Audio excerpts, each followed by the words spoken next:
The cursed blood in your veins has lured in the shadows, and the fate you face has arrived as it must. Adele, what were those things? Bon sang! Look outside! What's happening here? It can't be real. You mean we're in some kind of dream? That all this is false? Whatever it is, we'll soon find out. Par le feu est purifié. I remember. Adele, you must destroy it. Celia! The French blue? But how?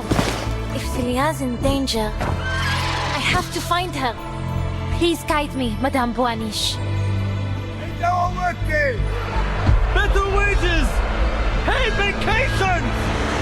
I see her, swallowed by the city. If you go to her, the shadow of death will follow, close behind. Beryl Boaniche, you foresaw all this, didn't you?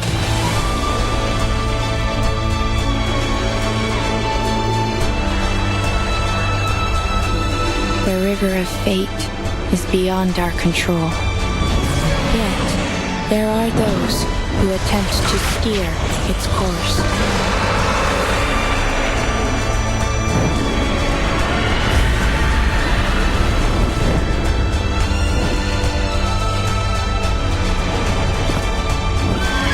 Prove it to me, Adele. To see where this river flows. That is why I witness your story.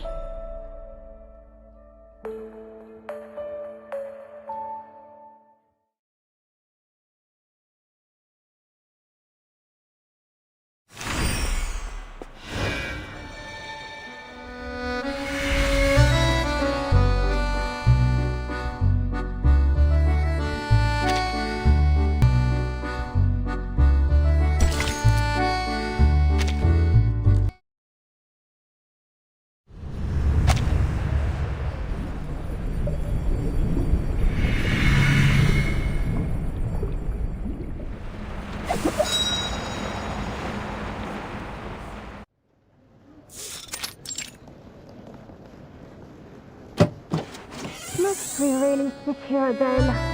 I have had quite enough. Strikes and traffic everywhere. Ah, bon oui. This isn't Versailles, madame.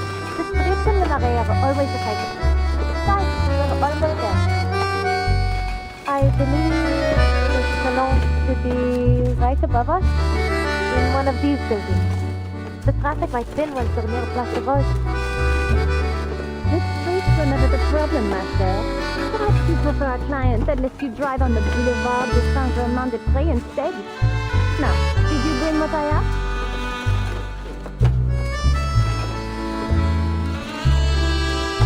Voilà, it survived all the bumps. I know what you'll say, Madame Felicienne, but I must ask again. Do we really need to carry these pastries around with us? Not at all, provided you ensure there's always a la durée around the corner. If only that were in my power, Madame.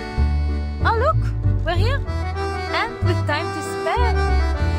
Great, no need to rush.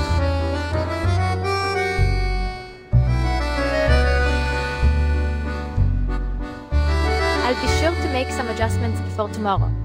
Maybe stop by the Champs-Élysées and get those macarons you like before picking you up? That would do nicely. Now, shall we go in? You worked hard to find that shortcut. Let's not squander our timeliness.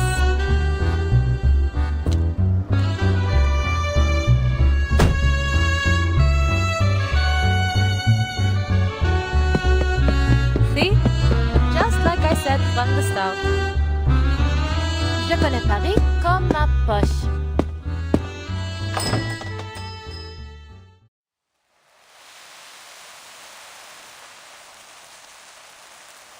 Thou art the kingdom, and the power, and the glory. Forever. Amen.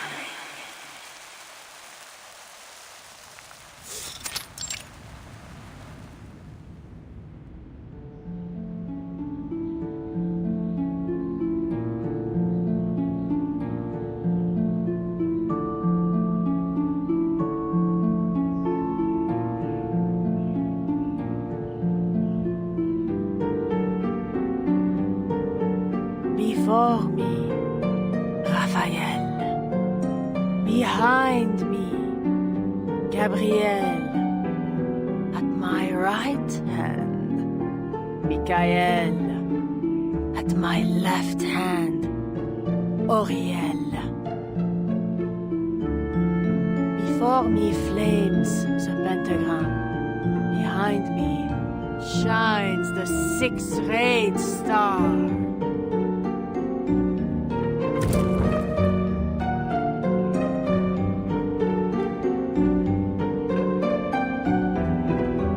To me, this I see. The whirlwind in the north, the giant cloud, and the blazing flames. Through the stifling cloud comes light, a piercing flame, a manifestation of divine wisdom. And what, madame? What do you see? Do you... 4 angels have answered, and 4 aids given, so that I may glimpse the secrets of the archive of imagery. Your husband is nowhere to be seen. Yet, his shadow lingers still in the house. Yes! Yes! How did you know that? Sometimes I feel his presence. I see him. In that khaki coat.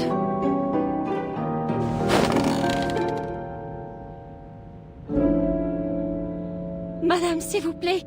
What's happened to him? How do I bring him home?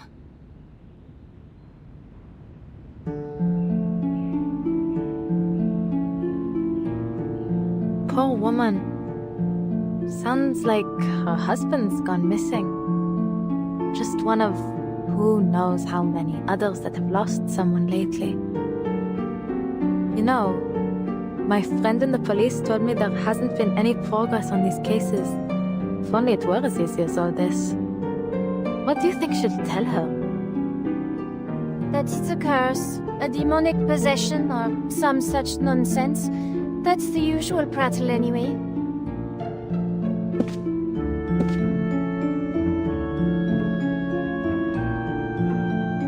He is bound by a curse, held fast in the claws of a monstrosity. A beast born of no mortal womb. A foul creature of darkness, nurtured by the shadows that cloak this city. The old order has been shattered, yet there has been nothing to take its place. We are without shelter, and the beasts are circling, sniffing, coveting our troubled souls. They have awakened from their centuries-long slumber, bringing torment upon us. We have called them forth. We have set loose this horde, the beasts of Gévaudan.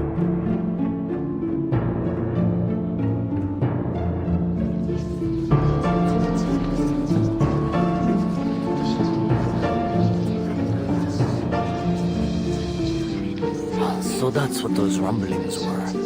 The shadows have returned. Maybe that's what happened to my missing workers. Ah, bravo, madame. It's a curse, just as you said. The same old rubbish.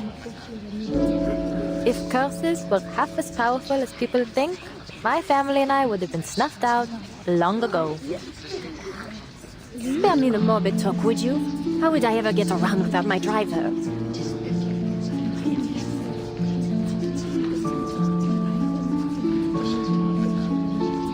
cannot expel the beast. It is beyond my power. But I do have some means to sap its strength.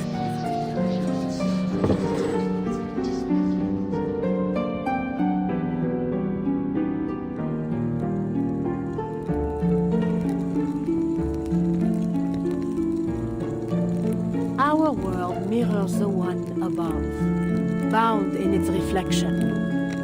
All things find their place in the great chain of being.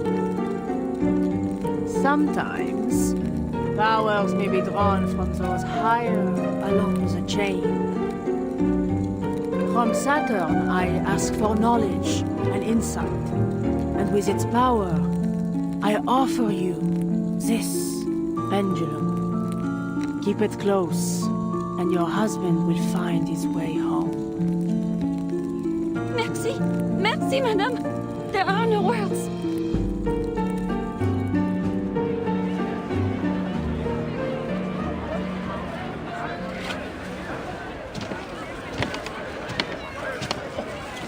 I was hoping to hear some insights on arcane study, or at least some decent gossip.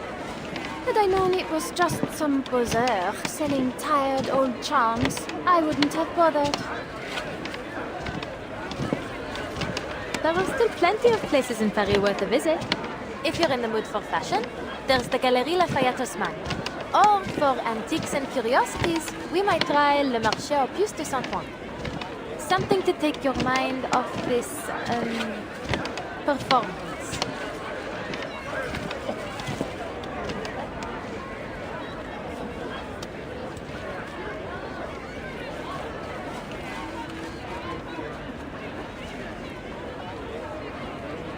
Perhaps next time we could go with mine. Your hours are paid for. You'll take me wherever I like. Ça va. As you say, madame. I shouldn't overstep.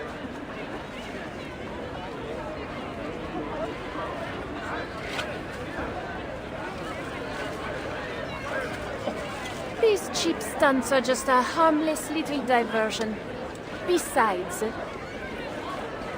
I believe I'm not the only one who's taken an interest.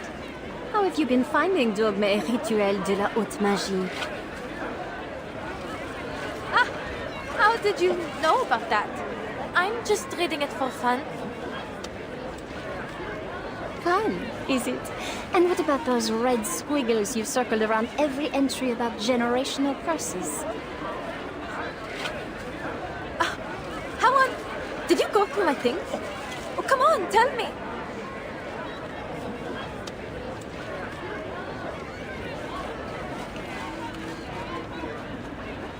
Madame, please, stay just a moment longer.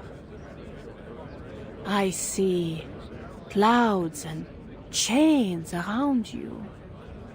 The bonds of one led astray, shackled by fixation. I might offer some clarity. Come closer so that I may see you better.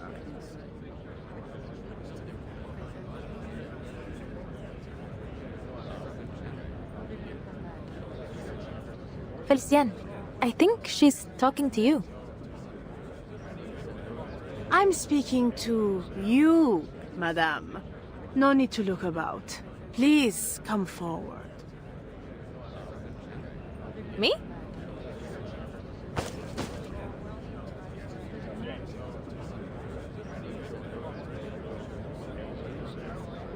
Yes, you, Adele. Well, don't just stand there. Go on. Sure, what's what?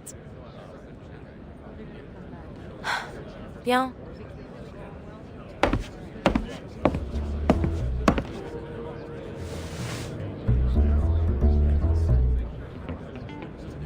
Forgive me, madame, but I have no interest in divination. And I didn't come here for any advice, either.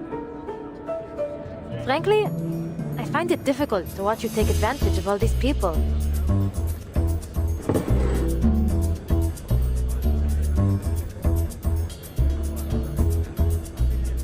Excellent clarity. Smooth to the touch. A fine crystal at first glance. But there's something else. The evenness of its hue and that flawless sheen. Nothing is ever this perfect. Whatever do you mean? But Let's put it through a little test, shall we?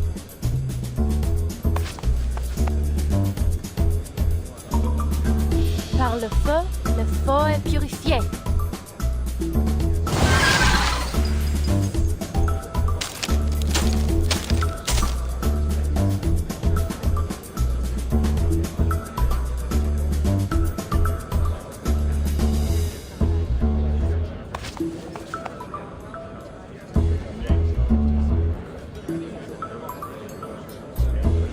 Bravo, feu.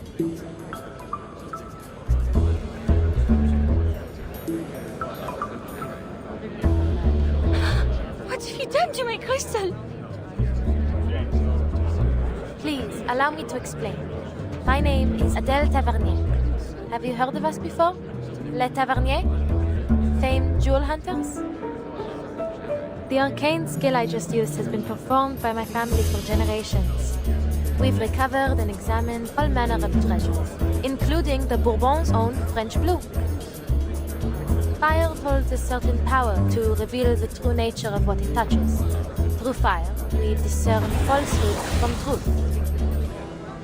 Sadly, madame, your crystal failed the test.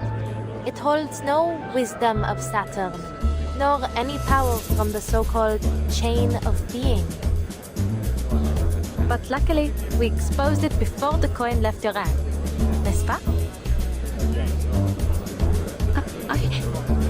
This...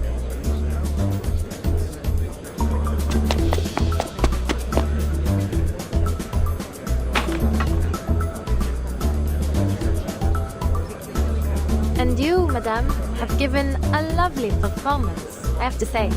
It's almost a shame to bring it to an end. Ah, if only you hadn't tried to deceive your client with that fake crystal. Things might have gone quite differently, no? My arcane skill would have spoken volumes about your integrity.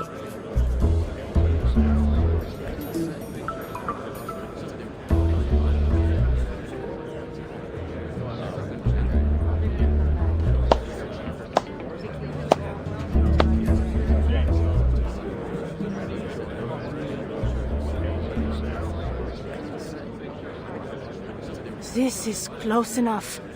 Close enough for me to clearly see the shadow upon you. Pardon?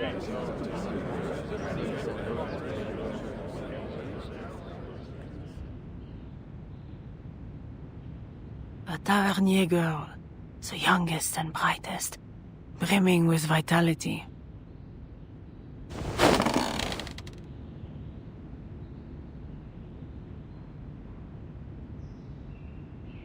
The fated one has stepped onto her path. Twice will she collide with destiny.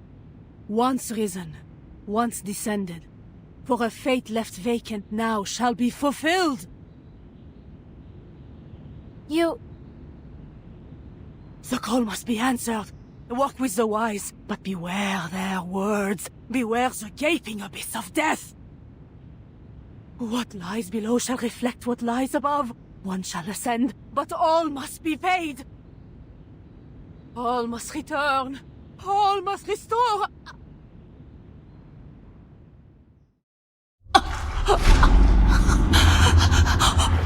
Monster! Peast! Need help!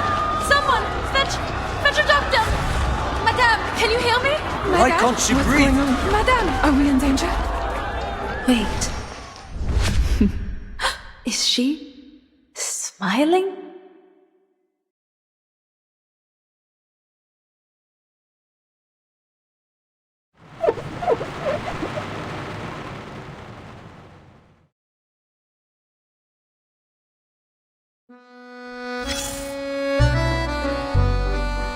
It was 2 years ago, or 16 years hence, depending on which chronicle you follow. To me, it was as vivid as yesterday.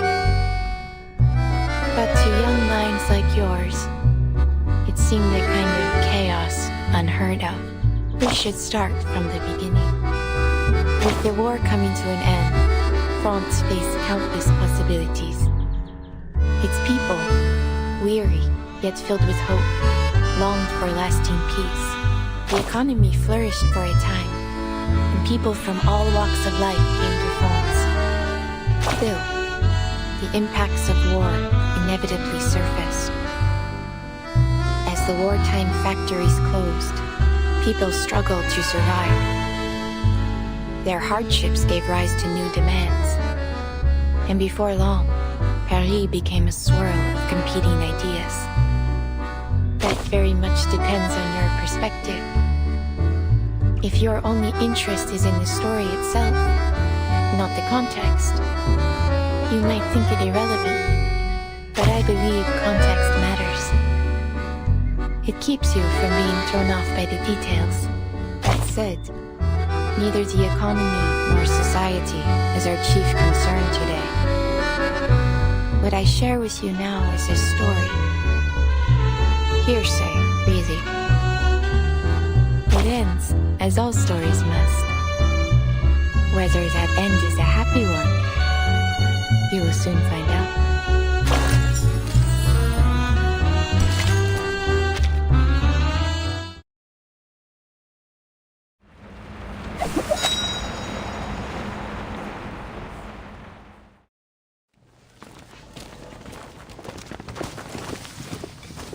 Please, follow the officer outside and leave your contact details before you go.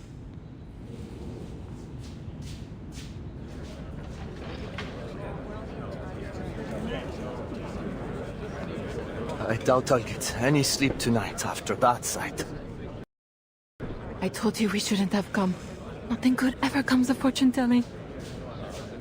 What could explain all that? Hysteria? A disease, perhaps? It's possible. You know, Fabio and Franco told me their neighbors started ranting about fighting alongside Cardinal Richelieu. Next thing you know, the man's leapt out the window riding a broom. Still in the hospital, I hear. But remember what she said earlier? Maybe what she saw was her own killer. You mean the beasts of Gévaudan?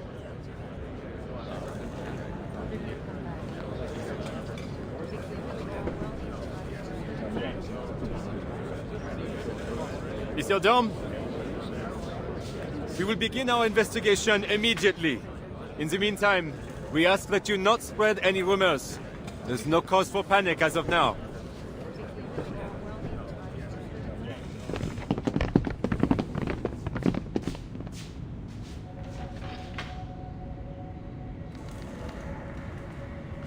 This isn't going to get pinned on me, is it? I didn't even touch her. You'll testify for me, won't you, Felicien? Felicien?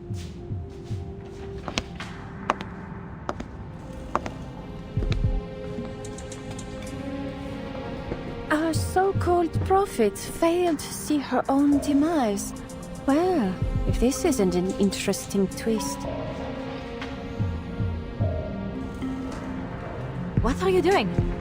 Get over here before they scold you for disturbing a crime scene.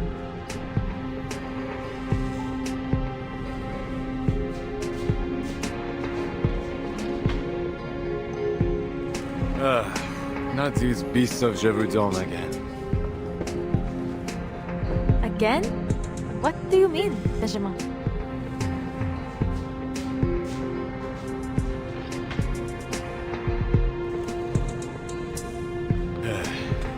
It's just a rumor, and a wild one at that. Yet somehow it's spread to every corner of Paris. There have been a number of sightings of these so-called beasts.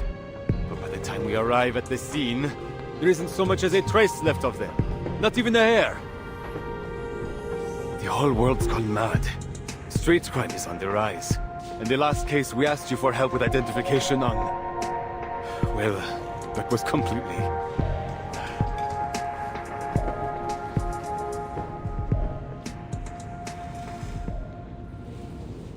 As if we don't have enough to deal with. Half the city's on strike, and every day there's some new trouble. Whether from the factories or out on the streets. I envy you, Adele. How simple it must be to sit behind a wheel all day and show visitors around. Well, it comes with its own set of problems.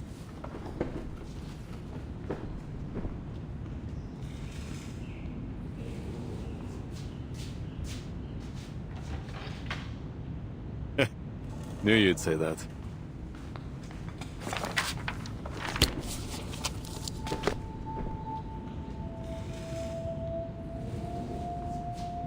Allons-y.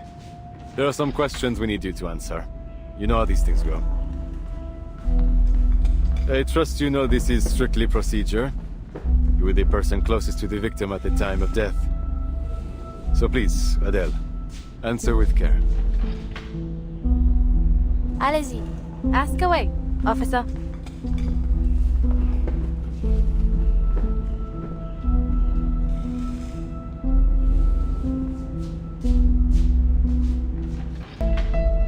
Blue lips, dilated pupils, clenched fists, and a stiffened spine.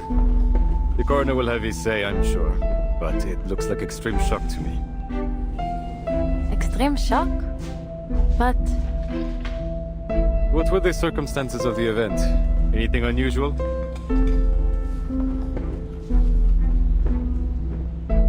the madame offered to read my fate, but halfway through she started acting strange, staring at me and mumbling things. She said something about a beast and then collapsed to the floor. So she was reading your fortune, saw a beast of Gévaudan, and it... what? Scared her to death? It sounds ridiculous, I know, Benjamin. But it's what I saw.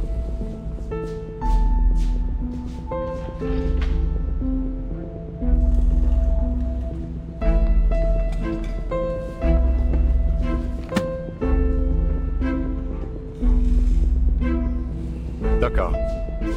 Thanks for your help, Adele. I suppose it's about time we tied all these cases concerning the beast together. But it's strange, no? How could creatures from a folktale more than a century old be doing all this here and now? This has to be more than a passing fad. Paris, hell, the entire country, has been gripped by all sorts of rumors. The streets are growing more volatile by the day. You're right. There are always people who will try to take advantage of these situations. Like this poor fortune teller. I bet she heard some tales about my family and thought she could scam me with a sensational prophecy about my not-so-rosy fate. Doomed to die on a quest for hidden jewels. Seems the madame didn't know that you're the furthest thing from a treasure hunter. It's hardly a secret that the Taverny have a habit of meeting an unfortunate end. Far from it. Which is why I didn't believe her for a moment. The Tavernier curse? Please. It's just a story made up to dramatize the legends of my ancestors. From my great-great-great-great-great-grandfather, who died after bringing the French blue from India, down to my great-grandfather, who died chasing jewelry stolen from France during the Revolution. Call it a curse if you like, a mystical power, fate, coincidence, whatever the words. The plain and dull truth is that hunting jewels is a dangerous line of work, no? That it is. While we're on the topic, how are your parents doing? I recall you said they were still in the family business. Out on some quest again. I couldn't even hazard a guess as to where they are now. They move around so often. But they have sent letters. Living life to the fullest, as far as I can tell.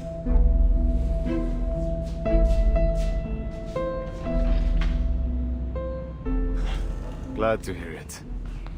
Maybe I should envy them instead. Traveling the world like that, much better than being stuck in a police station. And you? Don't you ever think of joining them on the hunt? My parents and I are different, to say the least. I don't share their obsession with shiny stones. A simple, comfortable life. That's all I want. No glittering ambitions, no fancy things. Just a job that pays the bills, fills my belly, and lets me get a good night's sleep at the end of the day. Why anyone would want to think so hard every day is beyond me. In fact, this job was the first thing I saw when I opened the advertisements page. Why not? I thought. Suits me better than treasure seeking ever will. I would expect nothing less.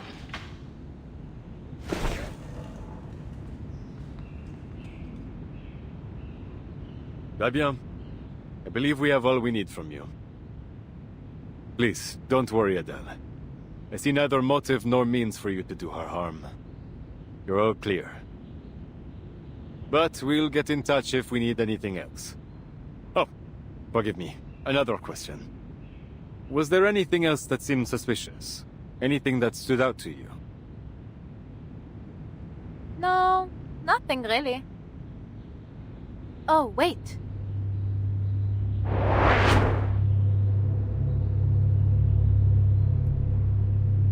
There was a woman. I don't know if she's involved, but there was something odd about her. It happened so fast, but still, while everyone else was too stunned to do anything, she sat there and smiled. She smiled? Do you recall what this woman looked like?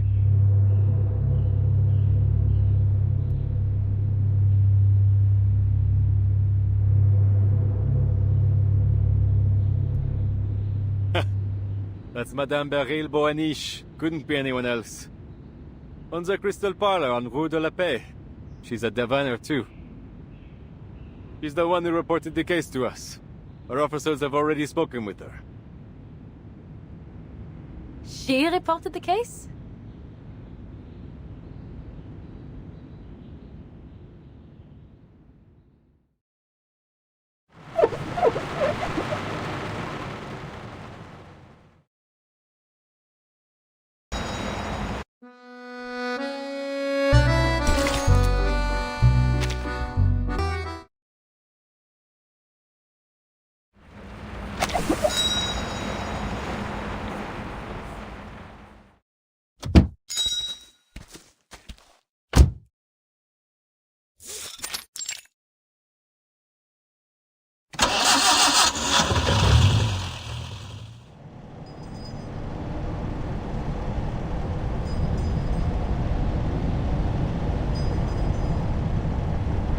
Well, I suppose that's that. No mysterious murderer, just another diviner. Benjamin said they spoke to her already and cleared her of any suspicion. Cleared? I wouldn't be so quick to believe that. Beryl Boaniche, she hides herself well, that one.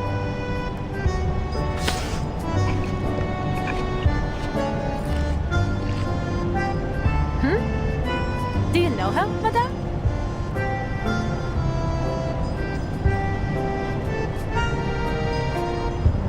This box is empty. Was that the last macaron? Of course not. I got another box, just for you.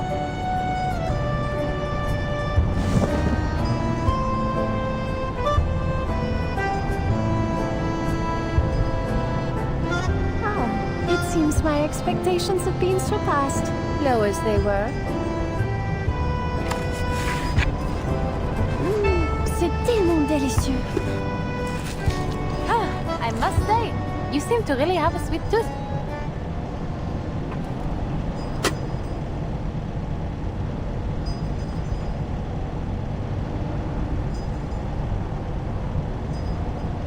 So, Beryl Boaniche, where is she now? Did your little policeman say anything? He said she's running a crystal parlor on Rue de la Paix. Turn around. I should like to pay her a visit.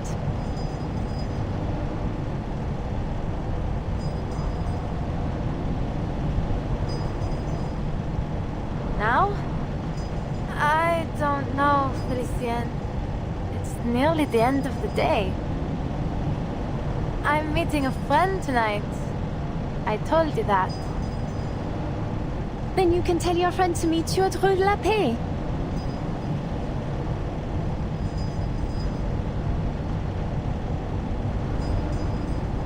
I'll double your pay for the evening.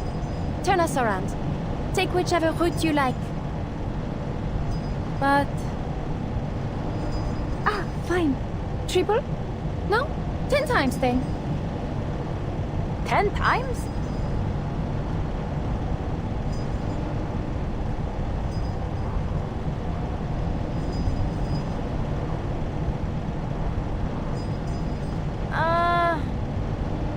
No, Felician. I really can't. Celia's always busy these days. I barely get to see her. She's all wrapped up in this parapsychology thing. I haven't seen her in so long. I don't want to cancel on her. We'll go to Rue de la Paix tomorrow. I promise. You live a terribly tedious life, Adèle Tavernier.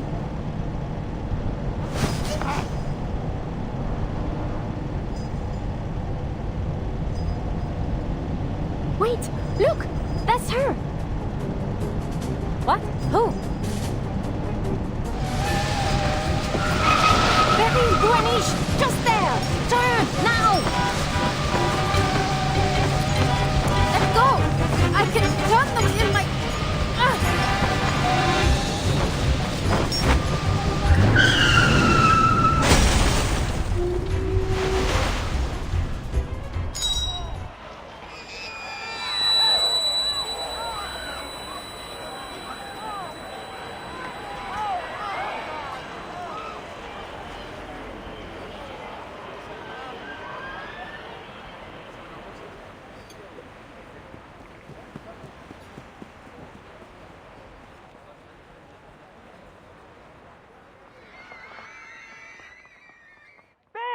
Have you lost your mind?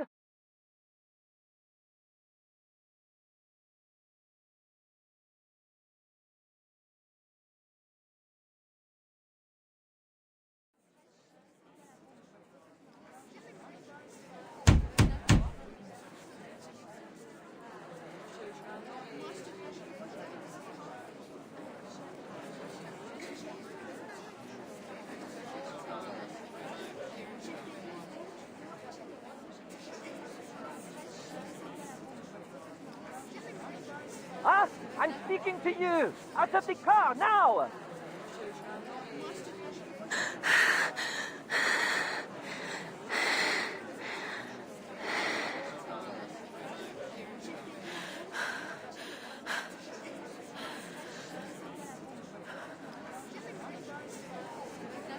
What are you staring at?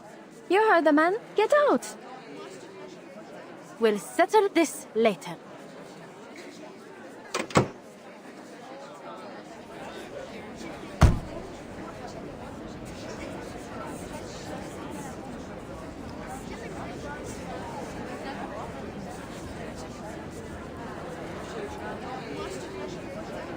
What was she thinking? Ugh, grabbing the wheel like that. Never imagined my first crash would be like this.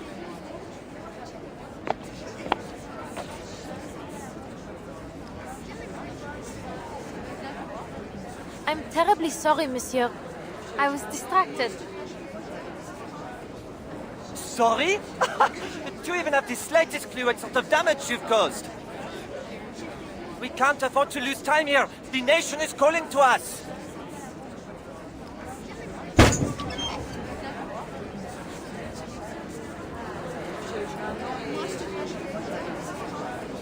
Huh? The nation?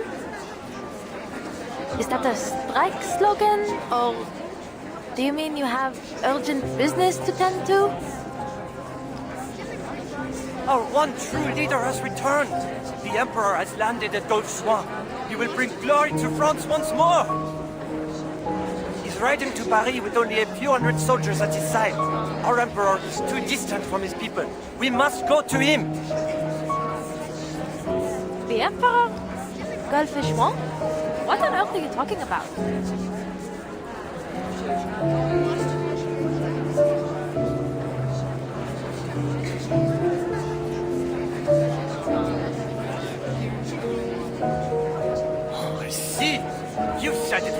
fond, haven't you? You're another one of the king's stooges. The son of Austerlitz calls to me. I will not be stopped.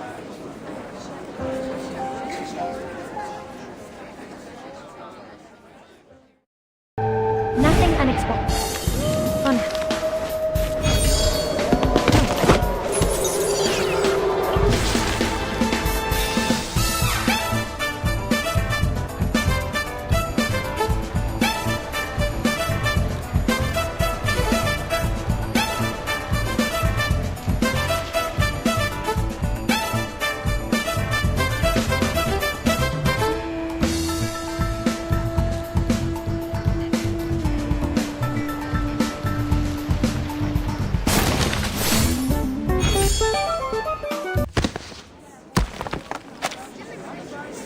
Let me be.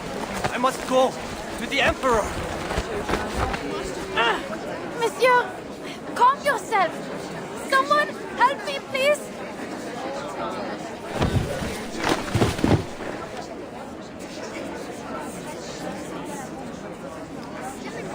Aye, aye, aye. Another poor fellow lost in delusion. Careful, don't get too close. He's talking gibberish. The 100 days ended over 100 years ago. Please, someone, get him to the hospital. He needs help. Does anyone know this man? I really need to go. I have to see someone.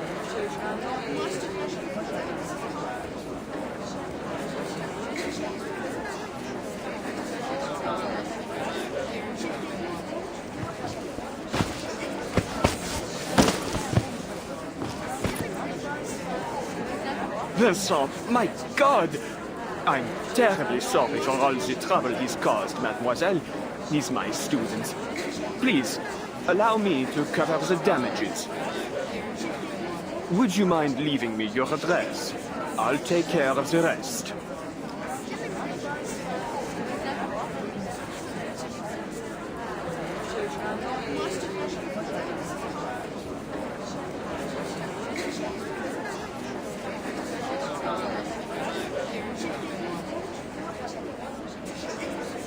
Celia! Adele? Goodness, are you hurt?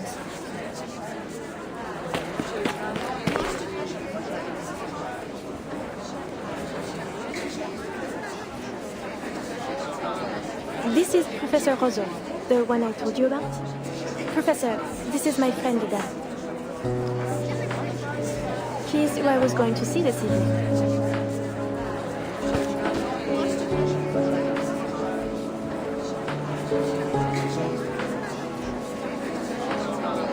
Thank goodness you stopped him, Adele.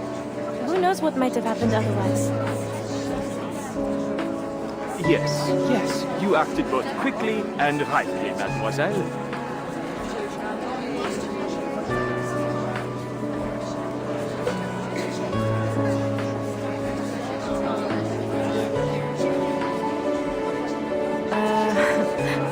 What's wrong with him?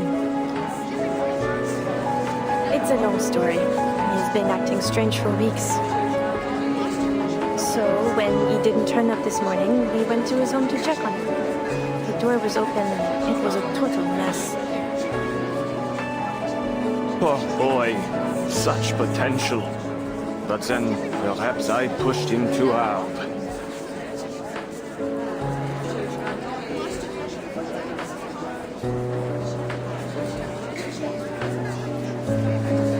I shan't keep you, ladies. Celia, go with your friend. I'll deal with all this. But Please, Celia, put this behind you and enjoy your evening. But be sure to join me for tomorrow's field work.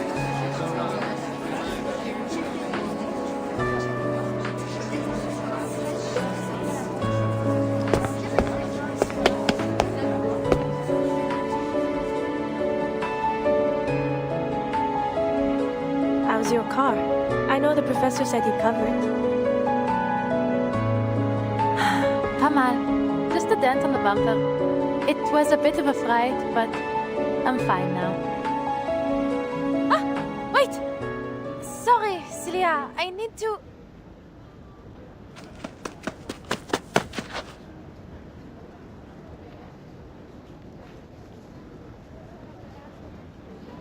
Felicienne's still in the car? I'll have to take her back to the hotel.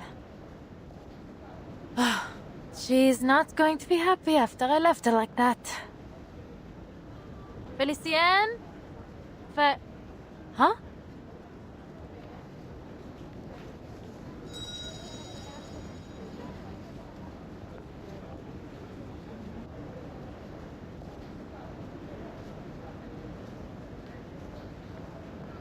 Oh no. Is that lipstick?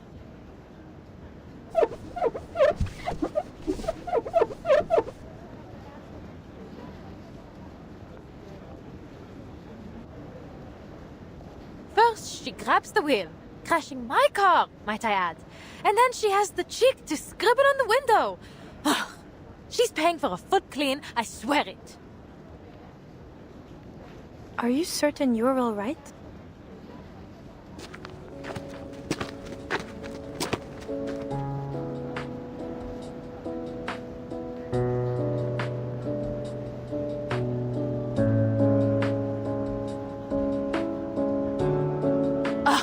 I'm fine. So, shall we eat at that spot near the Seine again? Or are you feeling adventurous tonight? You said you couldn't stand the campus cafes anymore. So tonight, ma chérie, you choose the food. Really? I suppose if I could have anything. You know, what I'm really missing is some good home cooking.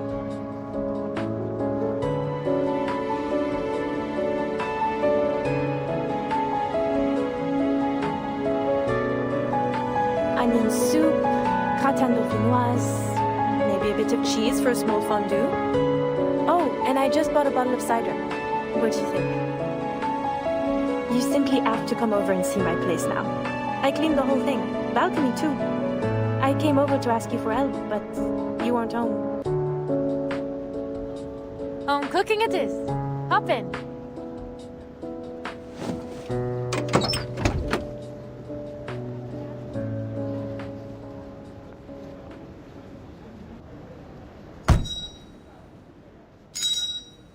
Buckle up to home.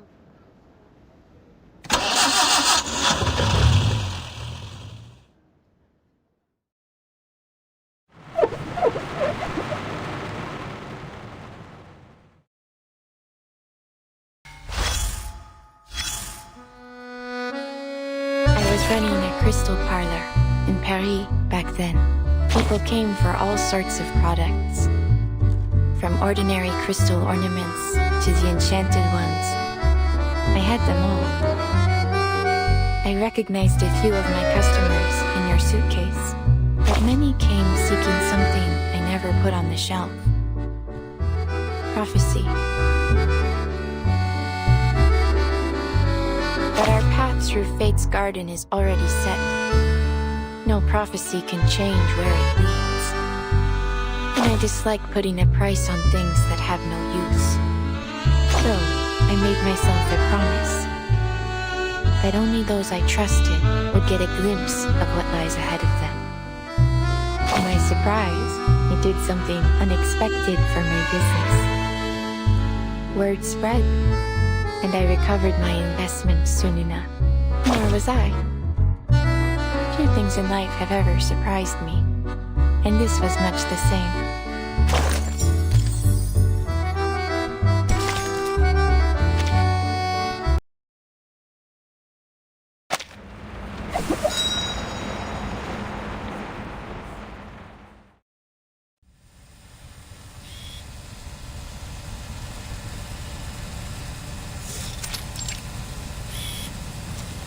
The Tavernier Curse. Every member of your family is destined to hunt endlessly for treasure until they meet their end. Pass through blood relation, usually to the relative closest to them. You don't believe in this so-called curse, do you, Miss Tavernier? Or should I call you Brune?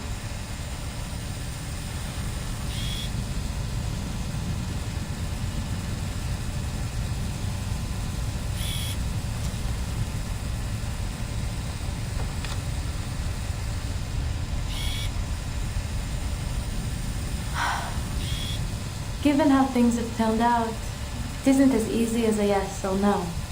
Don't you think?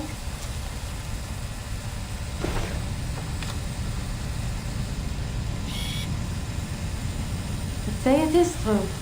Then what of it? We're all going to die, no? One day I'll die searching for treasure. But before then, I'll live as I see fit. I don't plan on wasting away my days in fear.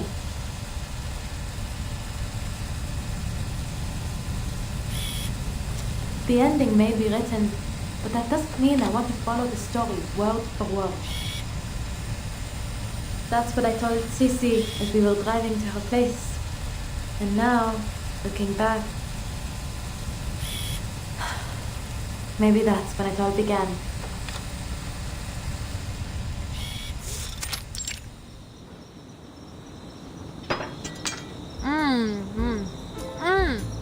So good. This gratin is the best. How'd you get so much flavor out of a simple potato? You like it then? It's just ordinary home cooking, really. Maybe it's finally time you started doing it yourself. Well, Papa didn't exactly teach me much in the house. He'd just pop open a tin can and say, "Be grateful. When you're in the jungle, this is a luxury." But he never took me to the jungle. He never even let me leave Paris. I still haven't been anywhere.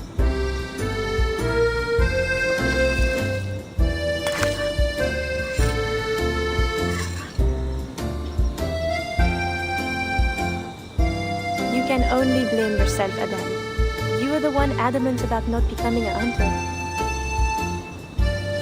Of course! Because I don't want my life planned out like a stage play. And don't pretend you didn't have a part in this. You're the one who picked the page number in the advertisements.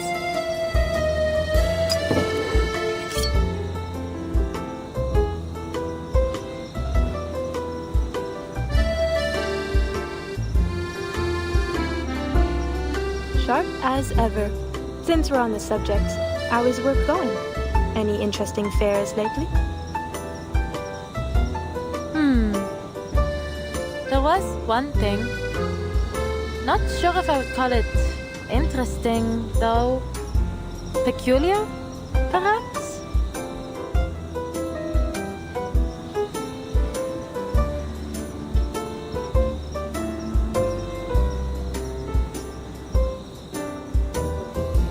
I was at a diviner's salon, and the host... I don't know, I think she was trying to scam me. She started rambling about all these strange things that would happen. Things that sounded a lot like the Tavernier curse. And then she... well... she died. Died?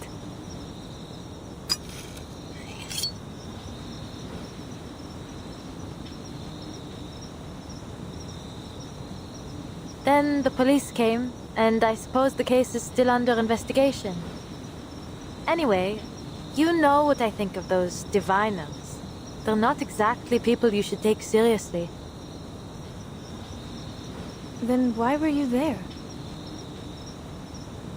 Not by choice, that's for certain. One of my clients was interested, Madame Felicienne. She always gets these sudden whims and insists on having everything done just as she pleases. I wouldn't have crashed my car if she hadn't... Bah, forget it. How's university life?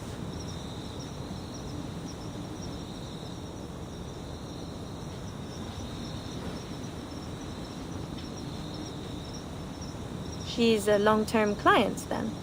Can't say you've mentioned her before. Or maybe I've been spending too much time on campus, n'est-ce pas? What do you think? I swear, this little one might forget you completely if you spend any more time hidden away in your books.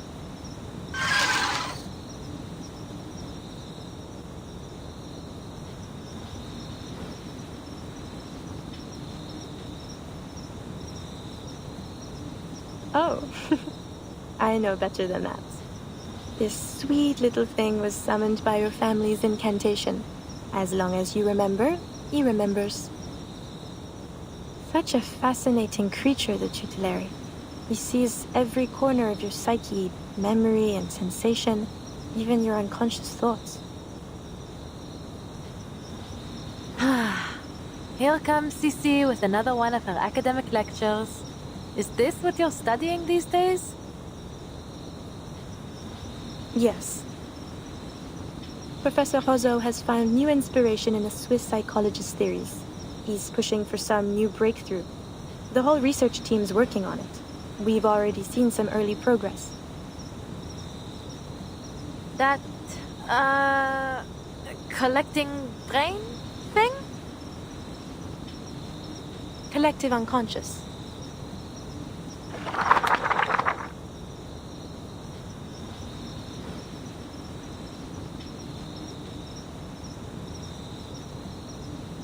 D'accord. I won't forget it again. Says the one who invents a new name for it every time. But it's even more complex than you think, Adele, and very important. It may even help us make Paris a better city. Imagine the minds of people like islands, each floating on their own. And the collective unconscious as the water that links them all. This is Jung's idea of the collective unconscious, a psychic space shared by all of humanity. Human aggression, whether it be war, class conflict, or tensions between humans and arcanists, has always been a constant. It's like the tides affecting the shared ocean between us. We build on our islands, but inevitably the tide will reclaim them.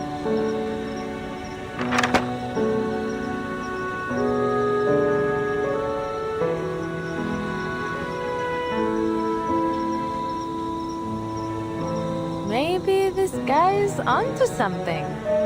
We're all fighting for our place in these troubled times. But I don't understand what's unconscious about it. Are you saying that deep down we're all war-hungry maniacs? Certainly not. But we are all under the influence of this collective mind. That's why the same conflicts happen again and again. In all times, in all places, and to all people. We can't force back the tide, but what if we found a new way to change the ocean itself? Fill it with a new nature, one of peace and equality. Even one tiny drop of new thought could make a world of difference. What we're trying to do is find some way to practically influence the collective unconscious, to create real and lasting change for everyone. I believe, truly I believe, it could do more to save us than any law or reform ever could.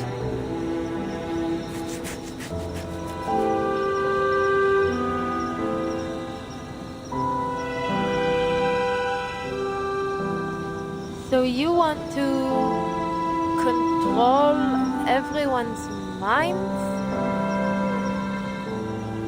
What? No, we still want people to think for themselves. We just want to change how they think.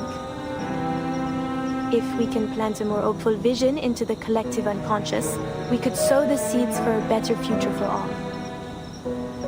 Like how Victor Hugo wrote his dreams into his books, and they reached every reader in France. Only we're doing it in a more controlled, systematic way than simply telling stories. What about Vincent? He seems the furthest thing from control. Loyalty to l'Empereur aside. Are you sure this research is safe? Truthfully, I wouldn't say it's entirely without risk. The collective unconscious is a sea of primordial images formed into cultural motifs and symbols. The more popular that symbol is, or the more often a theme occurs across cultures, the more powerful it's said to be in our collective unconscious. Take Napoleon, our conquering hero king and cultural symbol. Vincent? Well, he's always admired him, so perhaps that made him more susceptible. We're working in the mind, so it's understandable that there might be some unforeseen effects. I fear Vincent may not be the last to suffer like this until we find a safer way to proceed. Popular symbols, recurring themes, mental distress.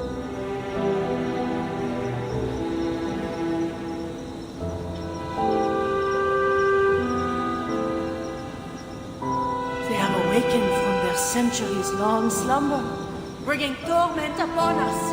We have called them forth. We have set loose this horror.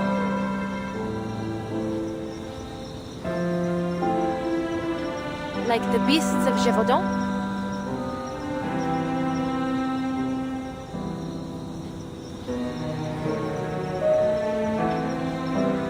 That old legend.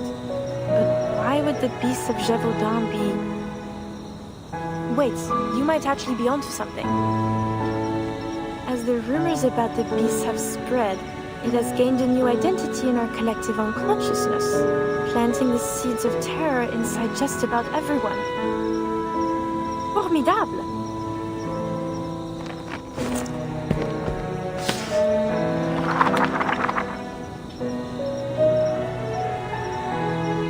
Merci, Adele.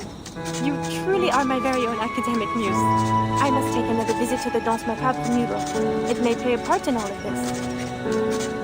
I'll buy you one of those good luck necklaces when I publish my paper. Then you'd better make sure it's chic. I'll want to wear it every day.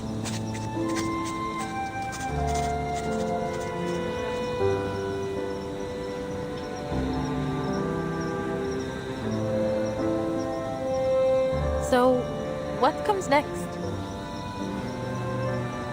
It's only a thought for now. One I must keep to myself.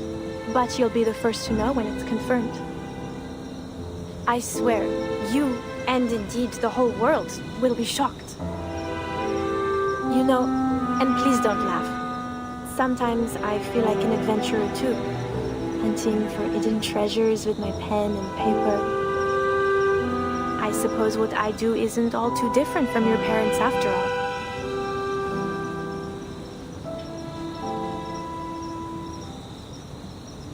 Je m'excuse, Adele.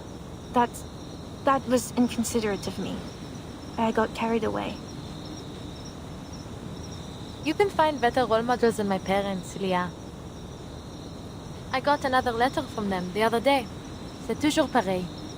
A mind sure to bring amazing profits and something about a mural. So you do read their letters. They sound exciting, don't you think? You know how much I love adventure stories.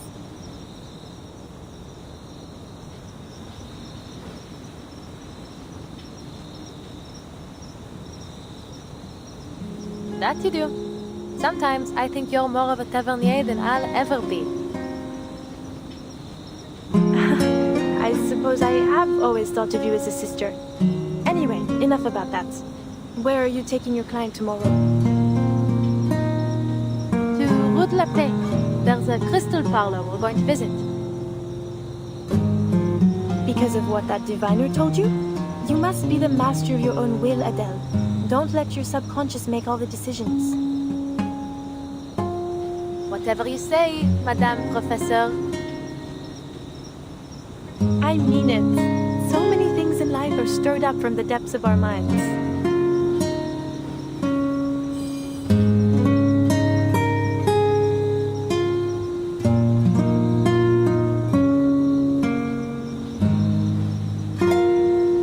Sissi, dis-moi, tu crois vraiment au destin?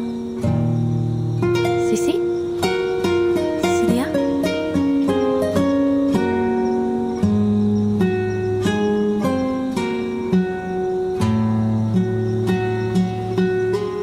Bon, bonne nuit, chère amie. Que demain nous porte chance à toutes les deux.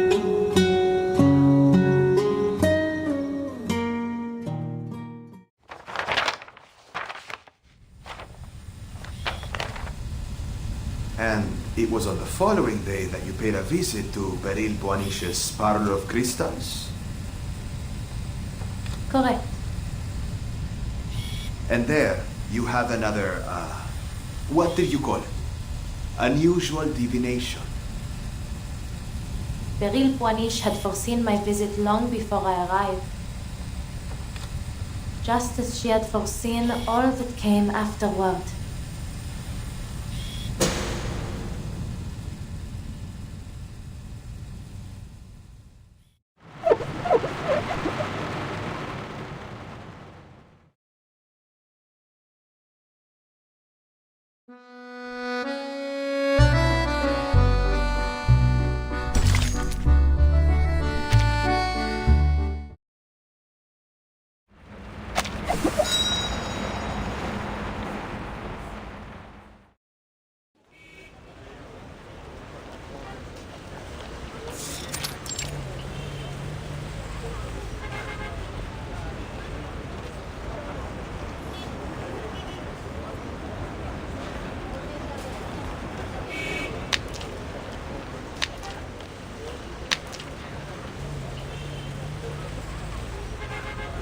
Tomorrow? She never said the time. She's not planning to keep me waiting until the evening, is she? Or has she already gone in?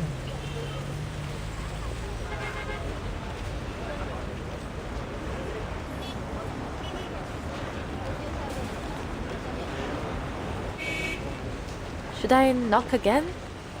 Someone must be in at this hour. Bonjour!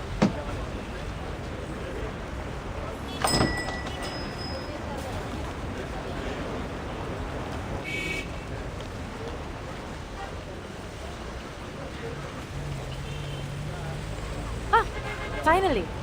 Perhaps they didn't hear me knocking before? Hello? Right. I suppose I'll just let myself in.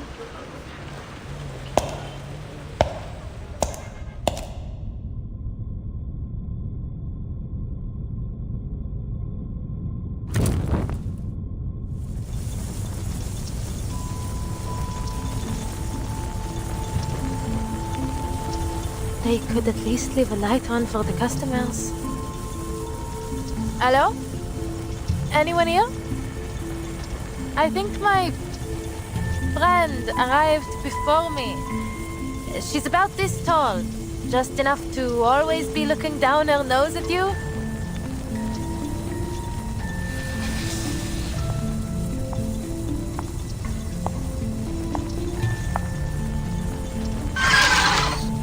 What is it, Papa?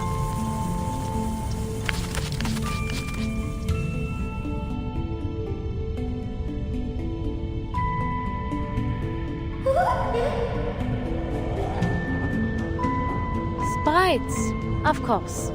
Where else would they be, if not in a diviner's parlor? Let me be clear. I don't care what kind of mischief you're up to in here. Just don't let it involve me.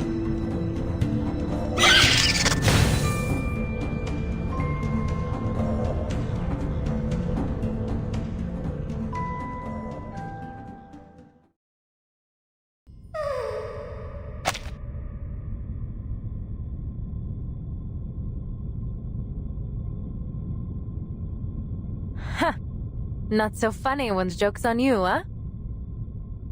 Now, lead on. Bring me to the owner of this place. Understood?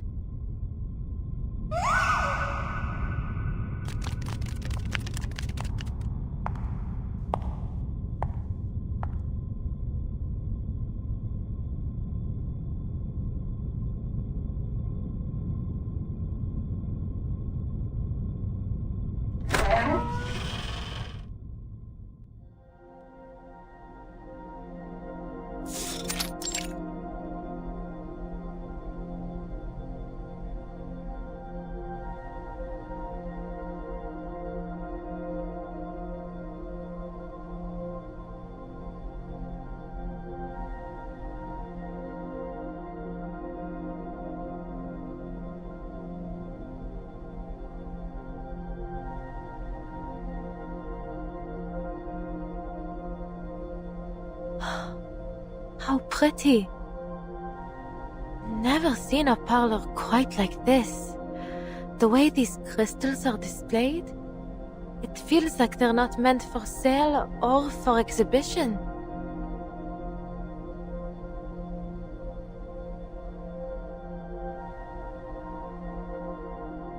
Is it the lighting that's giving them such an otherworldly glow? Or maybe... Perhaps you are thinking of the Sephiroth.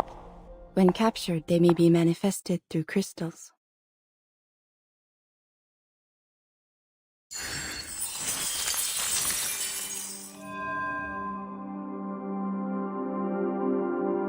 Some believe it is through these Sephiroth that the Creator formed our world. Without them, the divinity is incomplete. The 10 Sephiroth, the astral light, the flames of the fire which burned in the bush, the glowing stream which flows from the tree of life, the numerals, spheres, Enos,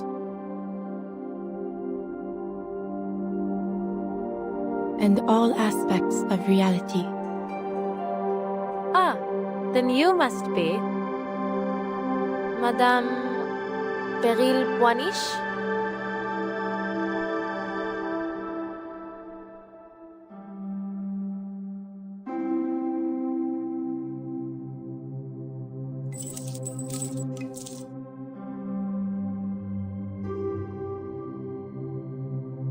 Through certain objects and rituals, or by gnosis gifted at birth, we may catch a glimpse of a splendor that is not of this world. These crystals are one such object. In their reflection, we are shown the hidden secrets of the archive of imagery.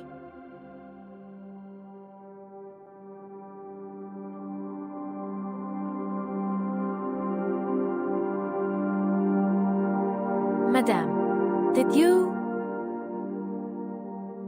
I am pleased that you have made your way here, Madame Tavernier. That door was left open just for you.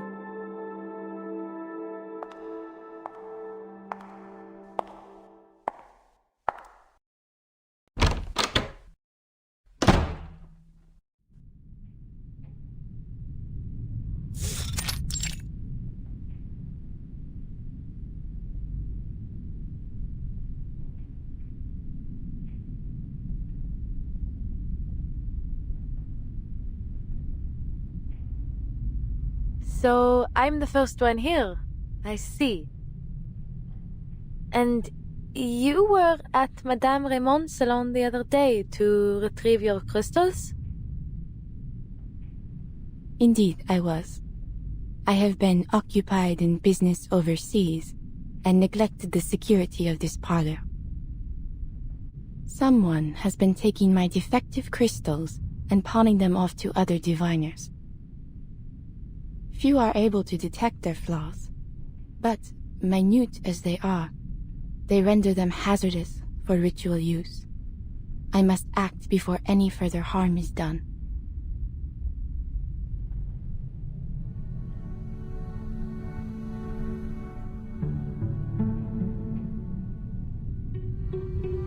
For that, I owe you my thanks, Madame Tavernier. You showed courage that day, in your words and actions. Just Adele will do. And there's really no need to thank me. Truth be told, I probably wouldn't have interfered if the diviner hadn't tried to make a fool of me. Those words still bother you, do they not? No, not at all. I don't take things like that seriously, you know? After all, fate, it's just a matter of belief, isn't it? You do not believe, yet you cannot seem to put it out of mind. Is that so? Ha! Please, madame. You aren't about to start with prophecies like all the others, are you?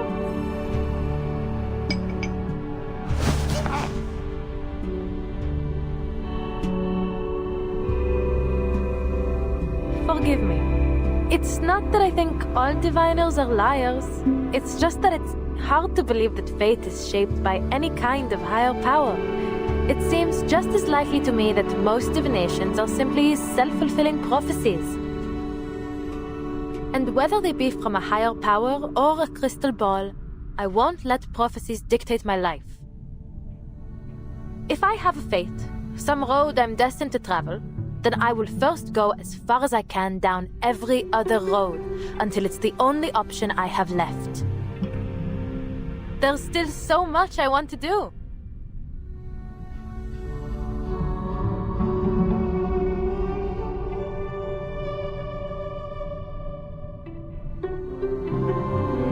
Fate, dear, is a universal law, the cause and effect of all events. Just as the path of light through a crystal may be predicted to find its refraction, one road inevitably leads to another. While some believe our paths to be unpredictable, others see them as written, from beginning to end. But there is little use in searching for meaning in such a thing as fate. My reading foresaw your coming today, and here you are. The light passes through the crystal and falls as it must, as it ever was to be. You knew I'd come? Then, what about my friend? I saw only you. Zut! She didn't even bother to come. What is she thinking?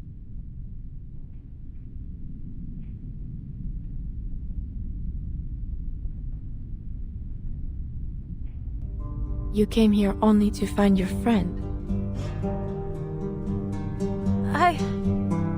Well, yes, you could say that.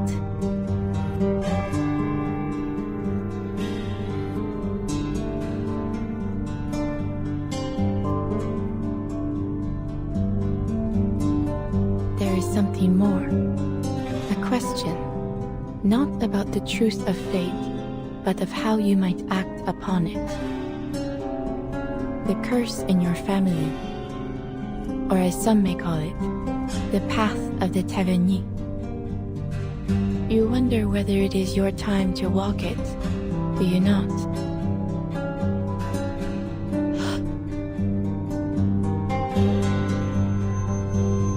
The call must be answered. Walk with the wise, but beware their words. Beware the gaping abyss of death. What lies below shall reflect what lies above. One shall ascend, but all must be paid. All must return. All must restore. How come every diviner I meet these days seems to know about that curse? Is obscure jewel lore really so popular in this city?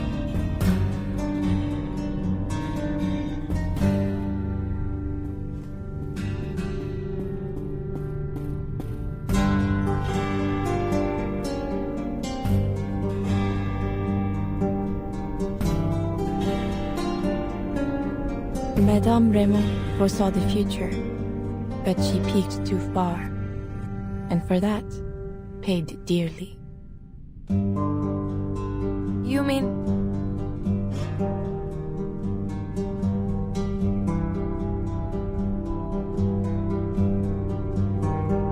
No. Please tell me you're just teasing me. You're saying that it wasn't her fear of the beast of Gévaudan that killed her, but what she saw in my future? Please, Adele, allow me to finish.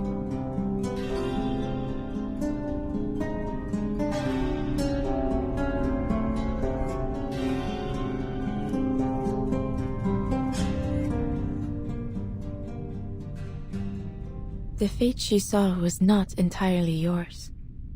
There is a shadow which lingers on you. In a way, it is true. You are indeed cursed.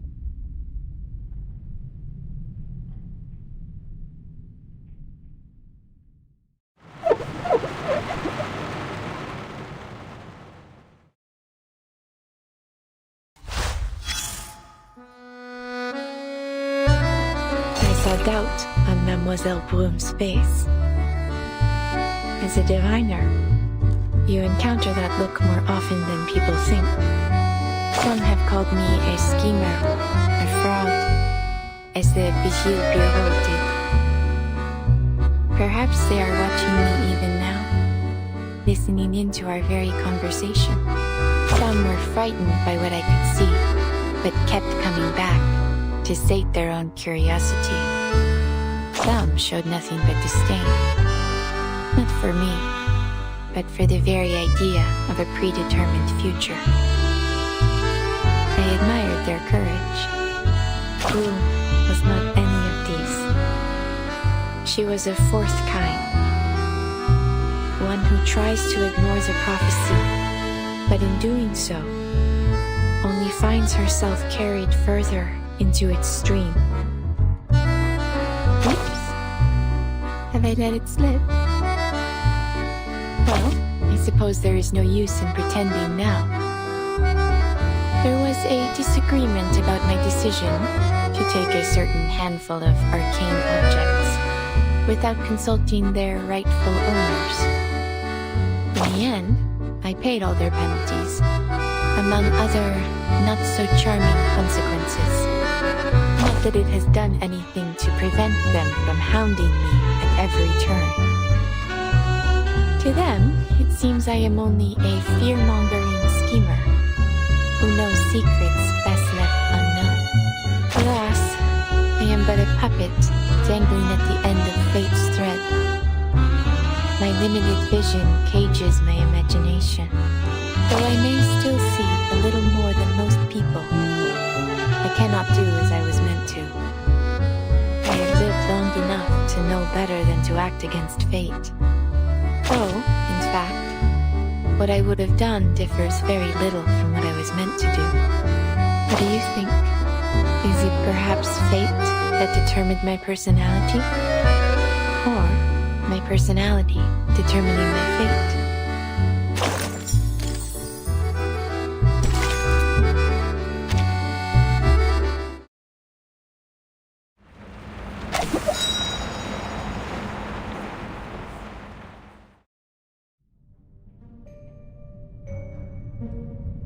All things carry energy, and we are much more perceptive to it than we think. Now, I would ask that you concentrate on the subtle changes around you. You will sense it. You simply need to feel. Bien sûr, I'll try. Tell me, Adele, which of these crystals draws you the most?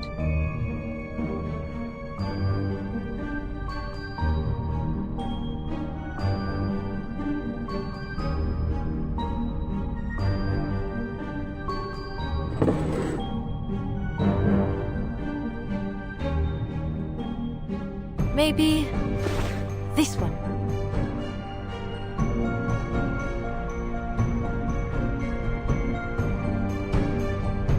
A smoky quartz from Brazil. Very good. This crystal turns negative energy positive. It is a peace bringer, a banisher of the dangers that trouble one's soul. Now, close your eyes.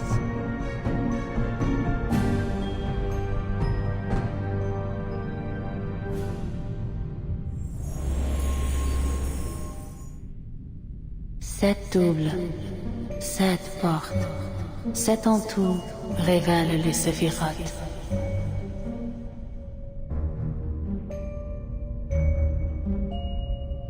Keep your breath steady and look into the darkness. Search for the light. I see it. Only a soft glow, but it's there. Take it. How? Do I make it come to me? Or should I go towards it?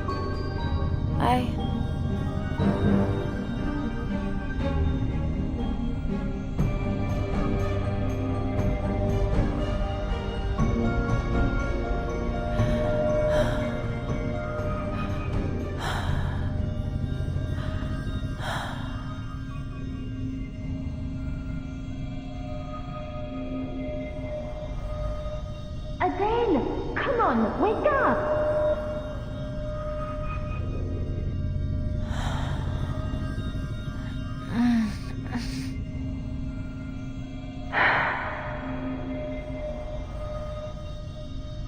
Wake up! Good heavens, how do you live like this?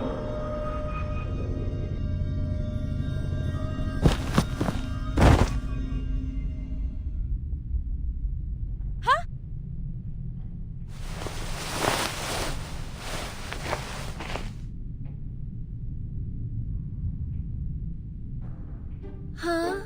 Good morning, I think you meant to say. I've been looking all over for you, and here you are napping like a pampered cat. You certainly know how to enjoy yourself, don't you? Abandoning me to take a doze in this cushy parlor. Felicienne? Where were you? I was waiting in the street for hours. You never turned up, so I had to... Where's Madame Boiniche? Beryl? She...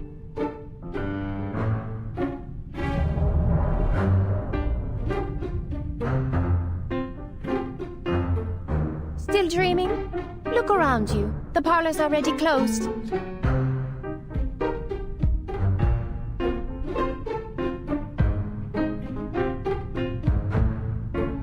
You'd likely have woken up behind bars for trespassing if I hadn't come to collect you. Quelle honte! This place seems more tedious than I thought. Come on, get up. We still have time to look elsewhere. Oh, of course. I'll fetch the car. It's by the back door. No, not the car. I'd rather not get into that death trap for a while.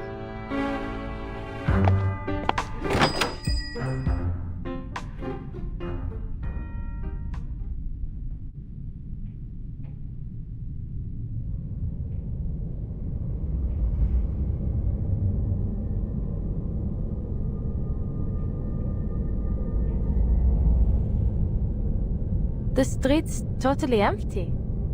Where is everyone? Is there a curfew that I didn't know of? The street lamps are off. Huh. I don't even see lights on in any windows. What is wrong with you? Heaven's sake, it's a good thing I didn't let you behind the wheel. Look, is that not a light right over there?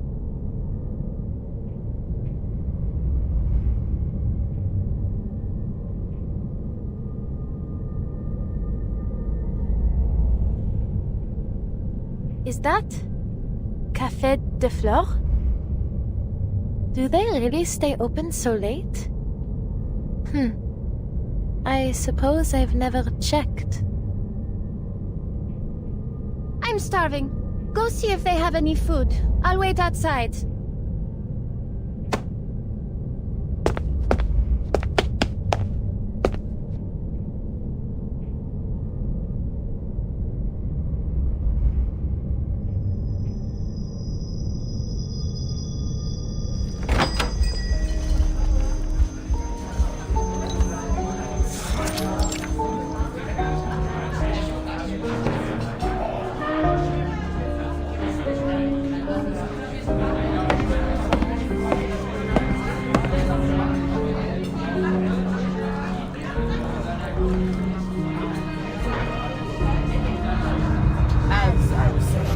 Zorspana is looking for executioners for his secret society. Executioners, that's right. Every one of the members will rather be sacrificed in the rituals than be the one to swing the axe. Who would have thought? The Normbreakers can't even bring themselves to commit violence. Is it a mercy or just selfish martyrdom?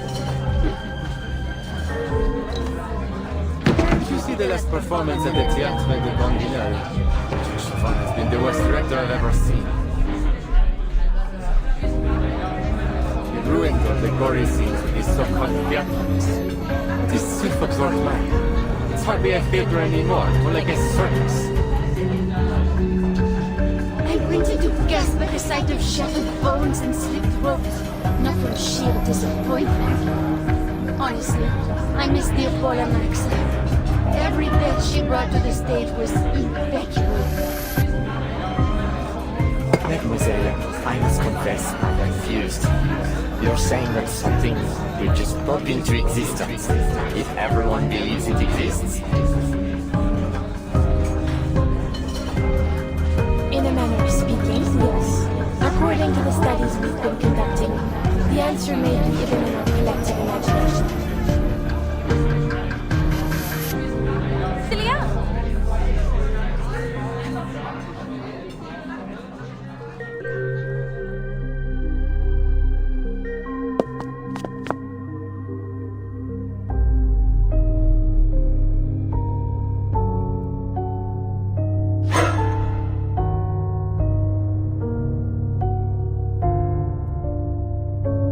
Adele! What a surprise! I thought you had no interest in my studies.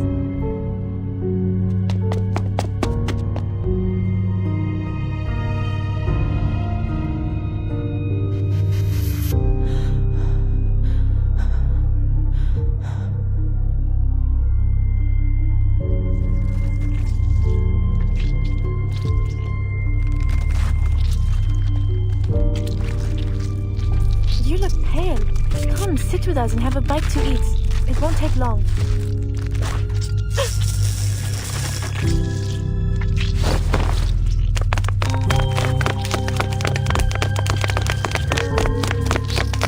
We need to go. Celia. You're fighting me. What's going on? Adele!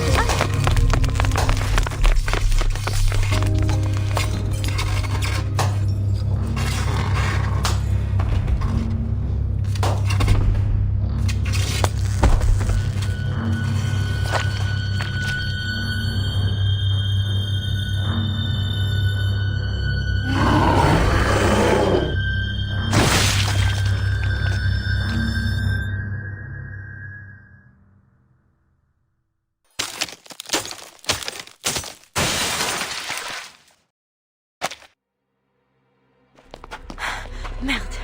The car. It's still in the alley. Celia, stay close. Felicienne, run!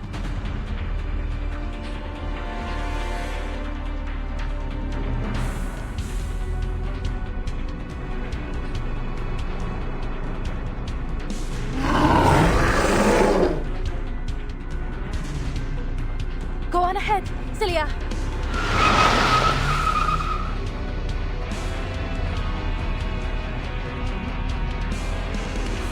Get in!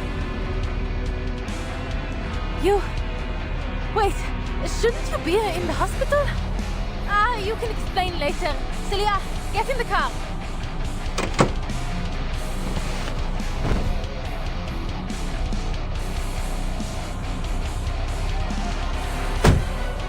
Go, go, hit the gas!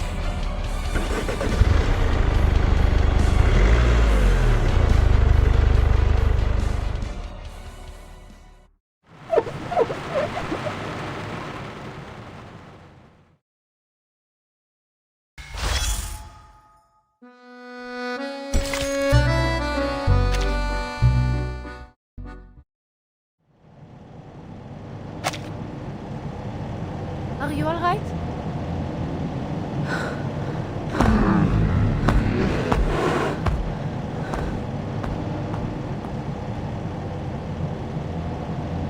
Good. I knew you were tougher than that.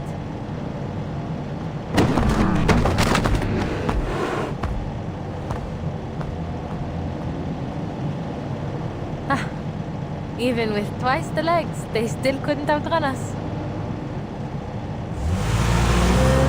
Monsieur Vincent, yes? We bumped into each other yesterday, remember?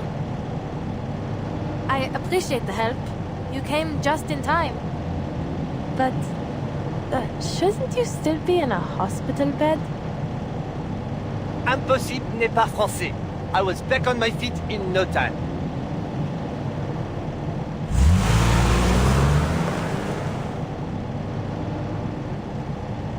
Bravo, monsieur. Glad to see you're doing well.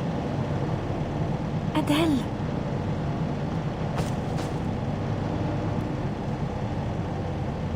Did you notice anyone waiting outside the cafe earlier, Vincent? No. Adele, please. Something feels wrong.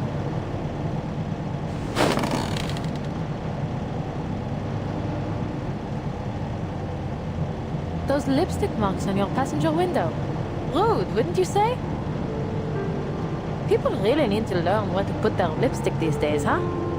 Funny that you got the same message, in the same spot, with the same smudges. But I wiped it off yesterday.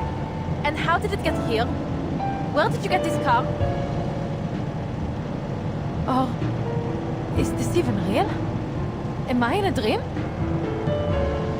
You're speaking nonsense, Adele. How could this not be real? Have you been sleeping all right? Enough, Sissy. You're just a part of this nightmare like everything else.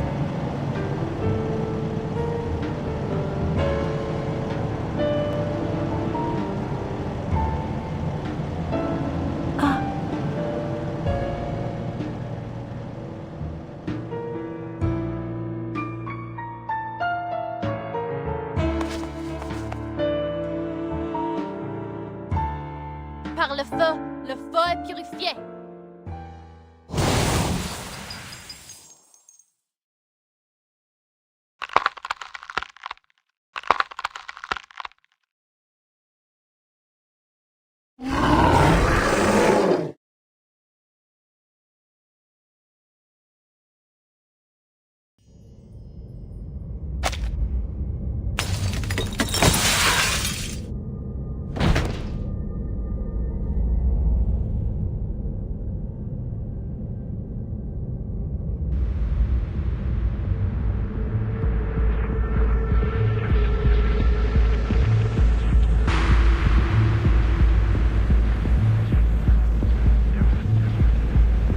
Adele? Adele? Adele? You...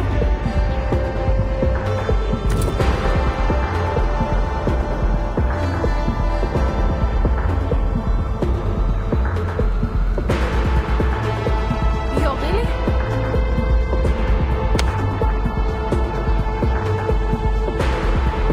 Listen to me, Adele. I remember now. I know the truth about the Beast of Gévaudan. Manus Vindictae cracked open the archive of imagery.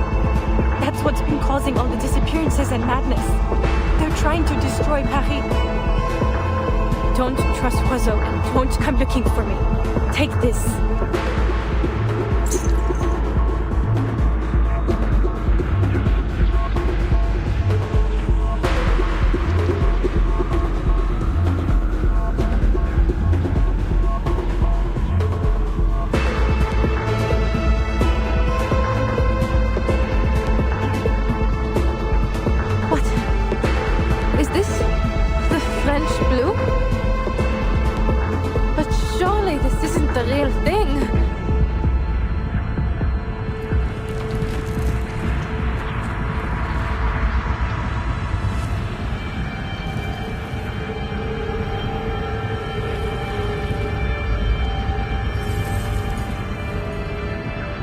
Take it. There's so much more I want to say, but just remember this. The archive of imagery must stay closed.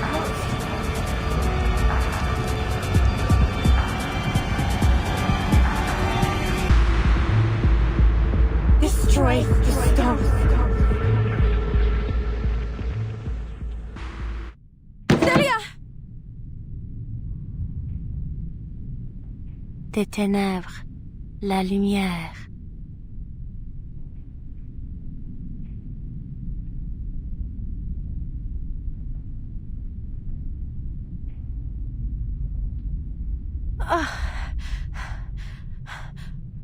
Where am I? Take a deep breath.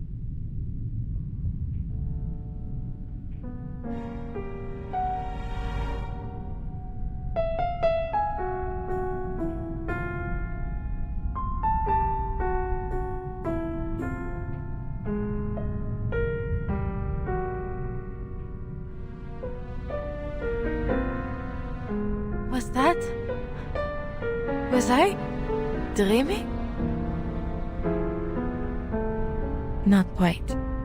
You plunged into the depths of your mind and uncovered the shadow lurking within. I saw them.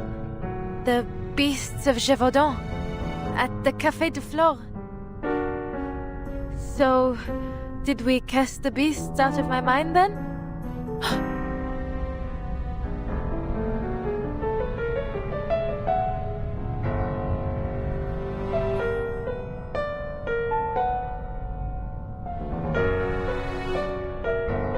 Zut! This isn't the crystal I chose. This is the one Celia gave me. In the dream. The French blue. But how is this possible? Am I still asleep? Is this part of the dream too?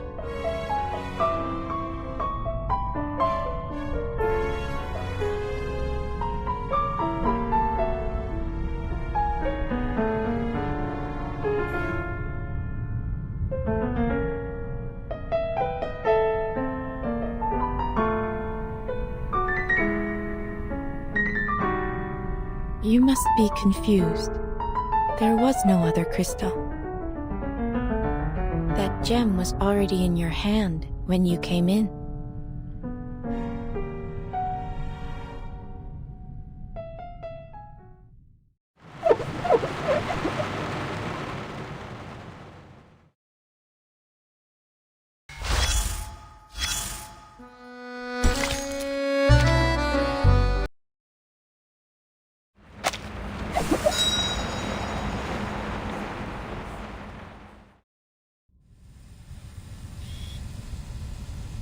What did you know about Manus Vindicte at that time?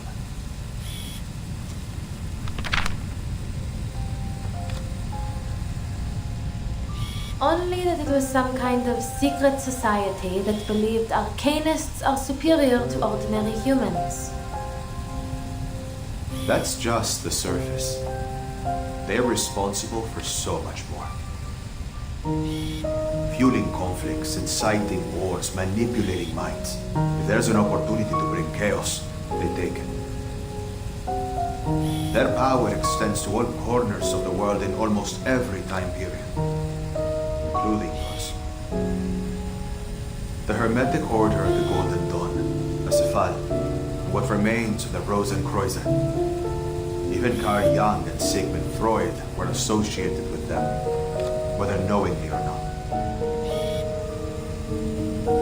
And it looks like you got caught up with them too. You must have encountered them in Paris.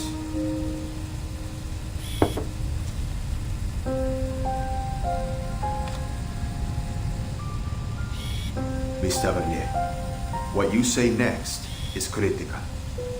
From this moment on, everything you say will be monitored by a lie detector.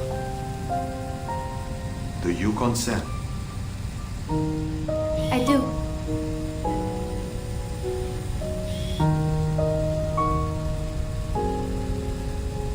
You seem confident I've encountered them, but I really have no clue how I would have any connection with them.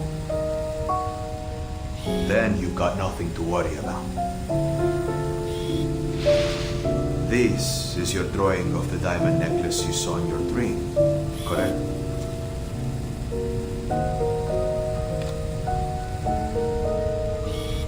Yes.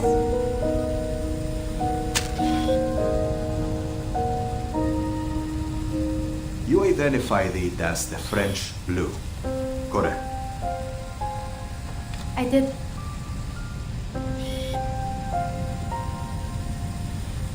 The French blue, said to be the most beautiful blue diamond ever. It seems whoever it ends up with meets a horrific end. First Louis XIV suffered defeats in his final years. His son was taken by smallpox and France fell into financial ruin. Then Madame de Montespan, Nicolas Foucault, Catherine the Great, George IV of England, and Thomas Hope. I'm sure you're familiar, Miss Tavernier. After all, if it weren't for your ancestors, the diamond would never have come to France in the first place. true. I grew up hearing all those stories. Then you must also know that it's impossible for you to be in its possession. Of course, monsieur. The French blue was recut more than 100 years ago. The biggest piece became the Hope Diamond. I doubt it retains even half its former glamour. But believe me, at that moment, it was the only conclusion I could reach.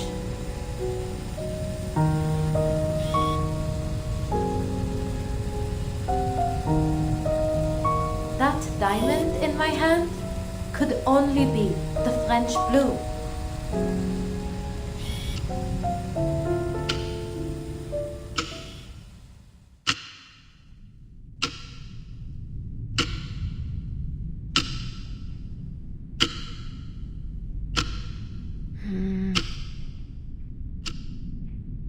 You have spent 3 hours studying that diamond, Adele.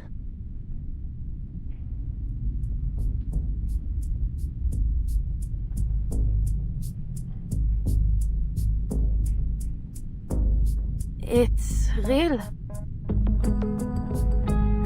Whatever do you mean? No sign of forgery. Weighs around 60, 70, let's say 67 carats. And it matches the picture in my family's archives. But how? Is the Hope Diamond a fake? Has the true French blue always been in the hands of the Taverniers? C'est impossible. None of it makes any sense. None at all.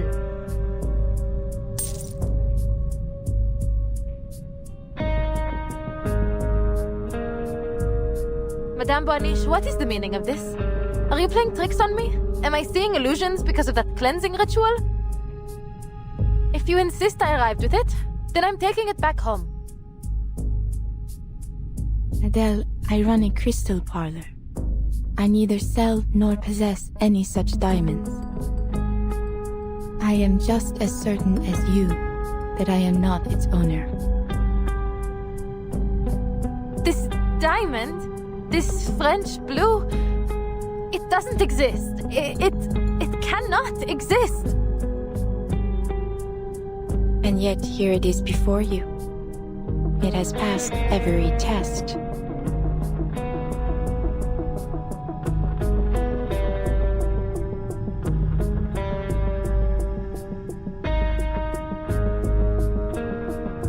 I don't understand. Celia gave this to me in my dream. How could it be here, in reality? How does something from a dream become real? Dreams often reveal truths greater than our senses allow us to see.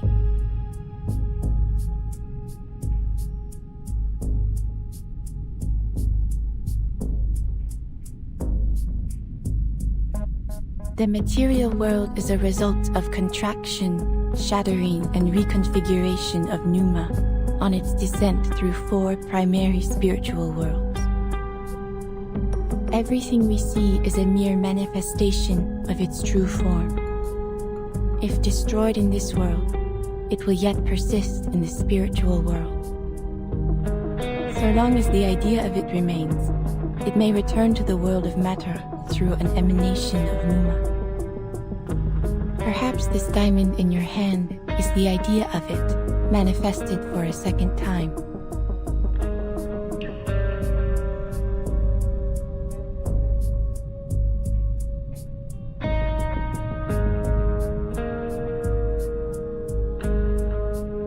But how?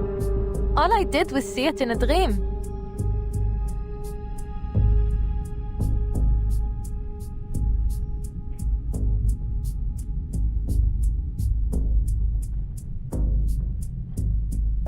So if this dream made the diamond real, why only it? Why not my friend Celia? She was there too. Damn it all!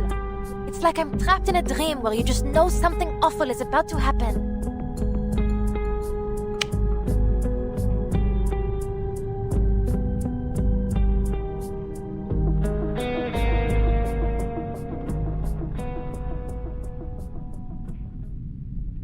Oh, this is giving me a terrible feeling.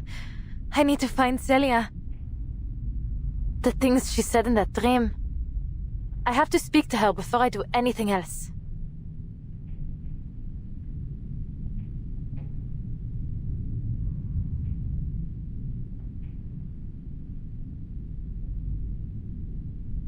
Would she be at the campus now? Or still in the field? Maybe I should wait for her at her place.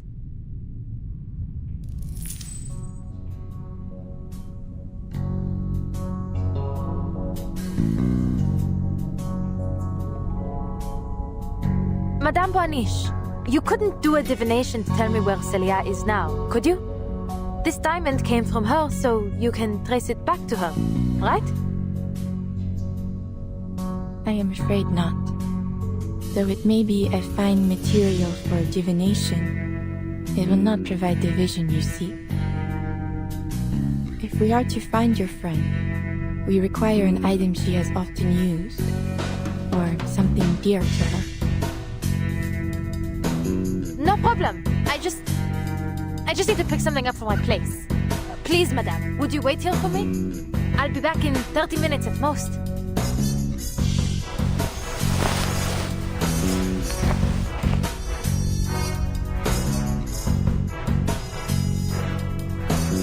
I am sorry, Adele, but I must close the parlor now.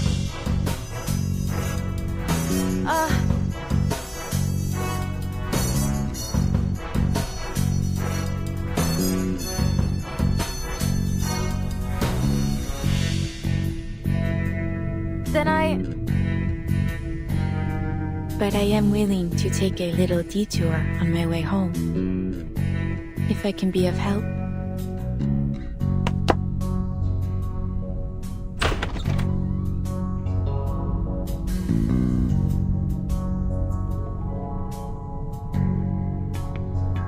Thank you. I mean, sorry for taking up your evening. Yes, how much do I owe you for the divination? Think nothing of it. As I said, the door was opened just for you. Fate will see to the payment when the time is right. Wait, so Fate is the one paying you? Not the client? So what, you work for Fate? I work for Fate?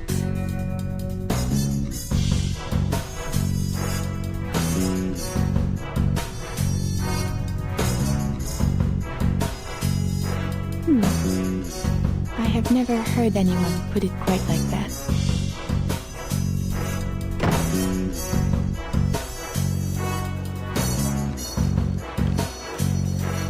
Allons-y. Let us see what your friend and my employer has in store for us.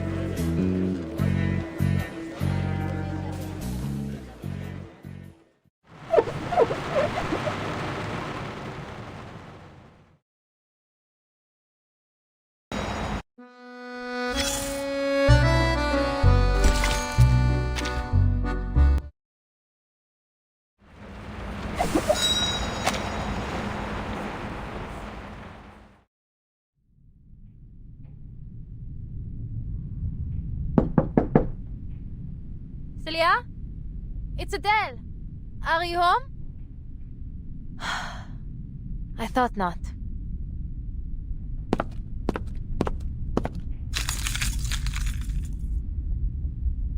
I live right across the hall. There must be something of hers in there.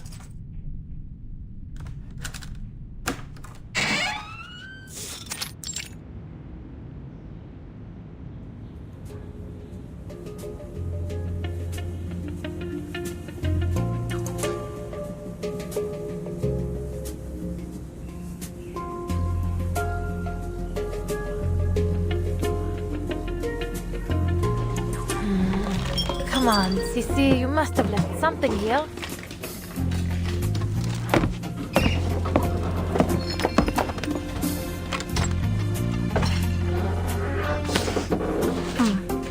This is her, is it not? The two of you seem very close.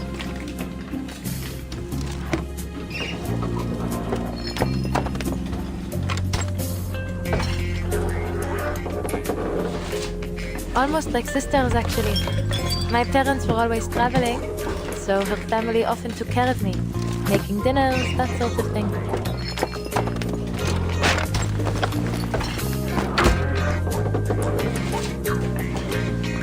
Looks like the quiet type, doesn't she? But she's hugely ambitious underneath it all. She's certainly set her sights higher than I ever have. Ah, come on now. I don't need them, they're all over the place. But now... Aha! Will this do?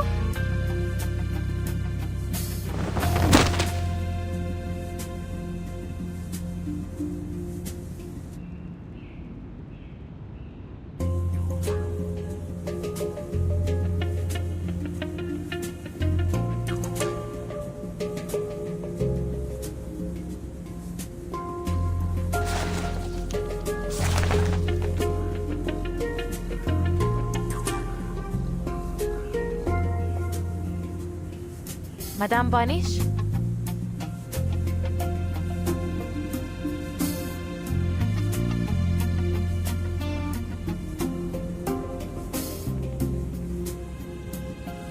Letters.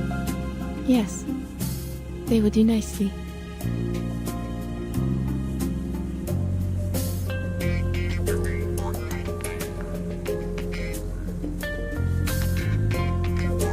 It is little wonder Celia came to be like family to you, with your own so often away. Right. Not that I mind, really. They've hardly been around since I was little. I see. Shall we begin? Let us find this chosen family of yours.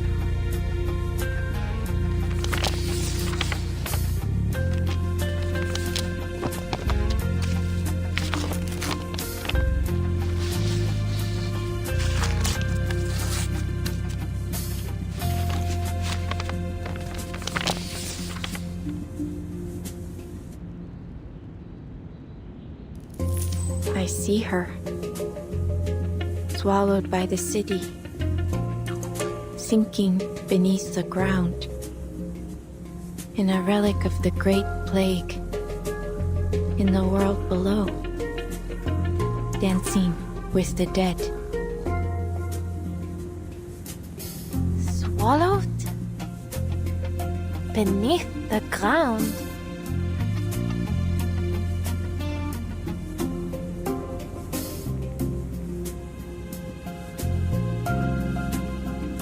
Could it be the catacombs? Oh, of course! The Danse Macabre she talked about. It's there! She must have gone to see the mural. Ah, Celia, you never pick the easy places, do you? You had me worried, madame, the way you said it. It sounded almost like she'd passed on to the other side.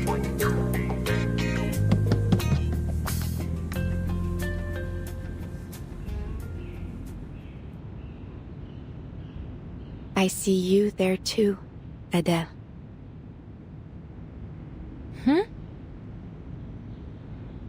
And the shadow of death follows close behind.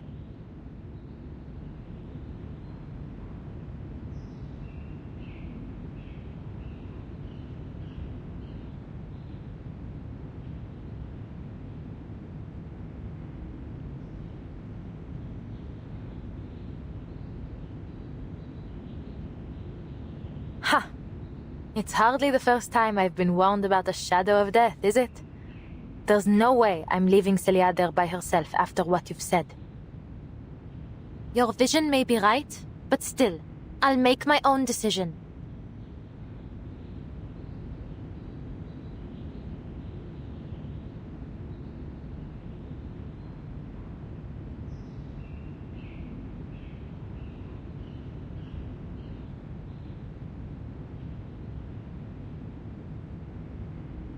I expected no less.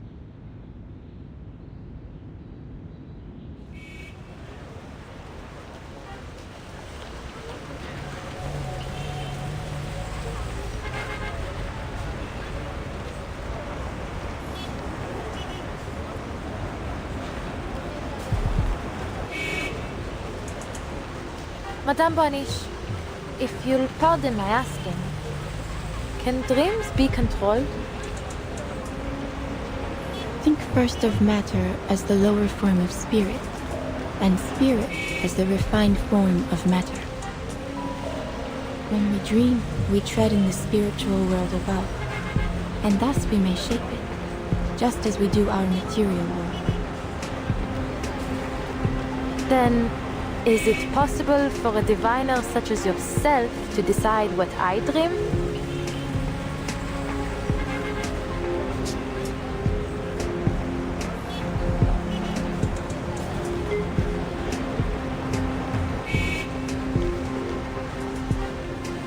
I did not interfere with your dream, Adele.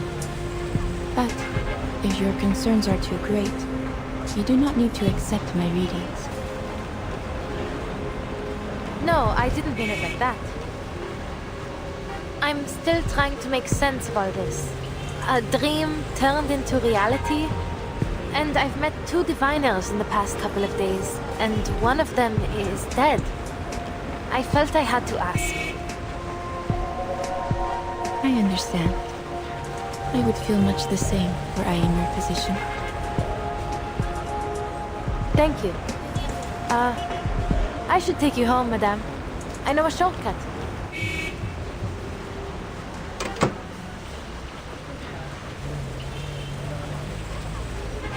Felicienne? You're just getting better and better, aren't you? Leaving me waiting once again. What's your excuse this time,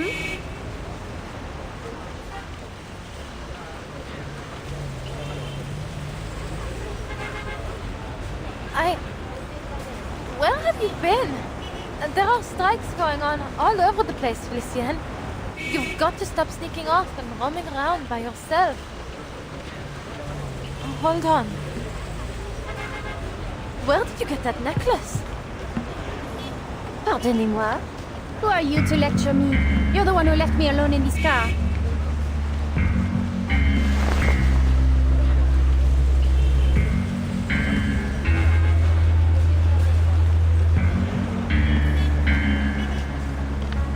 That necklace! Celia gave it to me. How did you get it?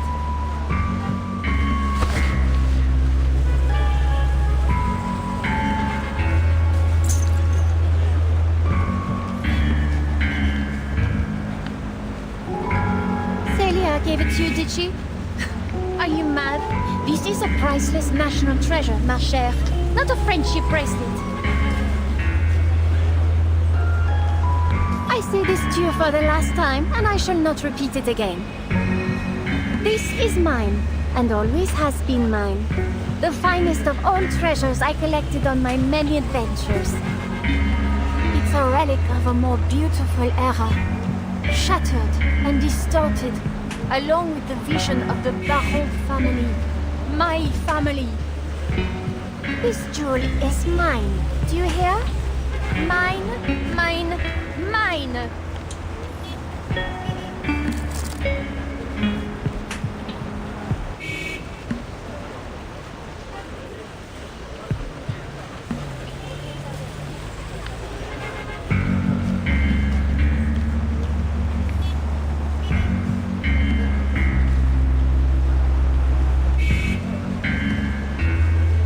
What are you talking about? There's something wrong, Adele.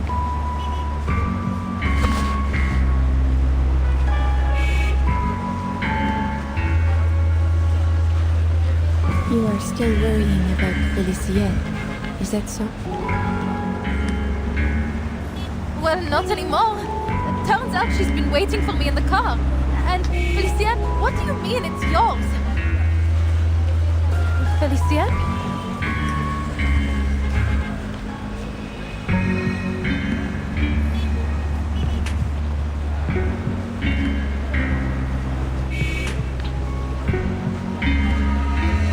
But, my dear, there was no one in your car.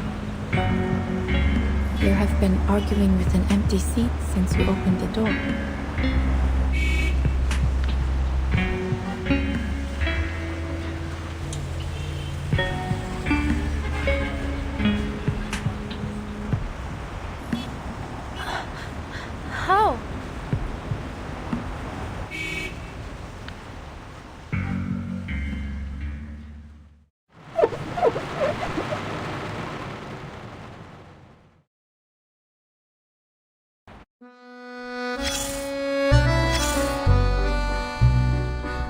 There she was, glowering at the empty passenger seat, yelling as if quite alarmed by someone inside. I believe she called her Félicie? No, Félicienne. Yes, that was her name. Indeed, I once knew a Félicienne as well. Well, it is far from a common name. That much is certain. But then such a coincidence would border on theatrical, no? I should like to think that fate has more elegant ways of crossing my path with brooms. Though, of course, it is possible that fate favors the comedy of the absurd. That said, the Félicienne I knew would not take well to being mistaken for just any Félicienne. Before the Second Industrial Revolution, the blood in her veins was more prized than liquid gold. Indeed, her family was once renowned for their command over thunder and lightning. Though their influence faded when humans learned to harness electricity for themselves. Even so, the fortune her ancestors gathered would keep the family running for another 2 centuries. More than enough for our Félicienne to live a truly opulent lifestyle. Precisely. When she was born, this storm had not yet begun. Not that it matters much, you see. In times like these, those born before the storm often still cross paths with those of another era. Just like you and your friends. And myself and Bloom. Yes, the Félicienne I knew disappeared long ago. Absent a miracle, I doubt anyone will ever see her again.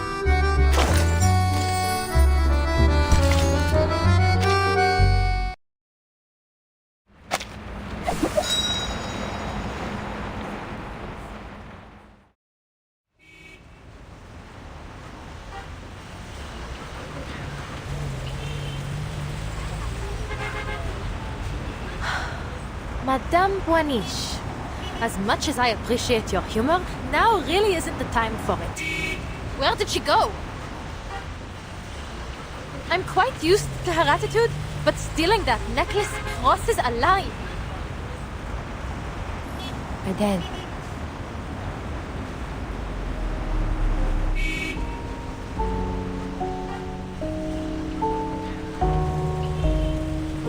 Félicienne was never here. Perhaps it fell out of your pocket. Allow me to aid you in its return. I believe it is best you not act alone in your current state.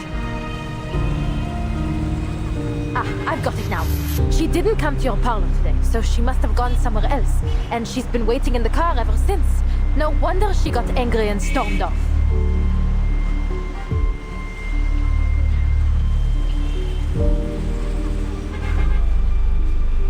Aïe, c'est trop. What a day. I think it's better we speak again another time, Madame Boiniche. Would tomorrow work? When did you first meet this Félicienne? Oh my goodness.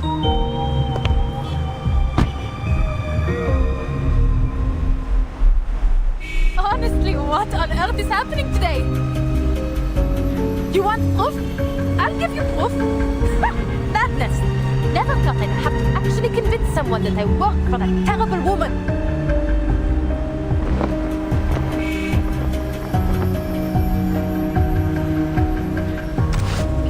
It was raining. She started complaining about the mud on her shoes the moment she stepped into the car, then insisted we head straight to the Champs-Élysées. You know, wealthy young ladies like her are always generous with payment. I often have to take time out of my evenings just to count all her tips. That very first day, she even gave me some gold francs as keepsakes. I've got them in here. Oh.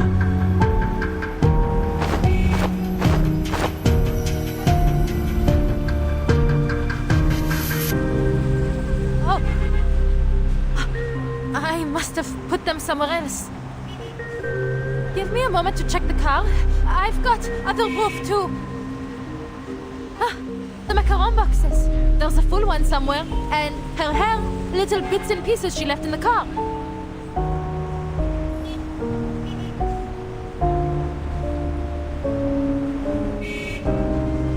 I remember that day.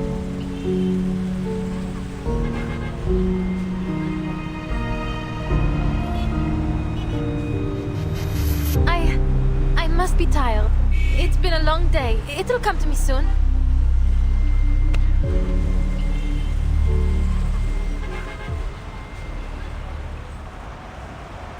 But there is nothing to remember.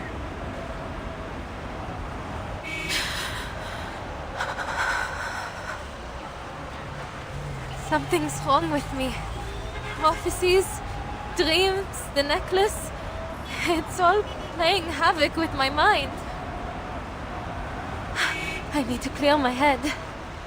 Just bear with me. Those coins have to be in here somewhere. Do not worry, Adele. It is not only you who is confused in this era. Look at the people around you. People?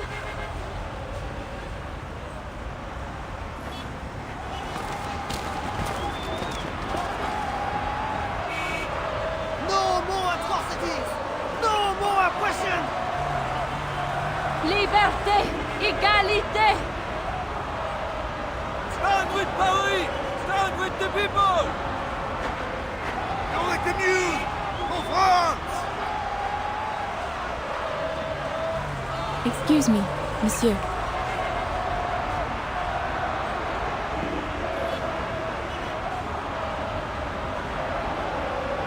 Where are you going? We are following the Garde Nationale to fight the Royalists! Yes! And then I'm going straight to the pawnbroker to get my masters back.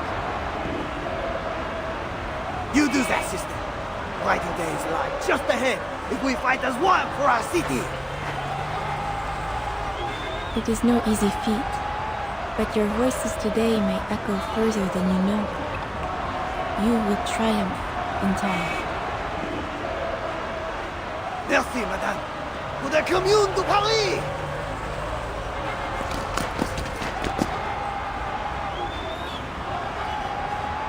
Well, everyone's fighting to survive these days. Looks like another protest. But did he just say Commune de Paris? He did. In their minds, this is the burning summer of 1871.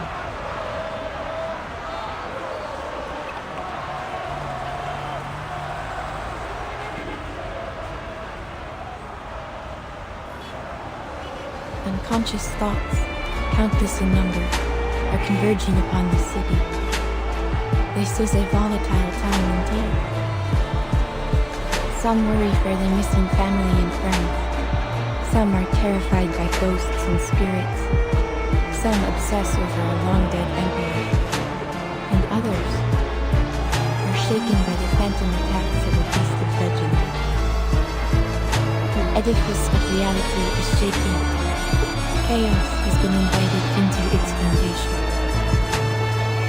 Whispered fears, murmured madnesses. A sickness is sweeping the city, and the beasts of Gévaudan have multiplied.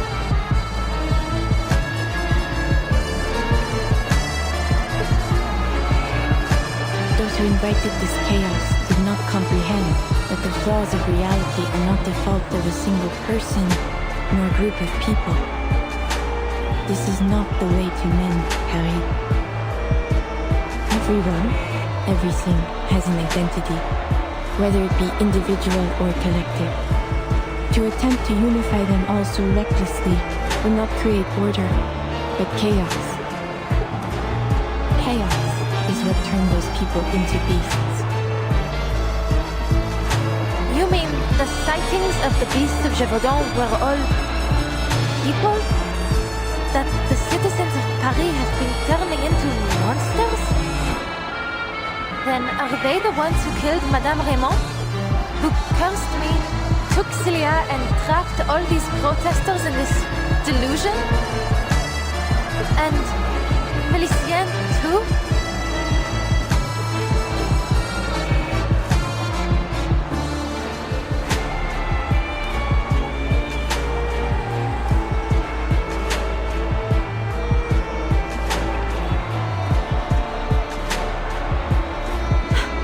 Truthfully, madame, I'm having a hard time believing you, or even my own eyes. Everything turned completely mad the moment I entered your parlor. The beasts of Gévaudan were nothing more than a rumor before I met you, but in your parlor, in that dream, there they were, attacking me. And now you claim that Felicien isn't real, that I just made her up. What are you trying to do here? I play no part in your fate, Adele.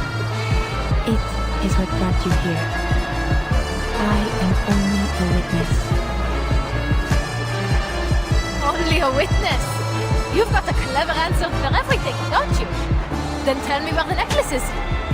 You must have seen Felicien take it, right? So, did you witness that, madame? You received that necklace in a dream. It is only natural that it would vanish into another.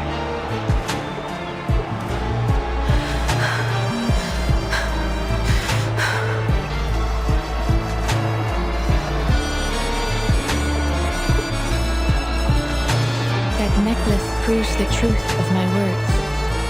The spirit world is as real to us as the physical world. Happily read Felicien's fate. That is, if you still believe she is real. I don't need you to read anything. I need space to get away from all this madness and think for myself.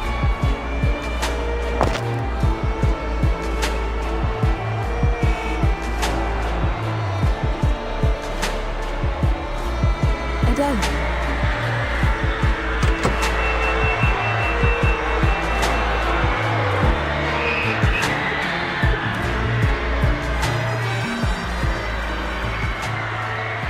Adele, behind you. What?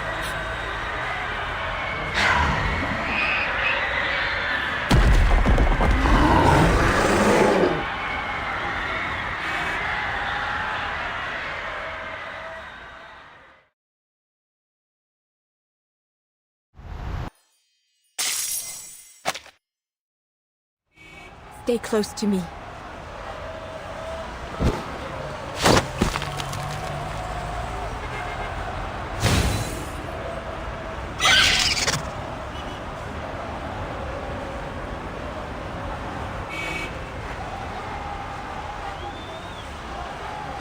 Your hand. Did it get you? Bon sang. This is no dream. How did they get here?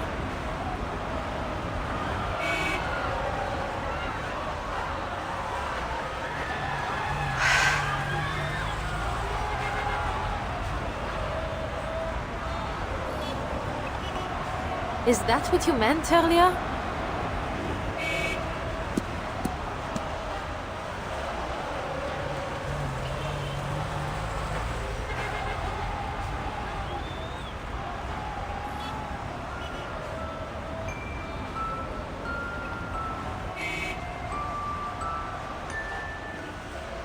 Maybe you do have a point. At least about the beasts of Gévaudan.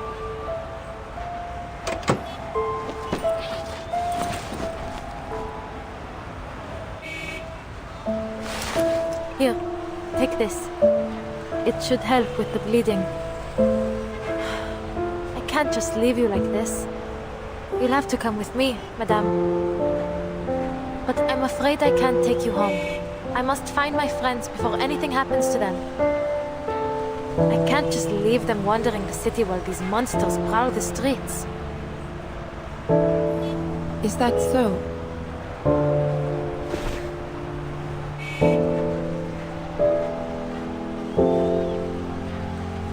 I foresaw death in the catacombs, and yet still You aim to go there? Of course. I've made up my mind. I need to find Celia. I don't care what it costs.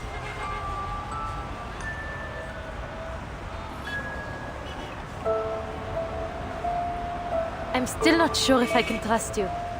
But for now, at least, I don't believe you want to do me any harm. But I need to know. Why are you helping me? You didn't even ask for payment. What do you want from me?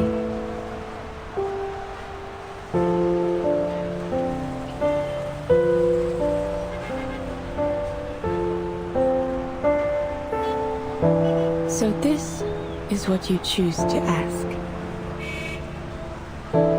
Why wouldn't it be?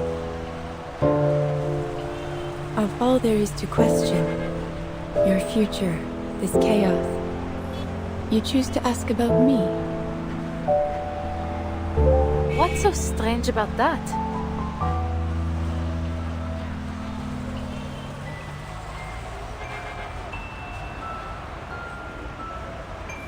Nothing. Your curiosity is only natural. I have never once lied to you, Adele. You are cursed, haunted by a shadow of fate. I only wish to see what will become of you. But don't you already know? I'll die in the catacombs. What else is there to see? You know this yourself. Yet, here we are. We have a common interest in that fate, you and I. Let us leave it at that. Go to the catacombs, Adele, with me by your side. You will need my help once you enter.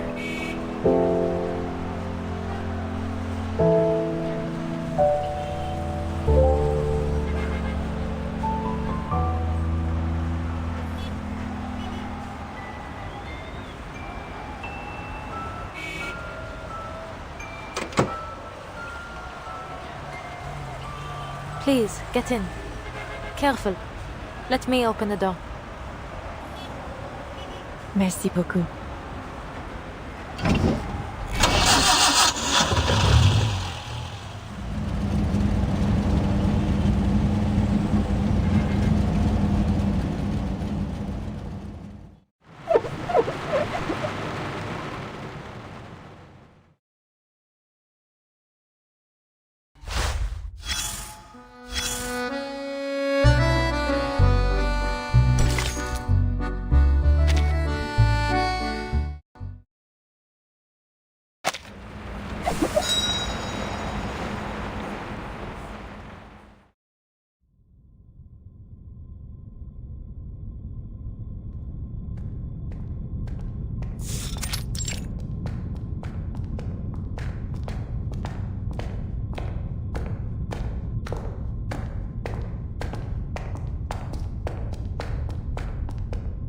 This should be about where the restricted area begins.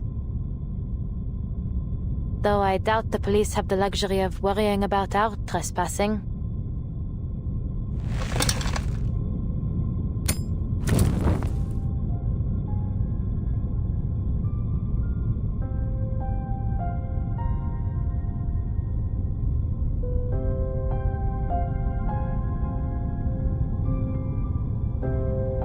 I've always wanted to explore the catacombs. It's almost eerie to think they've been lying beneath our feet for centuries. And it only got spookier once they started stuffing the dead away down here. A vast labyrinth lined with skeletons. But despite the spookiness, I still feel it has a special charm. Secret passages used by revolutionaries and soldiers, surviving in their own way against the march of progress. The catacombs have a rich history, indeed. Yet only a small portion of it remains open to the public. It is a place dear to the spirit of the city, yet one that is hidden away.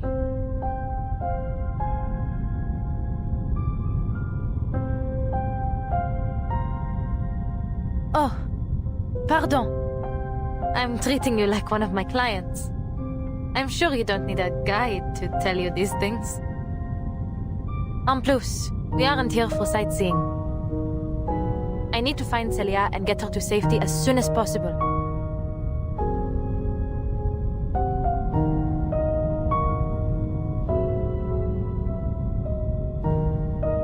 But these tunnels stretch out almost 300 kilometers in all directions. We can't go looking for a needle in a haystack. Madame, your divination revealed Celia's whereabouts before. Could you perhaps try it again? The fates of many commingle here. To trace her would be to catch a single stream from a flowing river. But it seems her stream is deeply entangled with your own. Perhaps by observing yours, I may discern her presence. Your stream is quite unique. The familial curse you bear. It may be a gift in some strange way, setting you on a path unlike any other. I've certainly never thought of it that way.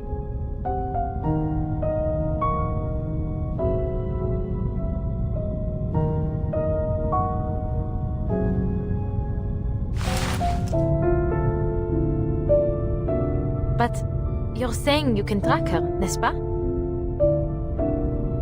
It will not show me where she is, but I will gain some sense of where she has been. Génial. Better than searching blindly.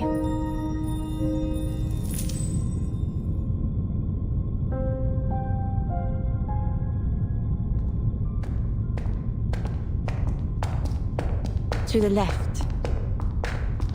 D'accord. Then we go left.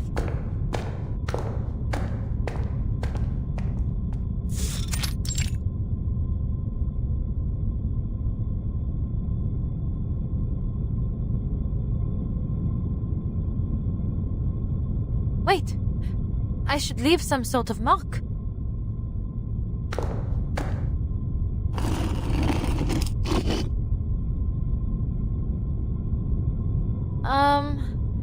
We've been walking for a while now, but we still haven't found anything. Forgive me, madame, but are you sure your divination? Shh. Look. The fruits of your search.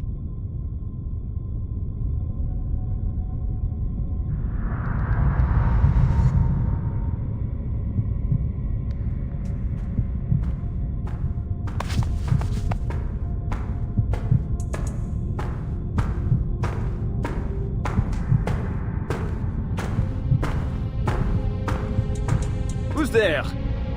Oh, a fellow explorer. What luck. You see, my headlamp's gone out and I've been separated from my students. I wonder if you might help me get to the surf... Wait, you? Are you not that same young lady from yesterday? And you, Madame Beryl-Boisniche? What on earth are you two doing here? You know each other?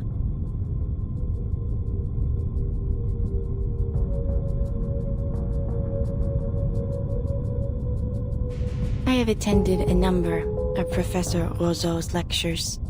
His ideas are most intriguing.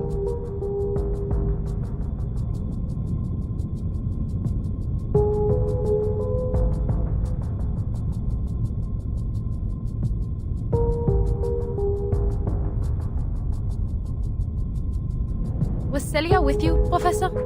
I've been looking for her. It's serious. I tried calling the campus, but no one answered. Celia? She was supposed to join us today, yes. But I'm afraid I haven't seen her. Most unlike her to do such a thing, but perhaps she had a change of plans.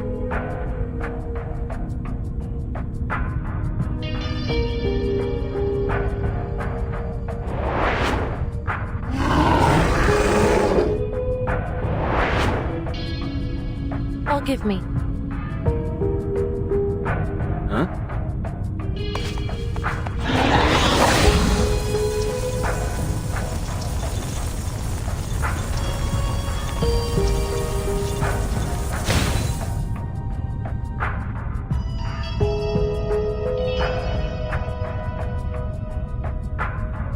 Mademoiselle Tavernier, what are you doing? No need to be alarmed. It's just my arcane skill. It's a relief to know you're as real as you appear. But you have heard about the reappearance of the beasts of Gévaudan, no? To say nothing of the critters that surely nest down here. Monsters wearing human skin could be lurking nearby. We can't be too cautious.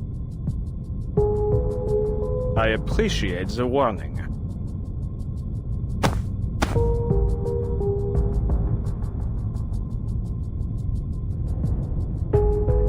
Knowing Celia, it may very well be that she lost track of time organizing her research materials. Are you quite certain she's not at home? That does sound like her. But I went to her place. No one was there. In all likelihood, she's in some cafe with her nose buried in a book. But mademoiselle, why is it that you are so concerned with finding her? It's as if you're certain she's in some kind of danger.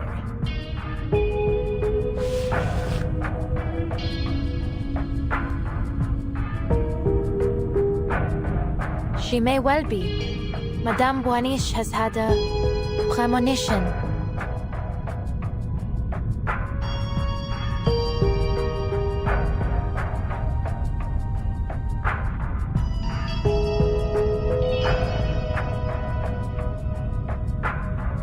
Madame Boaniche, forgive my bluntness, but you've been indulging this mademoiselle far too much. Scurrying about down here? What this young lady needs is a good rest. It is her will that brought us here.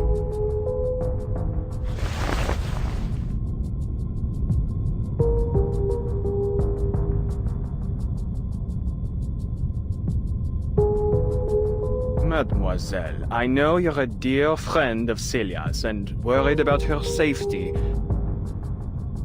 But you mustn't let yourself become paranoid, especially with all of this hysteria spreading through the city as of late.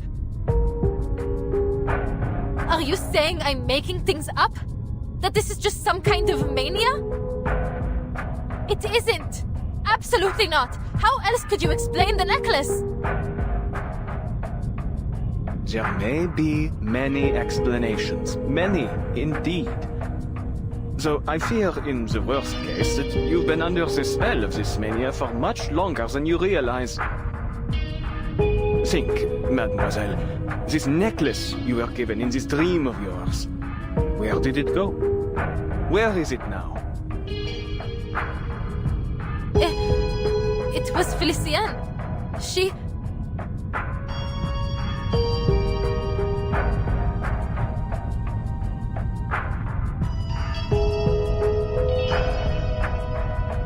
I remember. I saw it.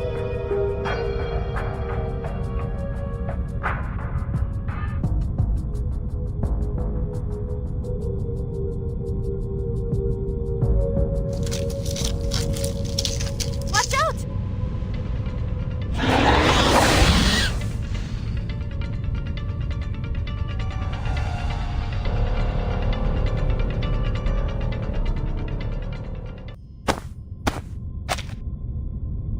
Please, mademoiselle, those were simply ordinary critters, not mythological beasts. I'm afraid my verdict stands.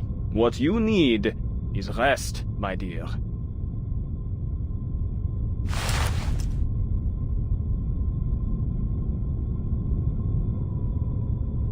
As much respect as I may hold for the art of divination, in fact, my own field of study overlaps with it quite a bit.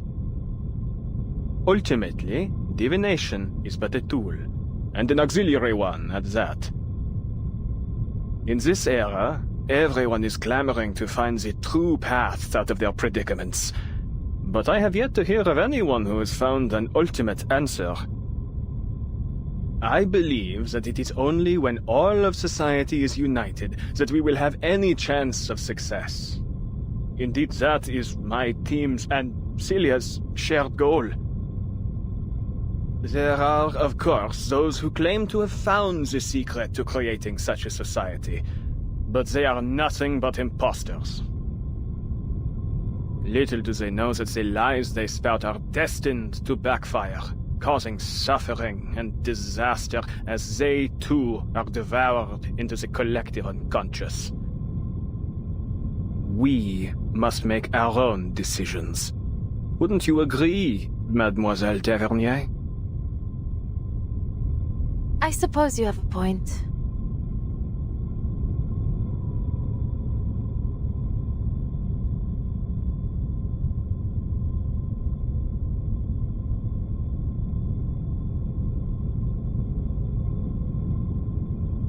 But I'm certain something is wrong. And that's exactly why I'm here.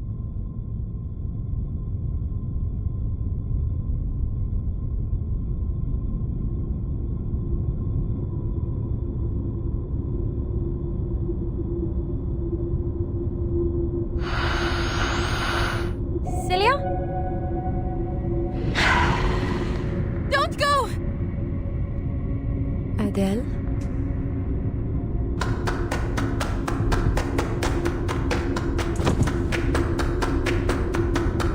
Attendez, mademoiselle! Please, don't venture off alone!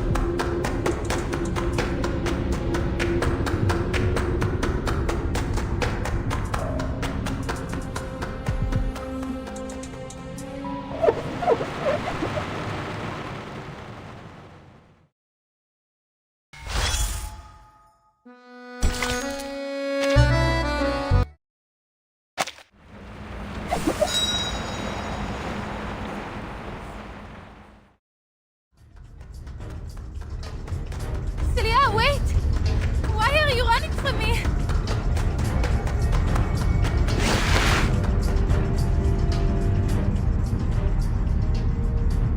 A dead end.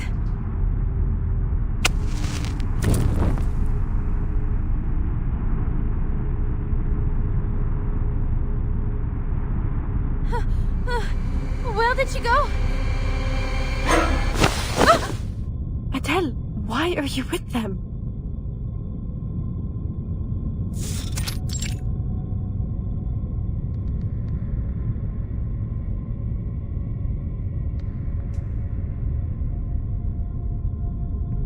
Celia?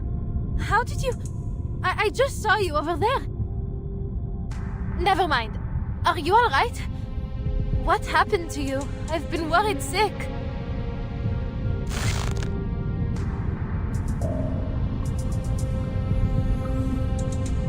Answer me. Why are you with them? Them? Who do you mean? Manus Vindictae.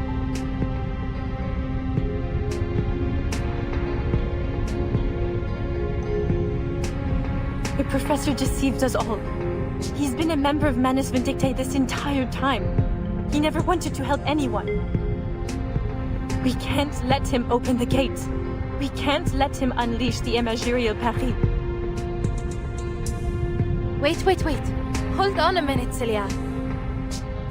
Manus Vindictae. In imaginary Paris. Please, I don't understand.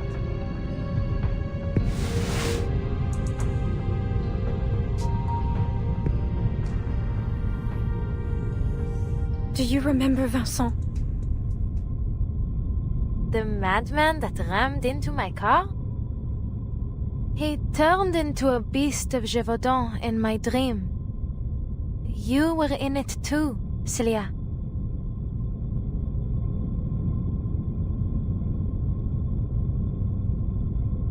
No, Adele. It wasn't a dream. Yesterday morning, I went to the hospital to check in on him. That would be around the time I visited Madame Boaniche's parlor.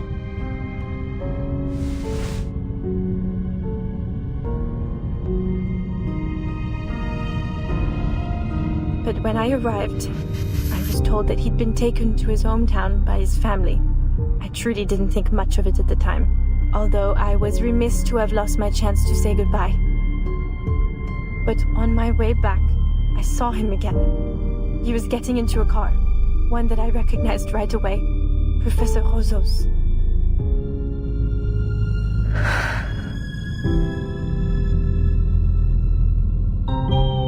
It was altogether too strange. I couldn't just let it go. So, I hailed a car and tailed them. They parked in a hidden spot and entered the catacombs together. They kept going deeper, and I followed. I don't know how long we walked. It felt like we were descending into hell itself. Then, I saw the room.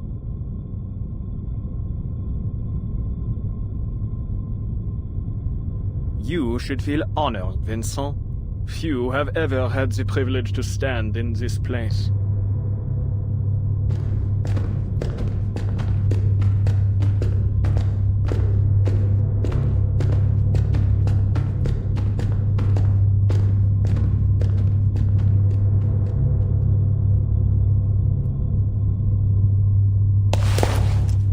Where are we?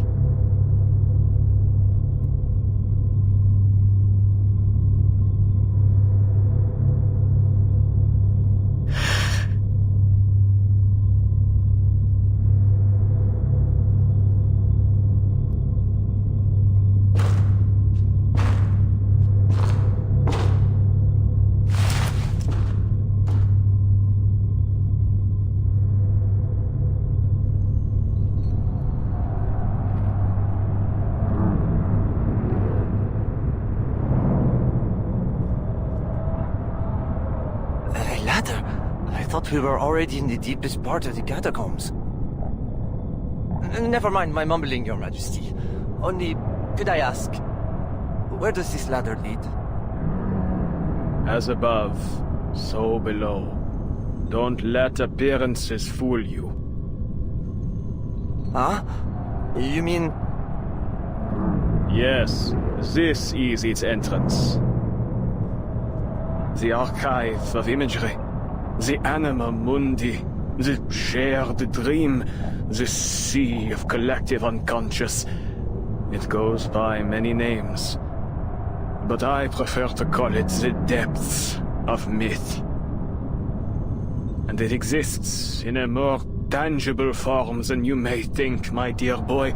In fact, it is right in front of you. My God! This is beyond my wildest imagination. For now, it is but a small crack in the veil, nowhere near enough. We must open the gateway. If we wish to restore the glory that once shone on this land, we need a far more radiant light. Like the brilliance of the sun of Austerlitz.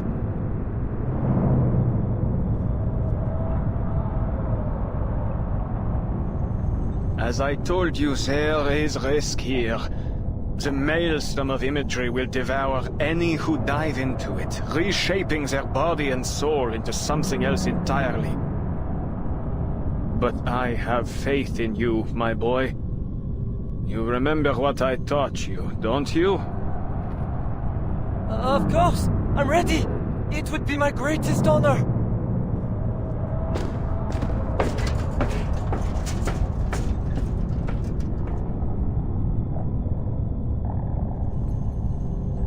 You must find the key. The French blue, a pivotal discovery by one of our most venerable pioneers. Sadly, her existence dissolved into the depths of myth just as she had nearly claimed it. Still, her discovery has paved the way for our victory today. Together we will build a bridge between the material and spiritual realms, one that will guide us toward a more perfect world. Have you found it, Vincent? I have it.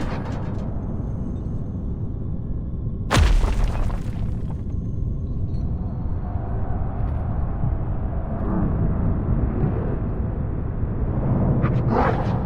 So blindingly bright. As bright as the sun.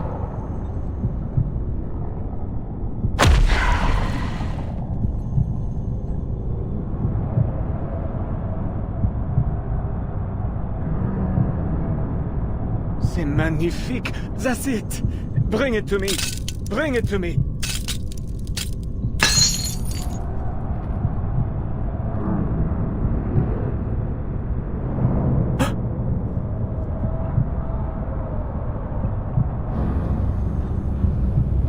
What a shame, dear boy. It seems you weren't worthy after all.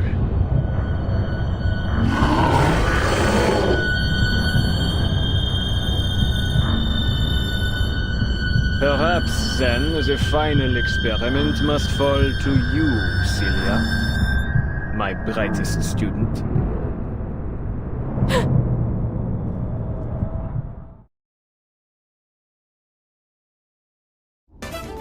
Oh, I got it now.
Laurent Roseau is a madman.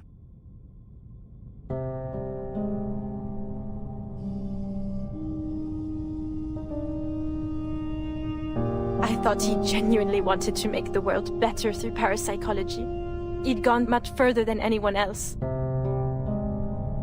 But I was perhaps too foolish, too naive to realize that all his novel theories, all the inspiring dreams he shared with us, were lies, meant to ensnare us, to use us. All those rumors of monsters in the city, the madness in the streets, the disappearances, they were his handiwork. He and Manus Vindicte. Professor Roseau? The depths of myth? Manus Vindicte? I saw him. Vincent. He became a beast of Gévaudan. I saw it with my own eyes. Then he turned to me and...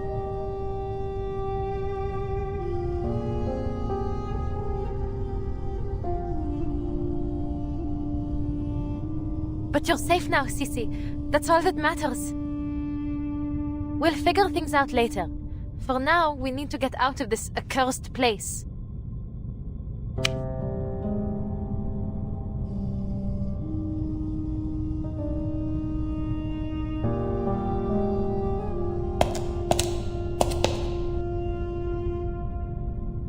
Sissy? What's wrong? Allons-y, come on. We have to go.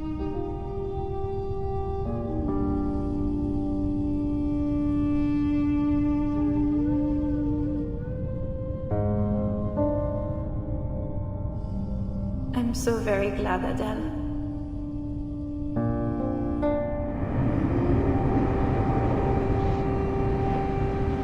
I still truly see myself through your eyes, n'est-ce pas? Sissy? What do you mean? What else would you look like?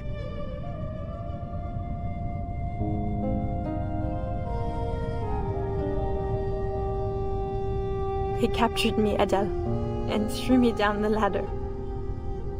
So many voices flooded my head, an endless number, until I couldn't feel my own body anymore. They told me things, whispered about this Manus Vindicte.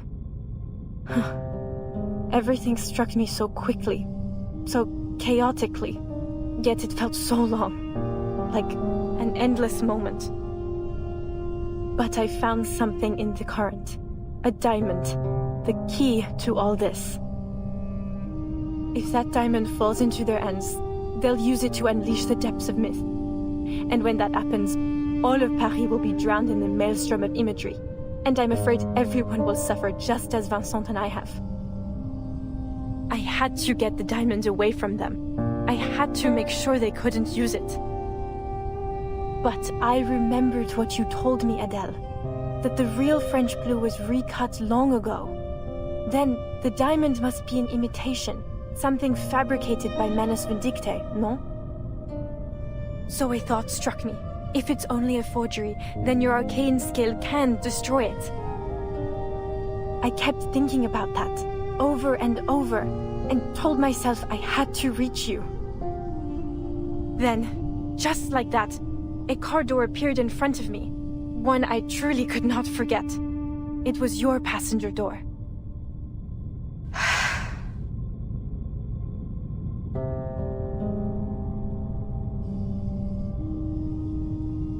Maybe the depths of myth really does connect our dreams, blurring the line between what's real and what's imagined.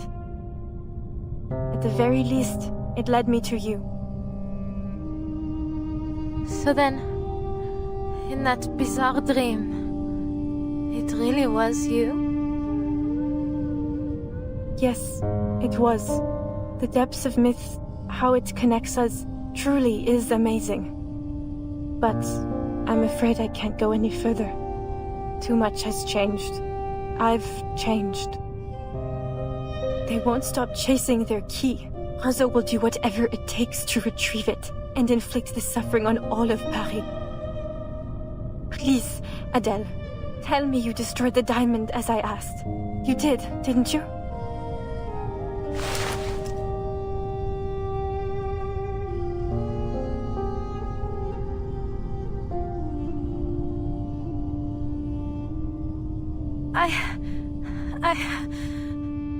It was all so strange and confusing. I was worried about you, and I thought the diamond might be the only clue as to where you were, so I didn't destroy it.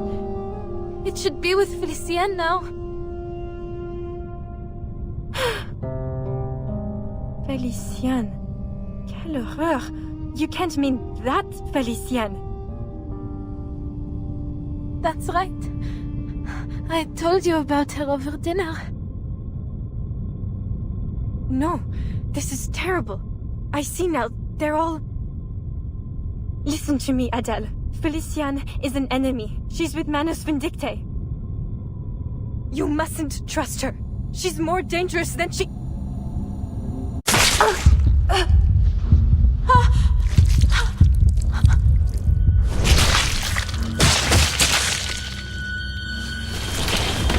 How rude. You really ought to reflect on your choice of friends, ma chérie.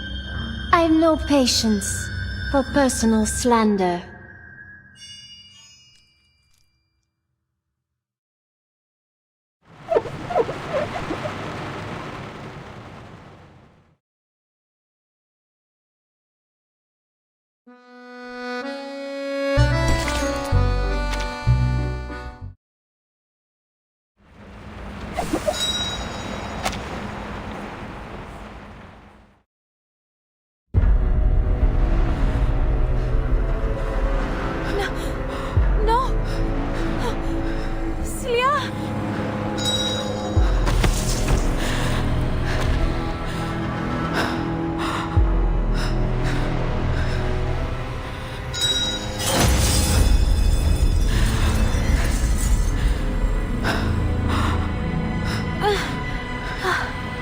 My head hurts.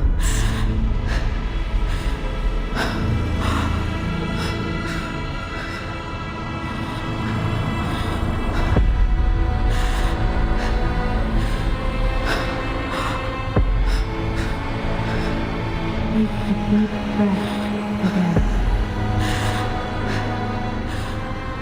Come, take my hand.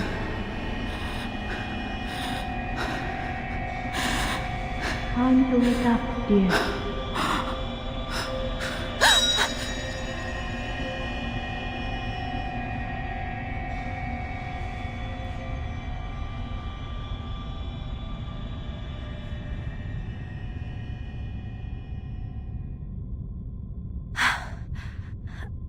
Madame Boaniche? Feeling better? Take a breath. Rest a moment. We are here with you now. We?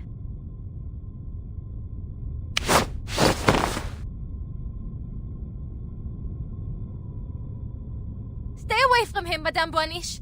He's the one behind all this. What? Celia told me everything. She saw you turn Vincent into a monster. Oh, my dear girl. When we get you back to the surface, we must get you some immediate mental care. You've been pacing around in circles, talking to yourself, laughing and crying for who knows what reason. And now, just as I thought Madame Boaniche had managed to calm you down, you start spouting this nonsense. Enough with your lies. You can't fool me. If you know what's good for you, you'd confess all your evil plots and come with me to the police. Wait, isn't that...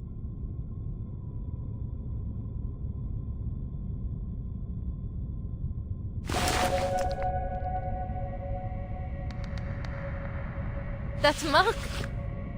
It's the one I made earlier. It's exactly how I made it. But I followed Celia. We went so far. How could I be back where I started? Aren't you listening? All you've done is pace in circles and mutter to yourself. And now this rubbish about Celia. For pity's sake, girl, look around. She's not here. Ask Madame Boaniche if you must. But I saw her with my own eyes. Felicien stabbed her. It was real. It was true. She was dying in my arms. Her blood was on my face, my hands.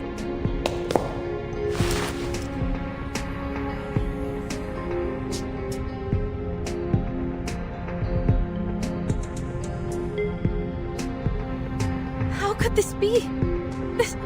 This must be another one of his deceptions. You have to believe me.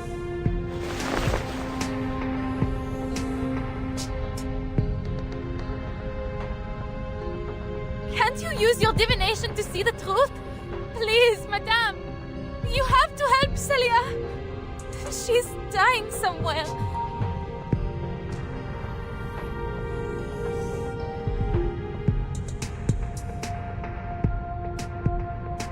It seems this curse still shadows over you. What you saw were simply illusions.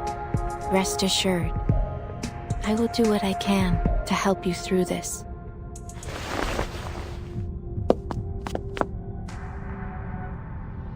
Illusions? So, even you think I... But there's no mistaking it. I saw Celia and Felicien and the diamond. Felicien has it. Celia told me it has to be destroyed, or else...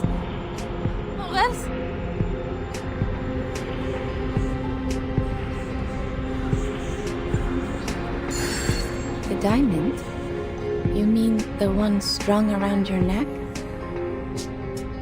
Huh?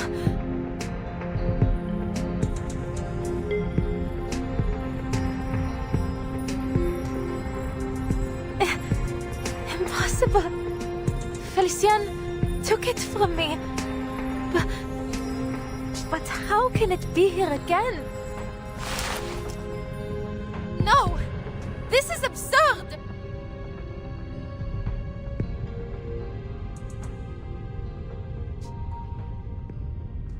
Celia was right. This wicked imitation must be destroyed. It must be destroyed now! Come, Fefe!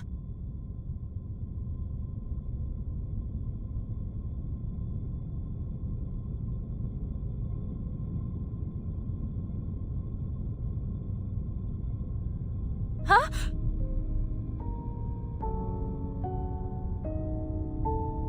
What's wrong, Fefe? Destroy the diamond! Fefe?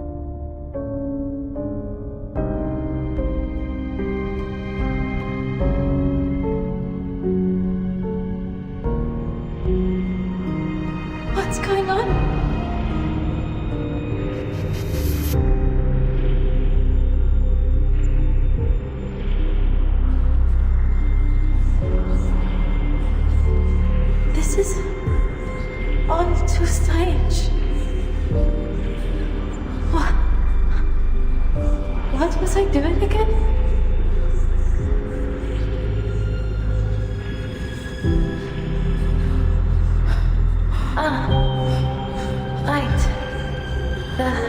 diamond that Celia gave to me. What she said was real. I have to destroy it.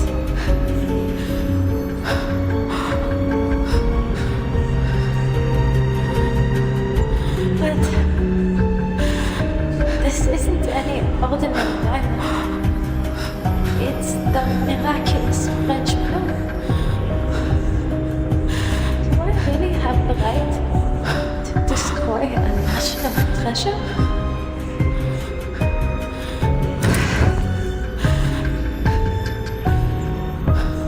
Who was it who asked me to destroy it anyway? Oh, it must have been Celia. But Celia, she gave the diamond to me. It's mine!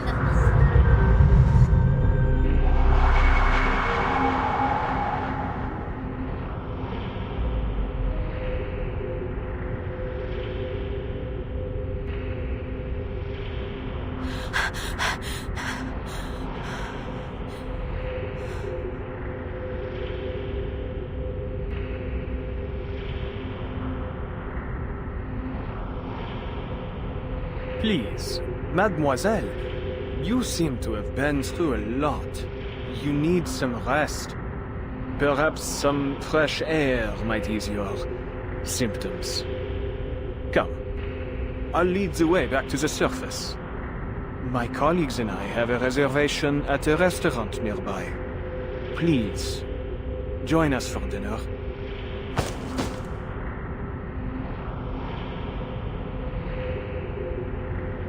I think you're right, Professor. I need some fresh air.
With the necklace in your hand, Adele. Why not put it down? Just for a while.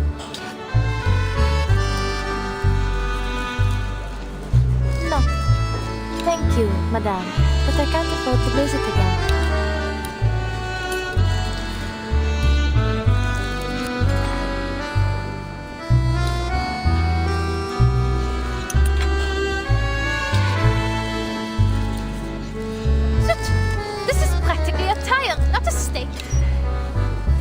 Allow me. No, thank you.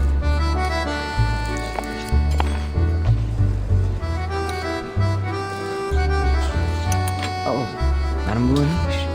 It's been a long time. I'm glad to see that you're still in Paris. And you? Still in search of your lost fate?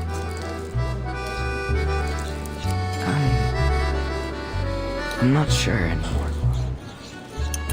What you said may have been right. Fate is a kind of erratic stream. To search for meaning in it, or impose meaning upon it, is pointless. Even so, some part of me still longs to try. Perhaps it will one day be in reach. But I wouldn't want us to dwell on my insignificant problems. I understand that Professor Rousseau has made some interesting breakthroughs in the resurrection of the dead. Though first, perhaps you'd introduce the Senora here? She is the one I spoke of before. The girl who stands at the confluence of streams. Adele, this is a regular of mine. We call him Hummingbird. A pleasure, I'm sure. Ah, yes. I see what she means. You look a little pensive, Senora. I wonder, have you found yourself seeing otherworldly figures and hearing elusive voices? Are you still yourself? What are you talking about?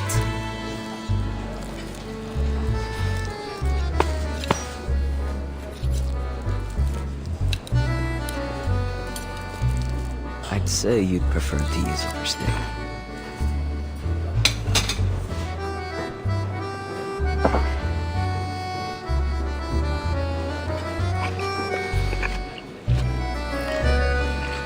They're passable.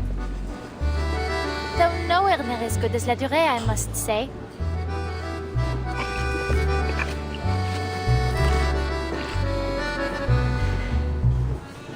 The professor is about to give his speech. If you don't mind, Madame Boniche, might we continue our chat later?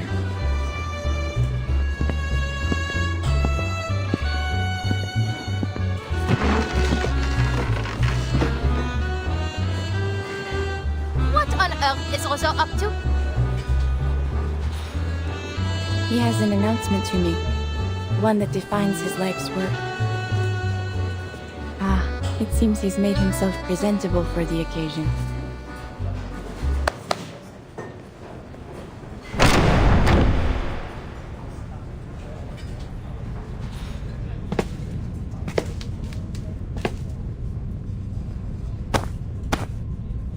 Greetings, dear brethren.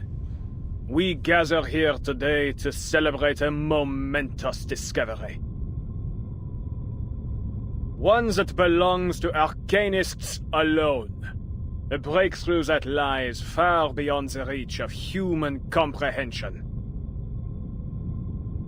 Enough with the self-aggrandizing. Get to the point. I didn't come all this way to watch you pump yourself full of hot air. There's no need to rush, is there, Animus? We have all the time we need.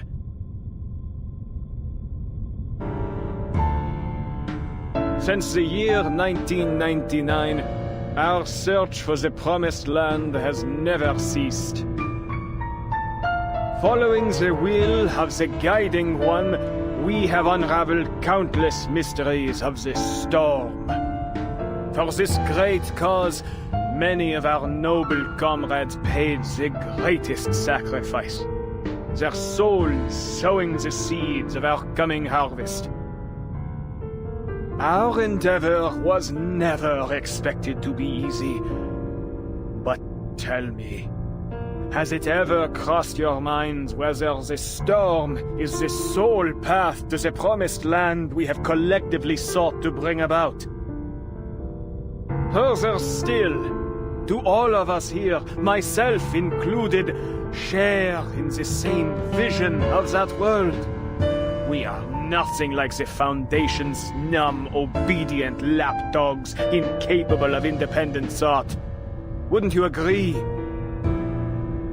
This storm promises only a change to our imperfect, superficial world. Yet I believe a transcendent world may be drawn up from the depths of myth. A world where each and every dream becomes reality. Tell me, which would you prefer?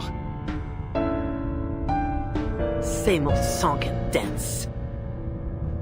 Perhaps you'd care to show something new and actually feasible for once. Otherwise, you'll get naught from me.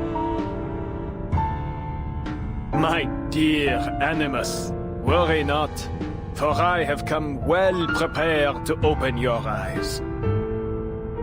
I have discovered a means to access the depths of myth, and through it, achieved a miracle. The miracle of resurrection. Allow me to demonstrate.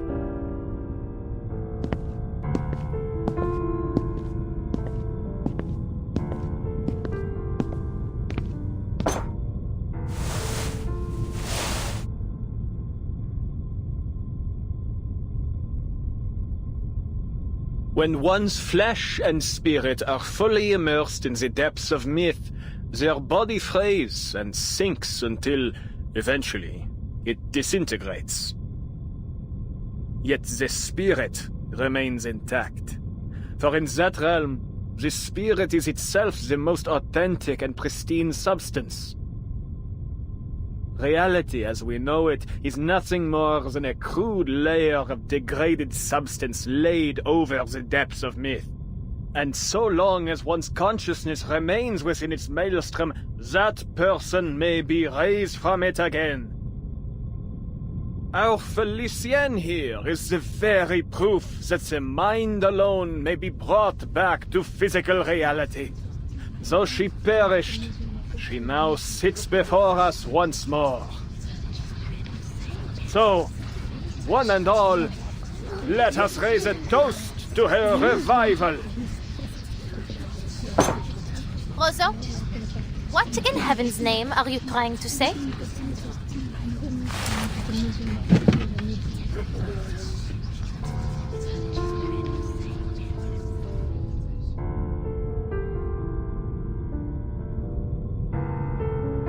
Ah, Felicienne, you fully rejoined us now, haven't you?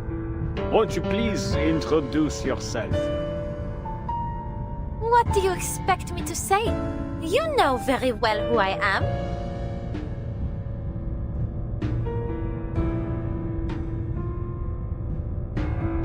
How are you feeling? I would feel a great deal better without your patronizing tone, madame. I have neither need nor want of your sympathy. Ahem.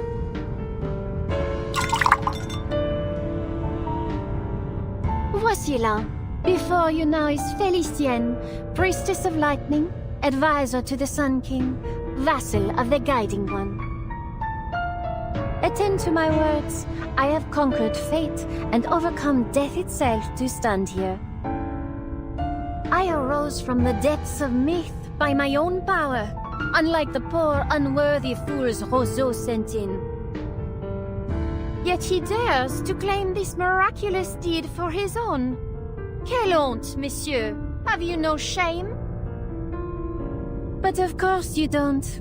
All of you non-entities lack in both gratitude and shame, basking in the grace of the Guiding One and myself without even realizing it.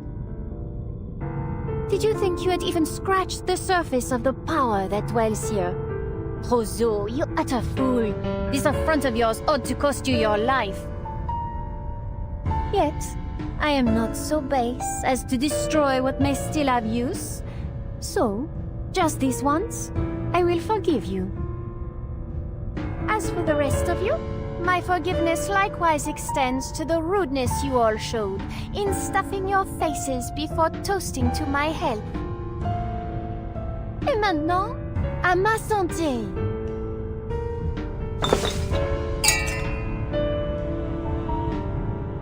This is a miracle. Bringing the dead back to life.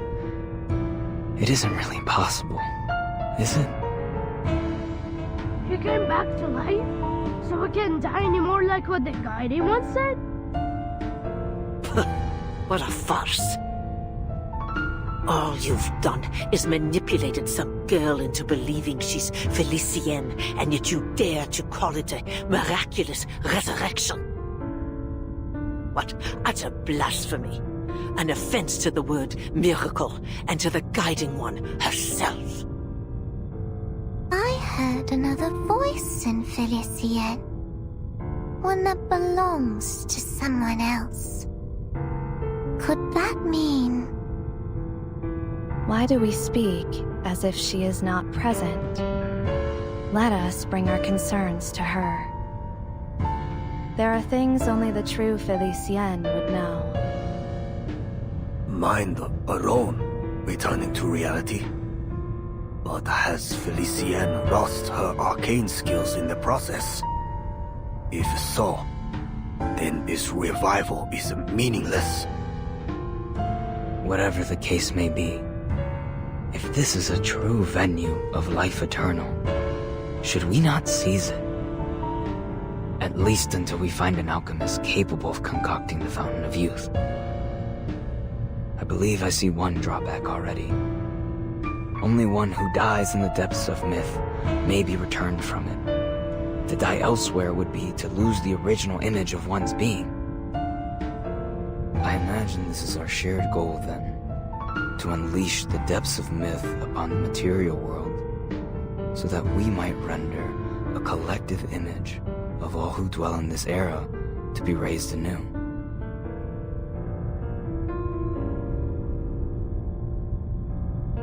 But ought we not to first celebrate Felicien's return?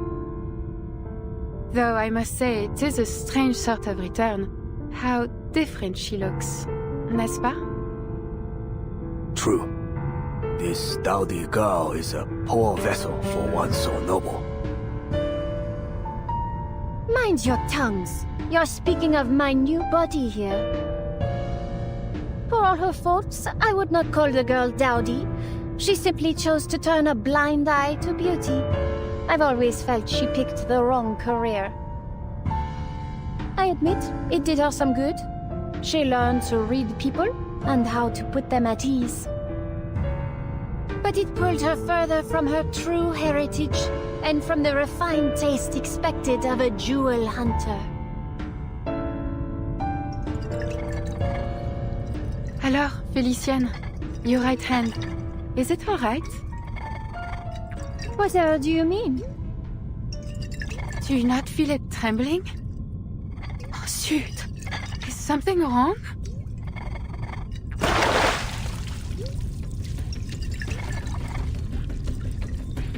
Oh, Adele, you insolent!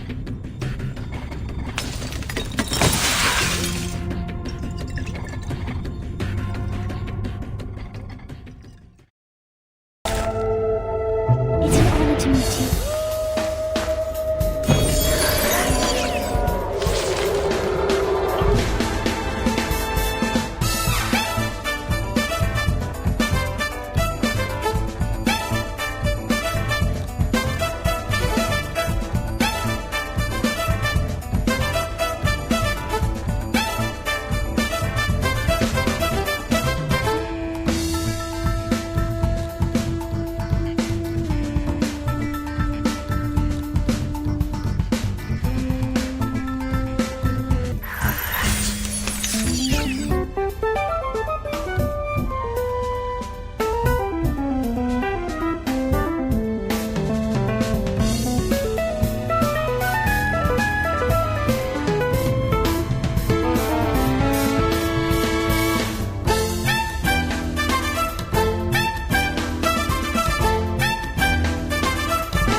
Your Manus Vindicte! Why did you bring me here? What are you doing to me?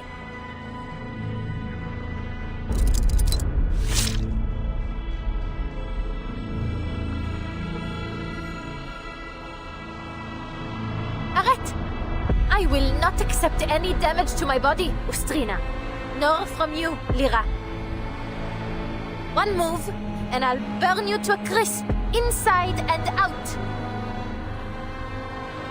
What's happened, Felicienne? It is only us. We're still here at the banquet thrown in your honor. Stop your prattling, you rubbish dump! Another word and I'll rip that canvas to shreds.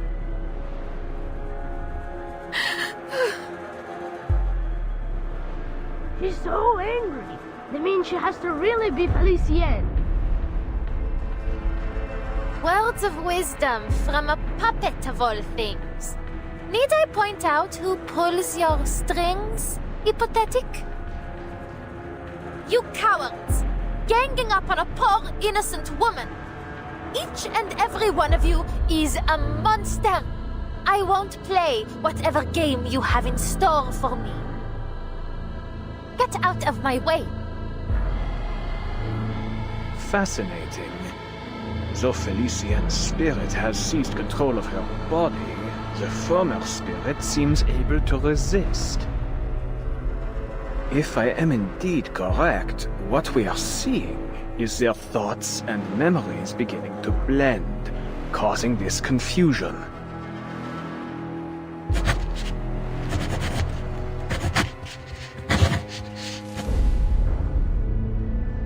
Laurent Rousseau, you've been in league with Manus Vindicte all along.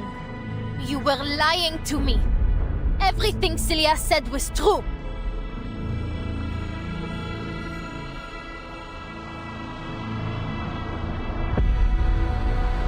My dear, no one here has mentioned Manus Vindicte but you.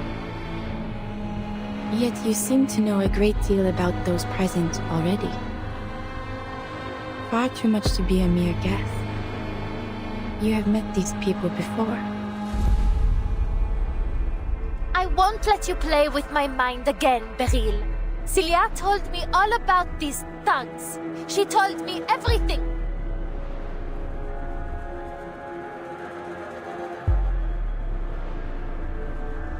Maybe not exactly everything, but she did tell me that it was Manus Vindicte that killed her. Rousseau, Felicien, you killed her! You murderous Manus scum! I believe it is time you faced the truth. The truth? What is it this time? You think I don't see through you? You killed Celia. In that place where the archive of imagery overlapped with reality. You killed her by your own hand.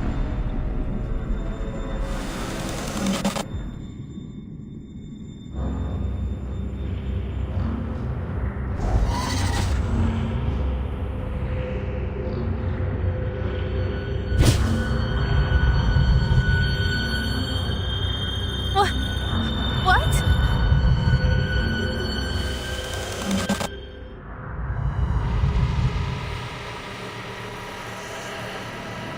You remember it, do you not?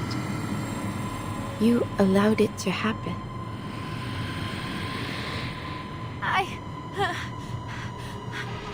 This is... no!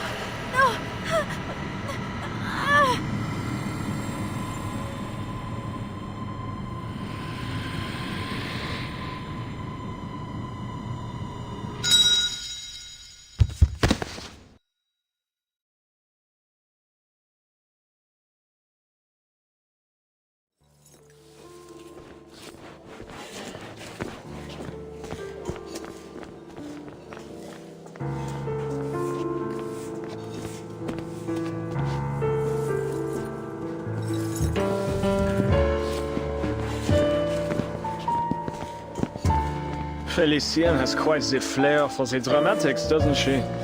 And as always, our audience simply sat back, their eyes glued and mouths agape. We are indeed fortunate for your skill in divination. We will have to wait for Felicienne to return to her senses, but thereafter we follow the plan as discussed. Using the French blue as our focal point, we will draw up the true, perfect Paris from the depths of myth. Democratic, independent, chosen by her people and shaped by the dreams of every one of her citizens. I have seen many versions of Paris, from flames to paradise. Nothing is beyond possibility.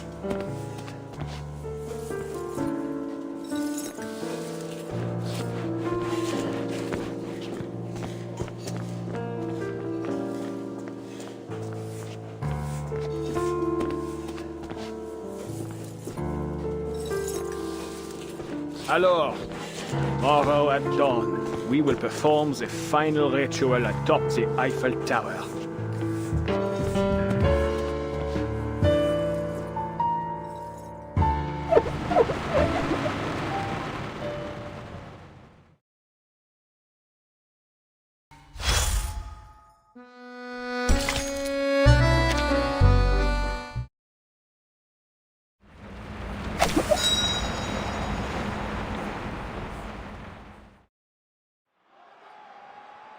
Liberté! Égalité! Fraternité! Deliver what was promised! Hear our voice! Respect our demands! Eat our work days!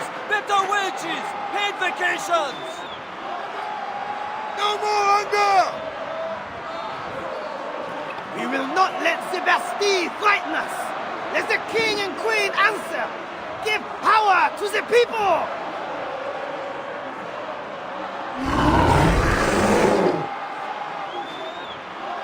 Drive them out of Versailles! Bring them here to Paris! Liberty or death!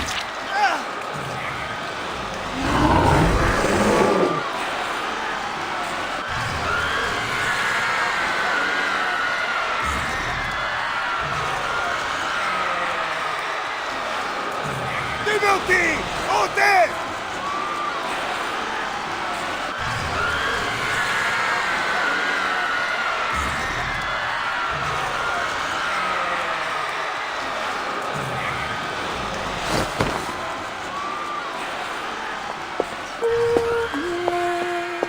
Je me suis offerte le diamant tout court, tu m'as noué. De miel au langage m'ont jeté dans la cage. Quelle surprise! The great Felicienne seems in better spirits now. Et tout ce qu'on ne clôt dans le silence, dans un coffret noir, loin sous la terre. Though I feel this isn't the time or place for such a song, mademoiselle.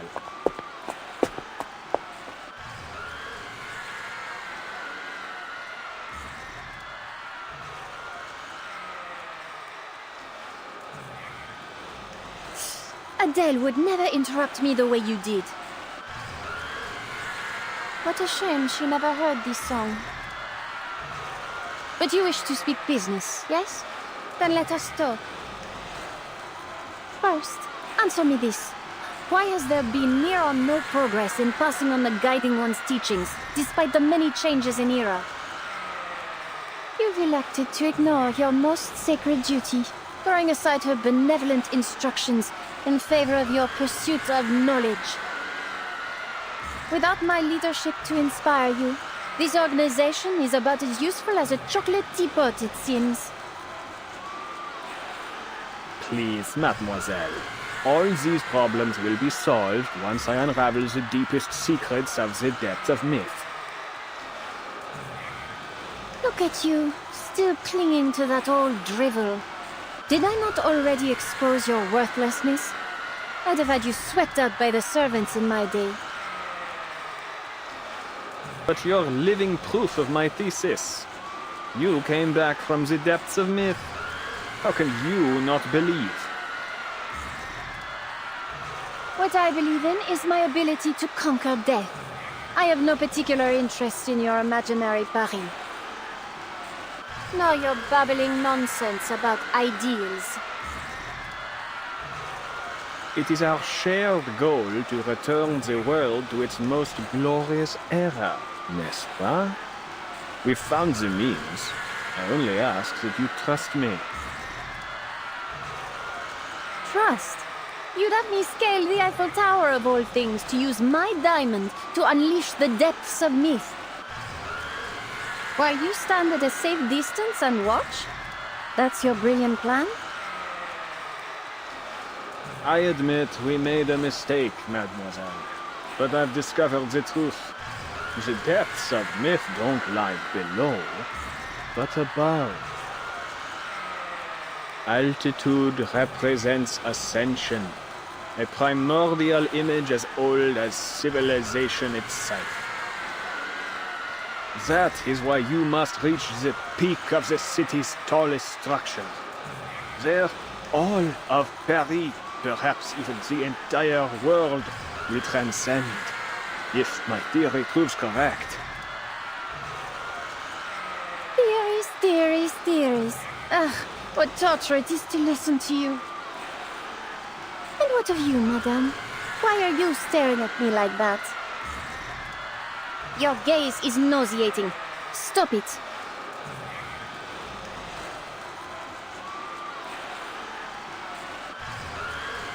Are you even listening to me? I am.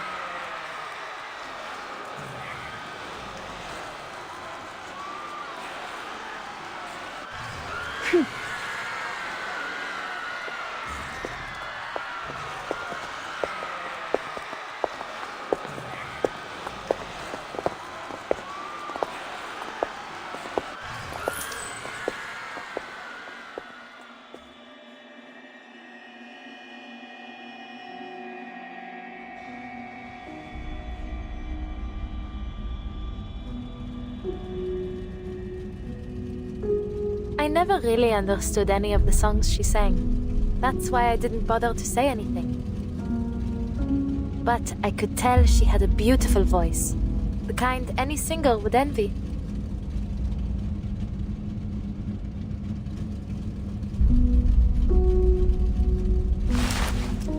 She has a real sweet tooth, particularly for macaron. I've seen her eat a whole box in one go. But not just any old macaron.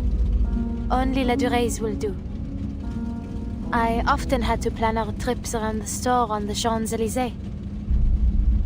Lucky for me, Felicienne was a late riser, or else I'd have had to race all the way from the bakery to her place every morning. But what she was eating, they weren't macaron, were they?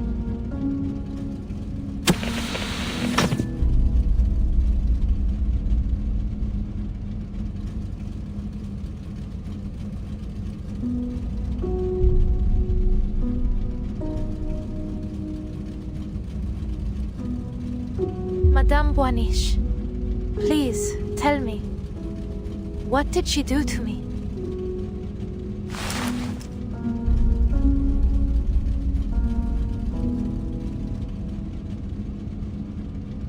She stole your fate. Her original self perished long ago within the depths of myth. The spirit that found you was only a remnant, a mere shadow clinging to a world in which she no longer belonged. She longs to live again, even if it is only as a parasite. What about those memories we shared? Were they all just illusions? Some were true experiences you shared as your streams of fate merged. Others were but fabrications. The nuance can be difficult to discern without careful observation.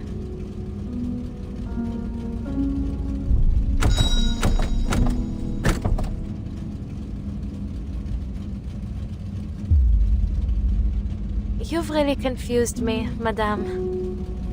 What side are you on? I am a watcher of the streams of fate, not a participator in them. I take no sides. But you can do more than watch. You already have. You were the one that told me about this inevitable death. And then, Celia really did end up dead. You know exactly what's going to happen to me. You know everything, don't you?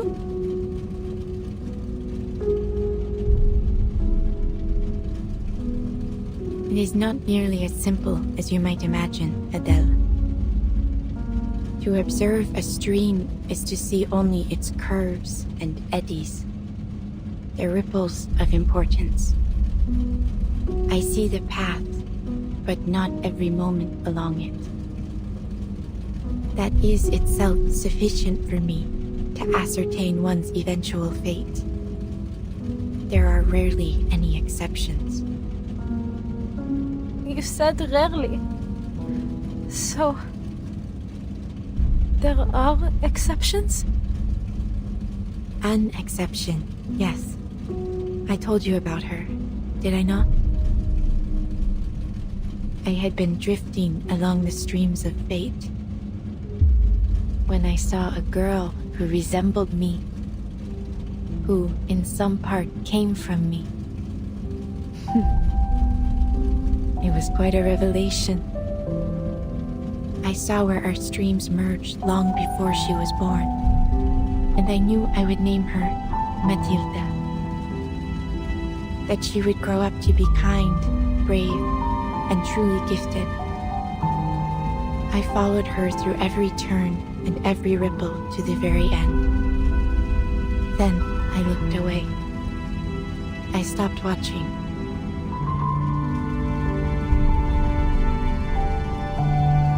The way you describe it? It sounds strange, madame. Almost cruel. As if you've ignored her in the present because you're afraid of her future. I studied the entirety of her stream, every moment of her fate. It seemed enough.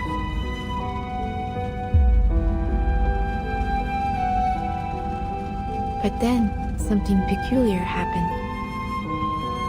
In the final moments of this millennium, there was a certain kind of rain.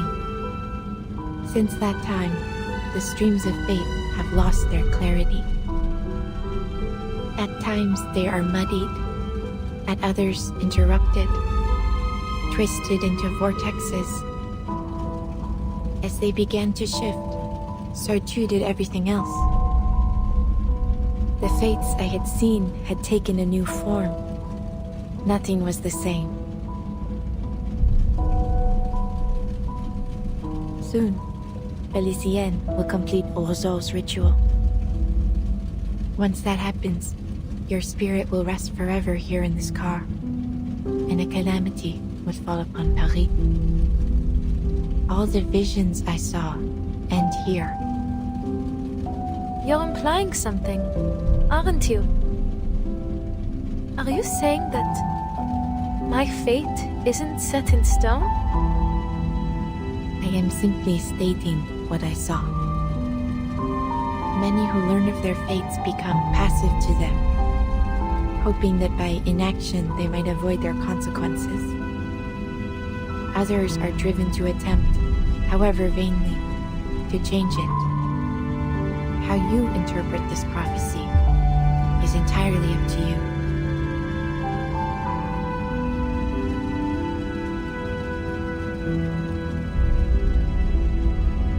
Then, there's still a chance for me to leave this car, n'est-ce pas? This is a spiritual haven, a place which belongs to you alone. Once you leave, you may find salvation hidden within the currents, or a fate far worse than death. I don't want to know what lies in wait for me. What I want is to get out of here and destroy the diamond, just as I promised. I won't fail again. You know a way to let me out, no? You wouldn't be here otherwise. Please, madame, tell me. Whatever future you're hoping to see, it will never happen if I give up now.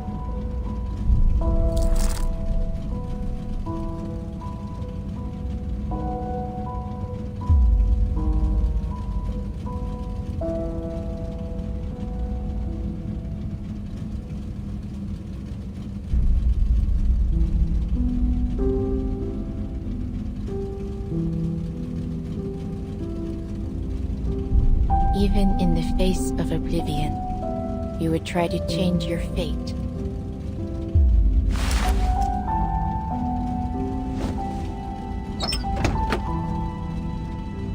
Go, then.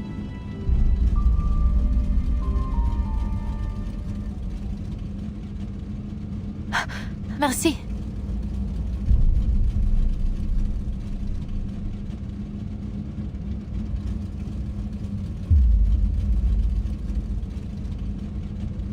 I'll see you around, Madame Boaniche.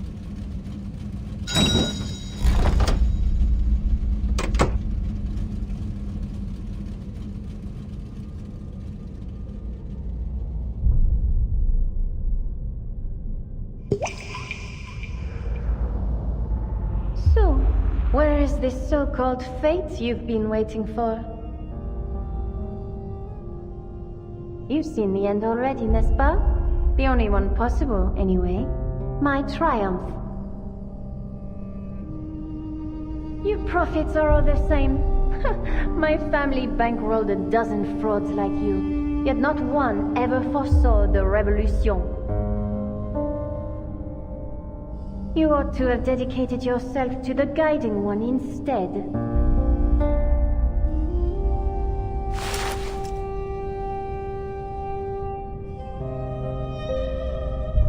You speak because you seek my direction.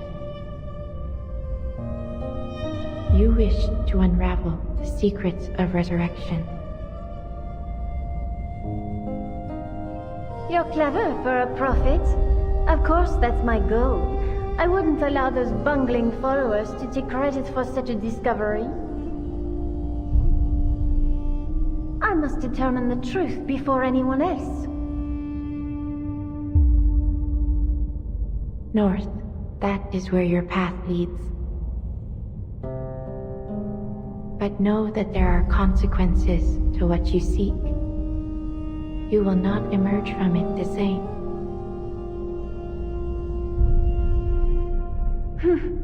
Spare me the theatrics. I shan't be intimidated. You've pointed the way. I have no more need of you. Whatever consequences lie ahead depend on me, on my actions, not some puddle of fate.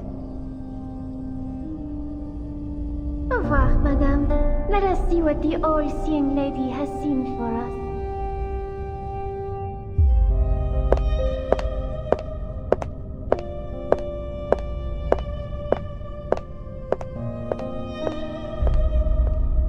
Goodbye, Adele. I look forward to seeing what comes of your actions. To seeing another prove me wrong.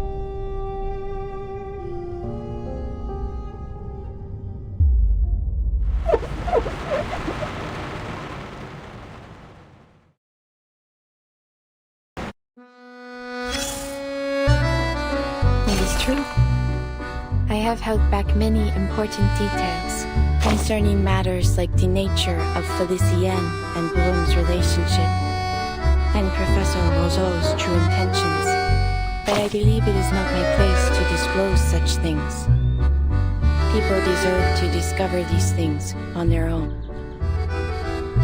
Ah, of course. And why not? My Matilda. Such a lovely, radiant girl. She has inherited my strength and added to it a vitality of her own. Those who speak with her often leave smiling. As for her future, I cannot share it with you here, but I can assure you, her path is one worth looking forward to.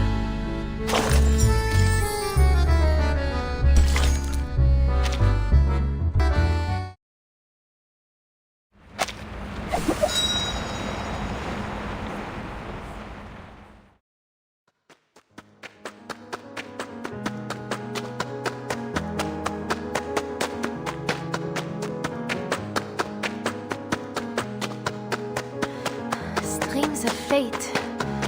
But how can I find them?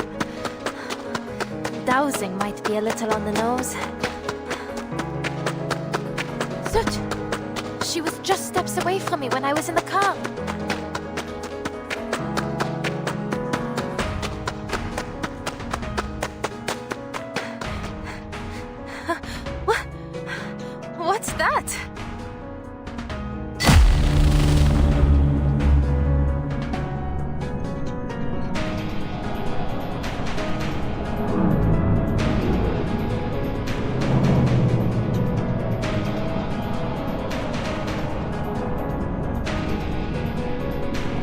How spectacular.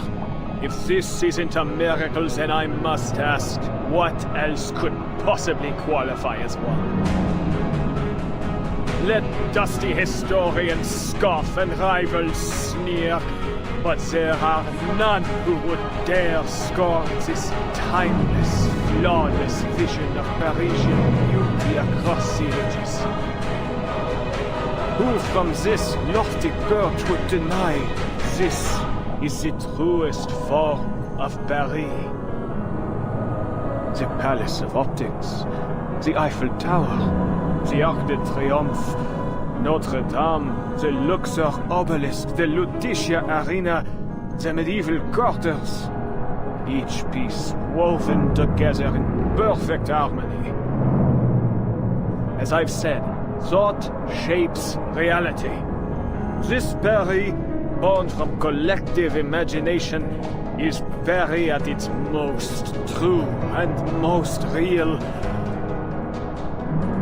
Only when it fully descends shall we finally possess a real world, a life worth living.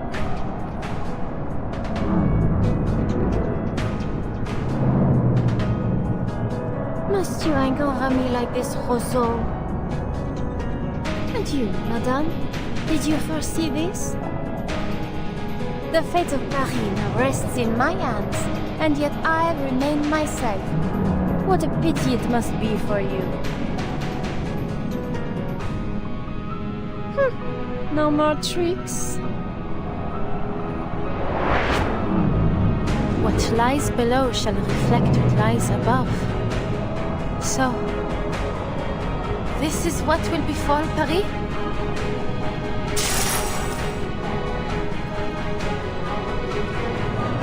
I can't touch her.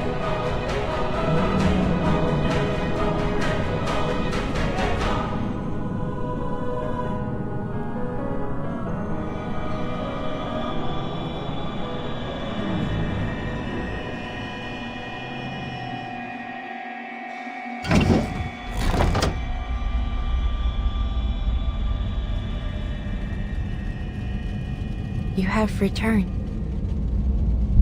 What?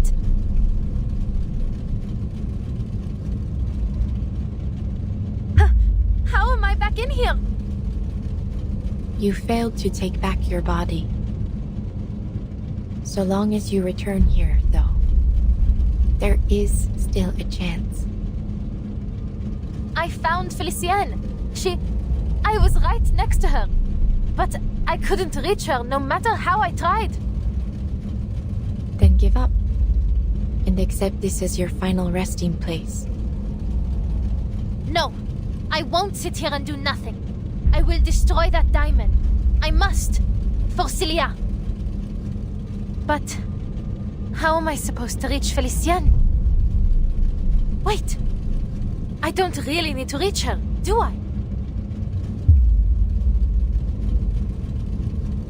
Madame Boiniche, you said before that the stream of my fate merged with Felicienne's.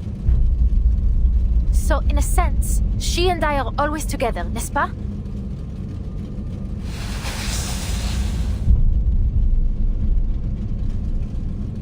Then, I don't need to find her, nor even find myself. Because she is me, and I am her. You have begun to understand. She only had the means to claim your body because your spirits are closely intertwined. Any impact to your body affects both souls, though the weaker of the two spirits often cannot endure the strain.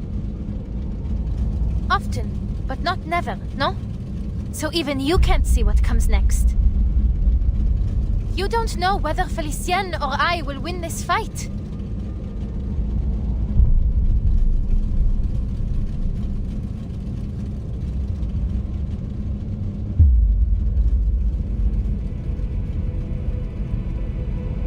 The currents of fate will bend to your actions. You will steer its course rather than be swept away. You have never once yielded before destiny, and that is precisely why I have followed you from the beginning.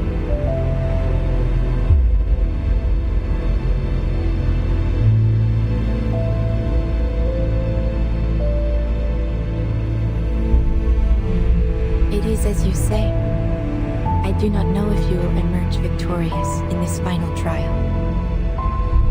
Will you carry this through for me? Do you even need to ask?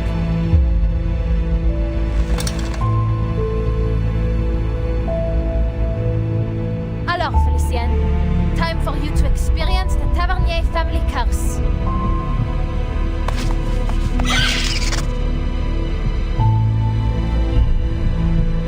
If our fates are truly intertwined, then this curse must bind your soul as well as mine. And in true Tavernier fashion, your end will come, just as you lay hands on the treasure you desire most.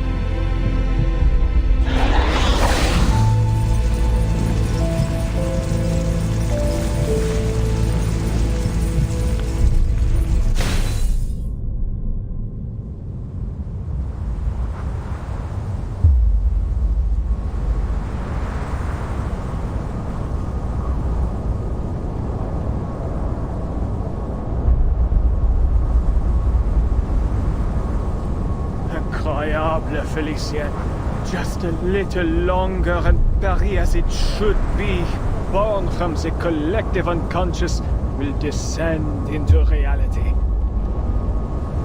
The true Paris, not like the garbage heap below us.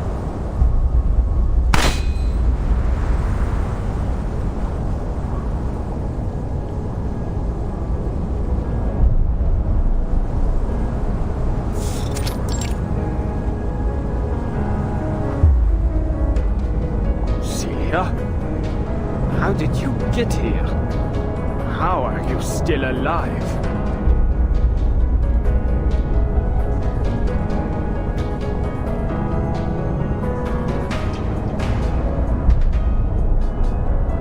Adele called out to me. Fascinating. Truly fascinating. Your soul should have been erased by Felicien. I must thank you once again, my most brilliant student. Your existence confirms another of my theories. The depths of myth promises more than just resurrection, but an end to death itself. A friend of Adele's? No doubt you're as tactless as she was. You intend to stop me? Be my guest?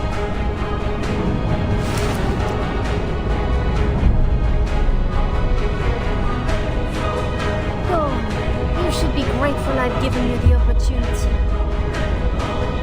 Whether you hit me or the diamond, you'll stop the ritual. Go on. You really think threatening Adele's body will intimidate me? It won't work.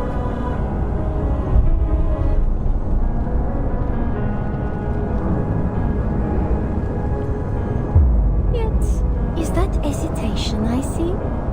Think about what our chère Adele would say at a time like this. Pull the trigger. Sounds like her, n'est-ce pas? Shut up! Shut up! My, have I said something wrong? Or perhaps you don't know Adele as well as you thought. Here, let me show you in a more vivid manner.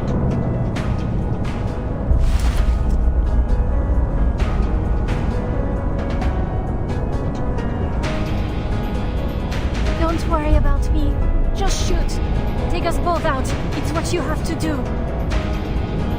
It's the only way to break my family curse. You have to end the adventure with my death. To fall at the height of a brilliant journey. That's better than fading into some bleak, ordinary end, no? No, Celia. You don't need to do this. I'll end this myself.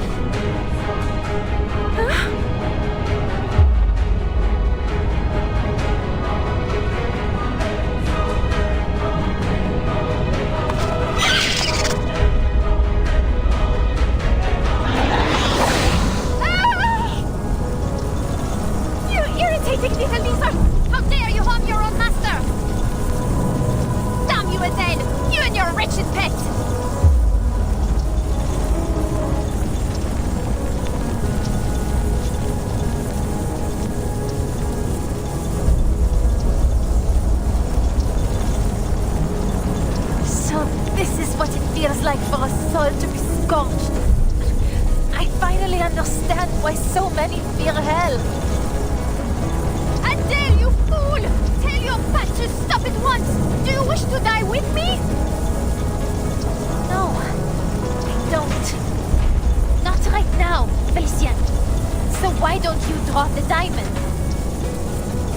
I can already guess your response. You keep dreaming! This diamond belongs to me! Not even death can steal it from me!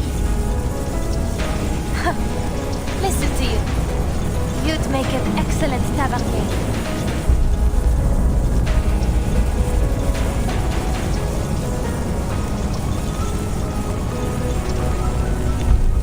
Now let's see if fire can separate true from false, Felicienne.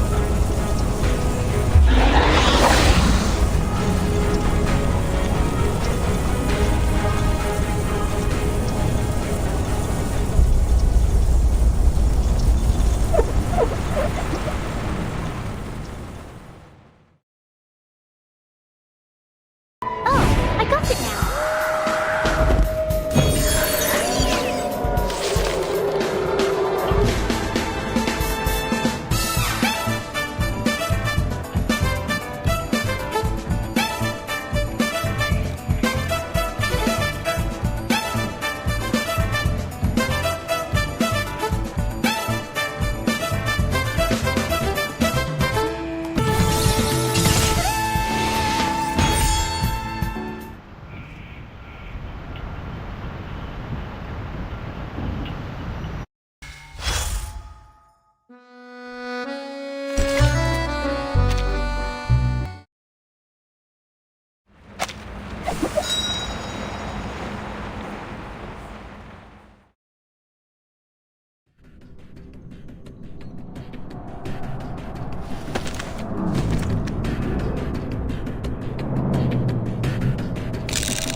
Adele's personality wasn't entirely consumed.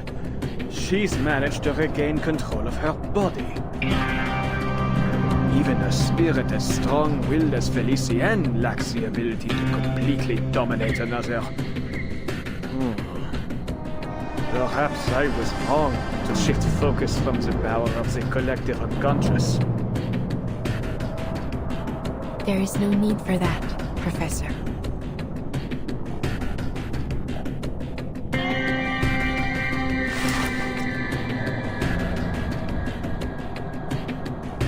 Even were you to interfere, the outcome would remain unchanged. You are but a pebble in the course of the stream of fate. Wait with me a little longer. Things may just take an unexpected turn. You saw something, didn't you? Quite the contrary. I see nothing. And that is what fascinates me most of all.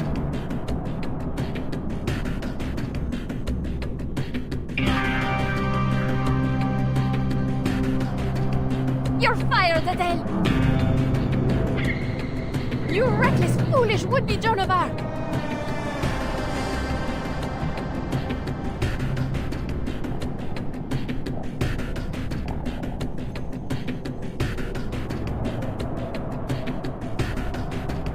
That's almost flattering. But this is nothing compared to what you did to Celia.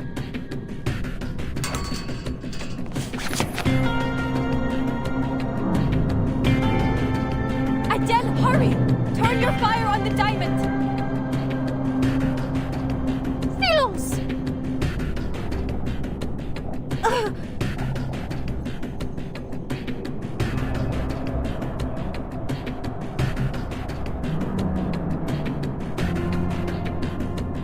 Stop this, Felicienne!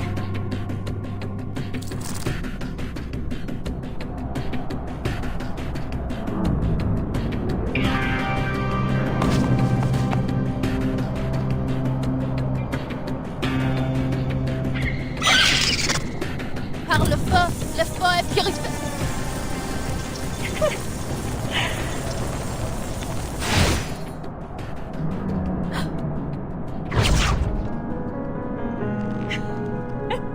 You disgusting hypocrites! Don't you dare wag that finger at me! You may fool everyone else, but not me!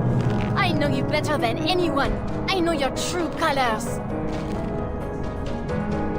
Deny it all you want, but our souls are entwined, Because deep down, you and I are just alike. Take pride in it, girl. Hosting me will be your greatest achievement. Be honest now. No need to play pretend as you did with Celia. All that time, you let her keep writing those letters, knowing full well that your parents were long dead. How wickedly false indeed. No, I just...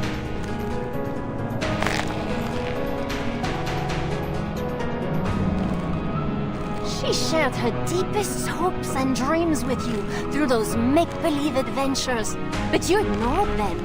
What's there to envy about a cursed bloodline?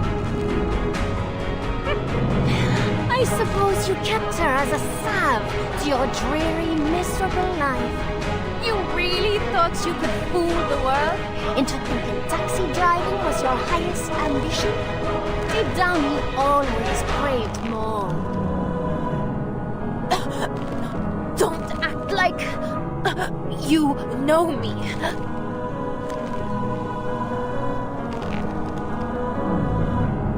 But I do know you. I know each and every one of your wicked thoughts better than you do. She told you to burn the diamond, but you secretly desired it. You craved your place in this adventure. Your death.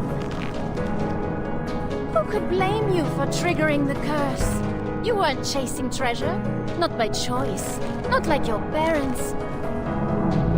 All of this to pretend you are unwillingly caught up in this adventure. You even get to play the savior. And oh, how your dear little friend fits the role of a damsel in distress. All you need is a villain.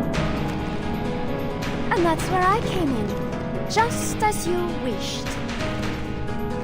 Of all people in Paris, why did I come to you? Have you given it even the slightest thought?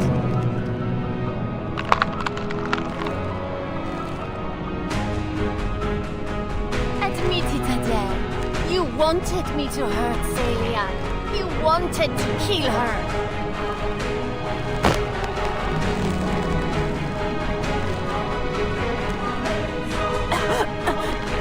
You're lying.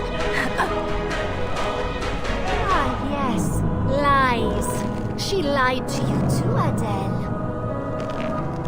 You really are a perfect duo.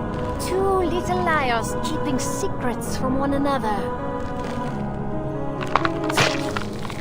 Allow me to reveal another secret. Destroying this diamond will bring an end to more than just me. It will end her as well. Though perhaps, without her, you might at last be free. That's not... true.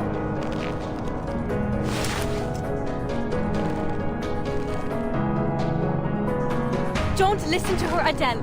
You must destroy the diamond. The depths of myth must not be unleashed. Lose your friends, or lose the city. What will it be, Mademoiselle Tavernier? What am I saying? I have no intention of giving you the chance to decide. I'm not about to die again.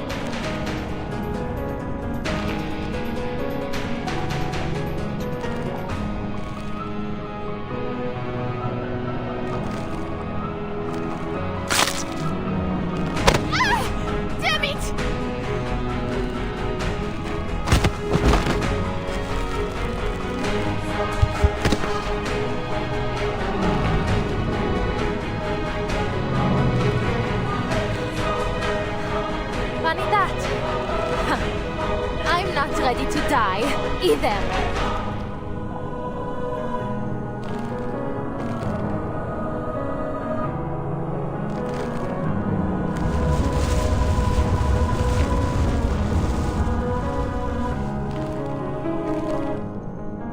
I won't let you get away.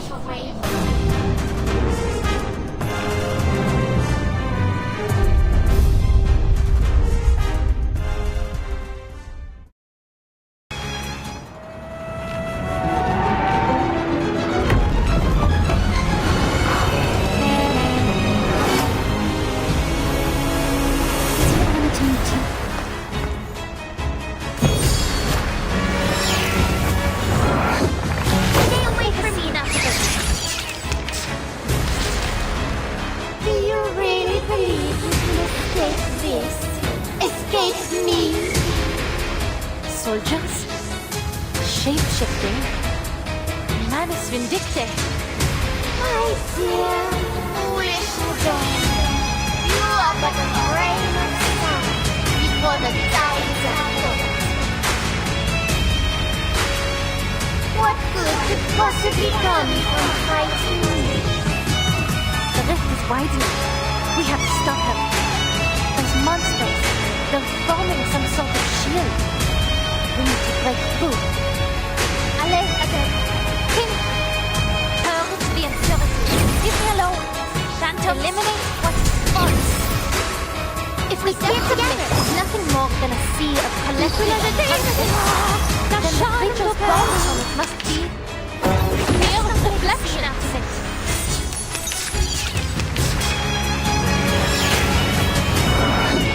You look like a sea that you are not even little thing to scare me. Open your eyes and look around. Can you not see what these miserable people want?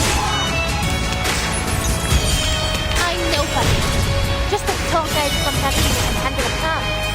And tell truth from la renseignement. Car le feu est purifié.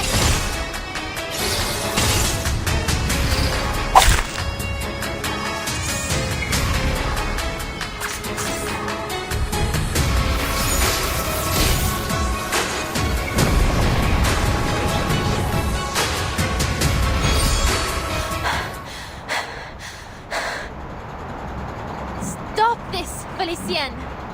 You're no master of this city. You're not even the master of yourself.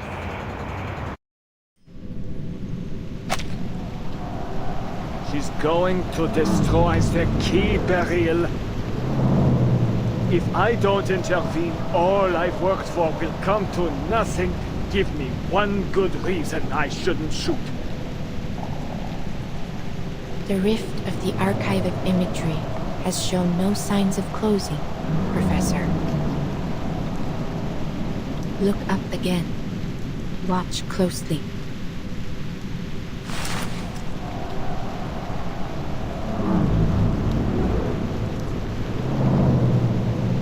The diamond has already served its purpose. It has torn the rift open. The depths of myth is trickling down over us as we speak.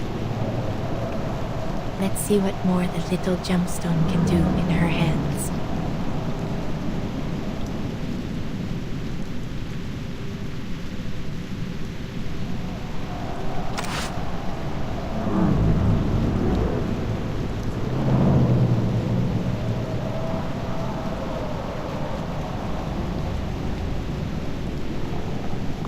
Celia, you said you'd buy me a good luck necklace after you publish your paper. Will you keep that promise?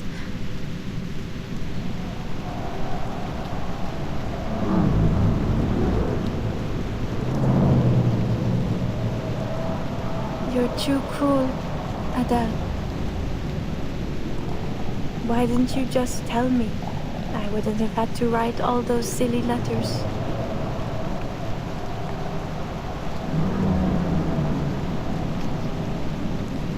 Will I see you again? I'm not sure.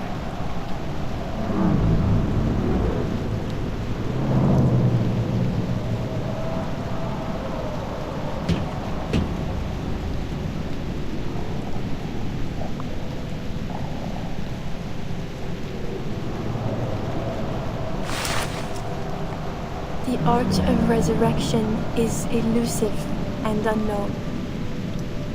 I don't know what will happen after the diamond is destroyed. What Felicienne said, it was just speculation. There's no more time, Adele. Make your decision, now.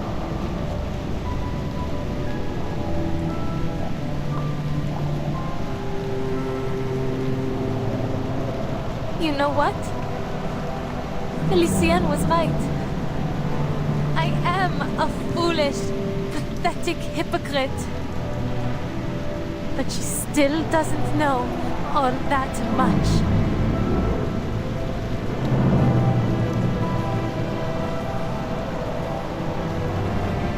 You were never the damsel in distress. No, you're the hero. The adventurer.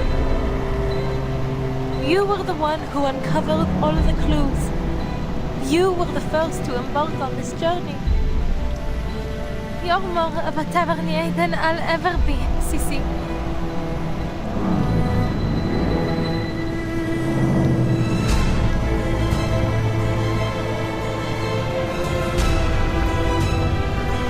Don't be silly, Adele. That never mattered to me. It wasn't the tales of gemstones or adventures that drew me to the Tavernier family. It was you. Me? You've always been so driven and sure of yourself.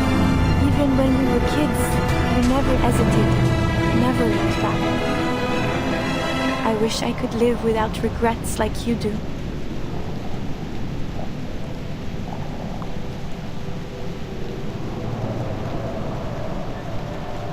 Stay that way, Adele, just as you are.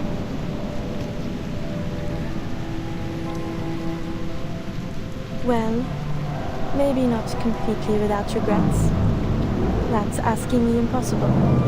But if you hesitate now, I'll be disappointed. So go on. Follow your art, my dear friend.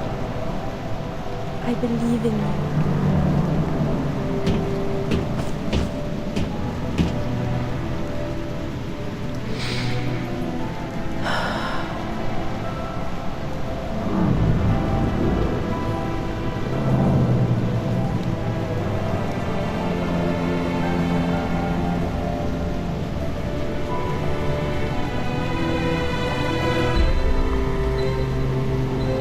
Par le feu est purifié.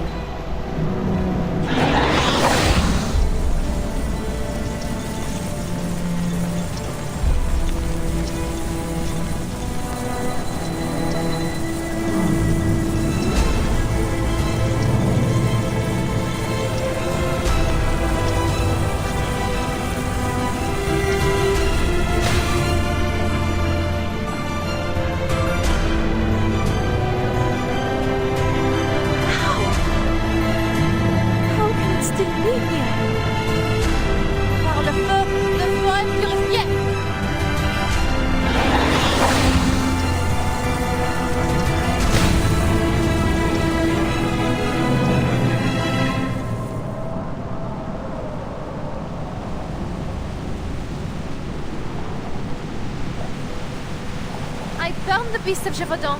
I even burned Felicienne. So why can't I burn this diamond? It is from the depths of myth, isn't it? Surely it can't survive your fire. It isn't possible. It's only a symbol. A primordial symbol, yes. That is precisely why it survives.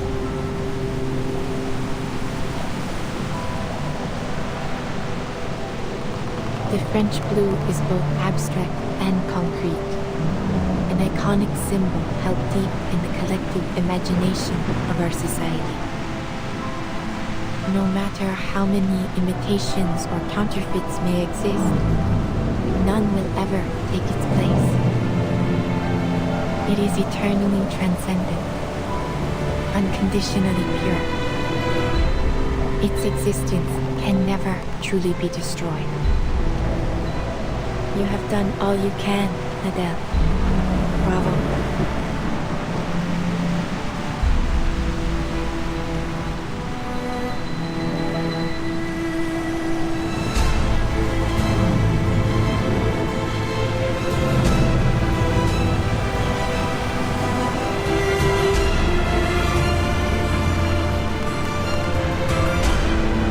But I failed to destroy the diamond.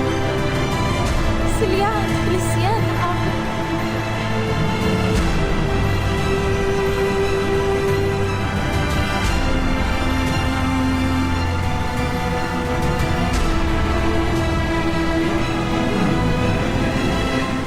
Countless streams converge and intertwine here in this moment. an unstoppable downpour is coming. And in it, you are a remarkably stalwart droplet. Your struggle has at last reached its conclusion. The rain. It is about to fall.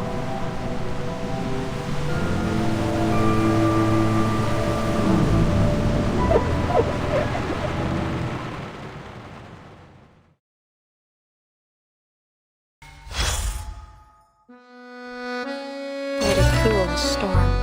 So far, the story has followed along a classic direction. Broom walked the hero's journey, but just as it seemed that it might end with triumph, down came the storm.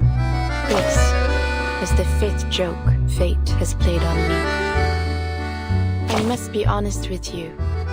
There is something in it that I like. As dreadful as it may be to stand before a future I cannot foresee, I feel something else. Perhaps you might call it hope for someone born with my abilities. There is a strange beauty in moments like these. To know how it feels to know nothing. Yes, though I understand it may come at a great price. Perhaps that is why the Vigile Bureau and the Foundation have kept such a keen eye on me. Perhaps they think me one of those storm advocates. But why would I advocate for it? I have never asked for it. All I have done is try to understand it.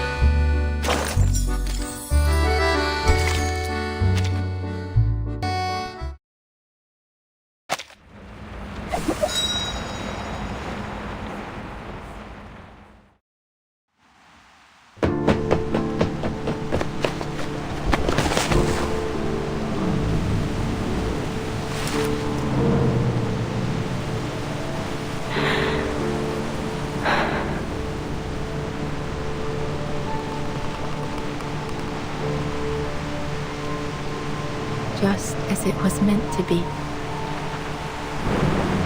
What? This ridiculous sight.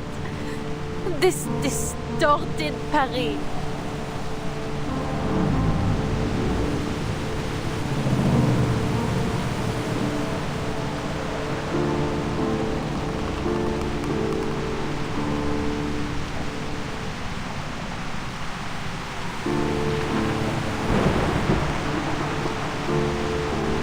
The July column just turned into a billbouquet.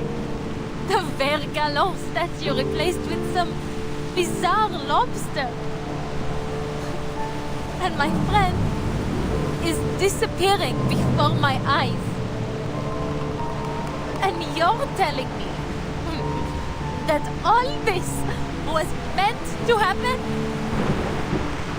It's all so meaningless. So absurd. Is it?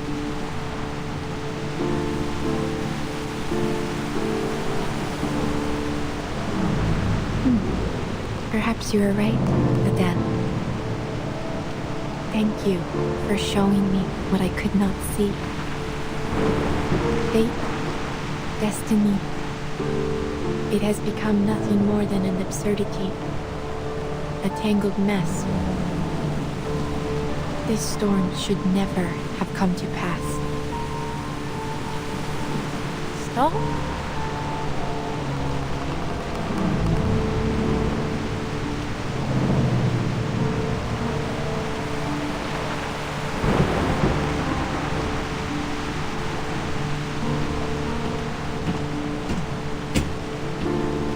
This storm is quite a delightful surprise. Look at this mass hysteria. It's becoming ever more unified. As if some force, some will is drawing them together, controlling them.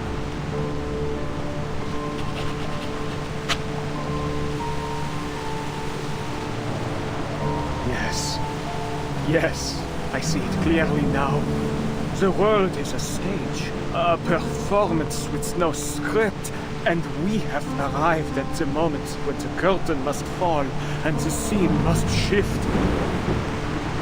This upheaval, this shift we've ushered in, has been intensifying the turmoil of the era. What a marvelous device. It's just the spark we need to ignite a cleansing fire. With this power, we can manipulate the appearance of the storm as we please. The changes to the mass hysteria, yes, it's all obvious now. They were born from the collective subconscious. We are mere actors on this stage, for the material world is nothing but a projection of the mind.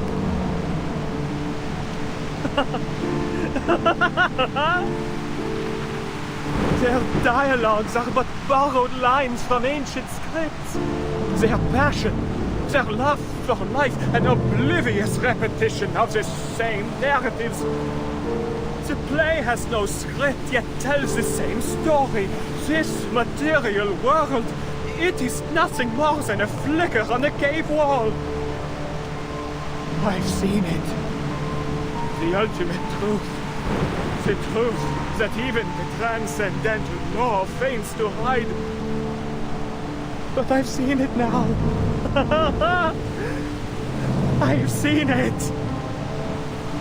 The depths of meat itself will also be corrected, just as all the errors of the reality. But who decided which of these errors are wrong to begin with? Or perhaps what is right is essentially an endlessly repeated chain of errors.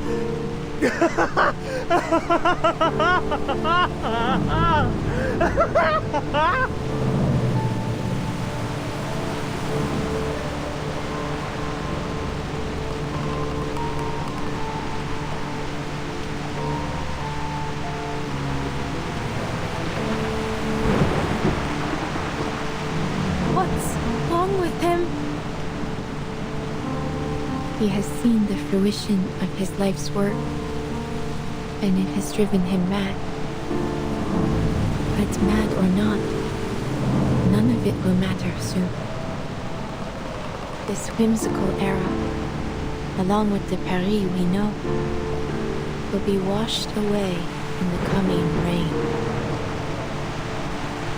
Is this some kind of joke? Am I missing something? An era wiped out by a little rain? It doesn't make any sense.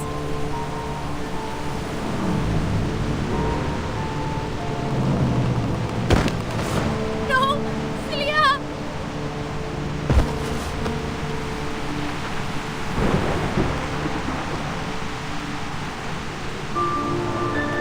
Paris,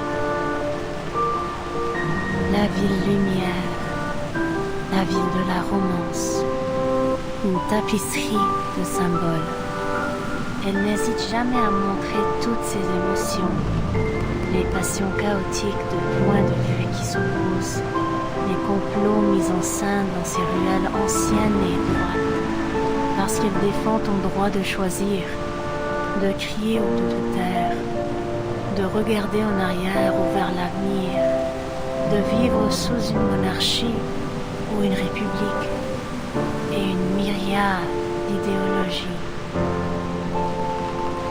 qui peut te jeter dans le maelstrom ou en créer un nouveau toi-même.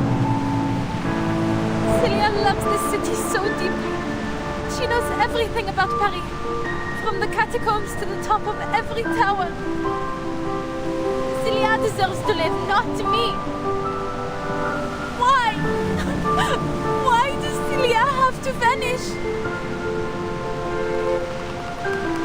Nous nous tenons dans un vaste jardin où les sentiers s'entrecroisent à l'infini, accueillant des bifurcations sans fin, des choix sans fin.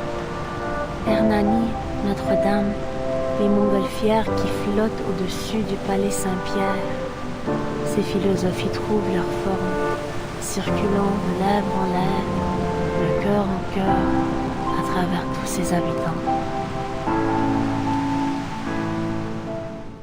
Considérez le destin et la vie avec élégance et légèreté. Voilà le véritable esprit de Paris, là où les rêves et les imaginaires ne s'effacent jamais. Il t'accompagne à travers tous les temps et toutes les époques comme un festin qui voyage. Immortel, indestructible. Non!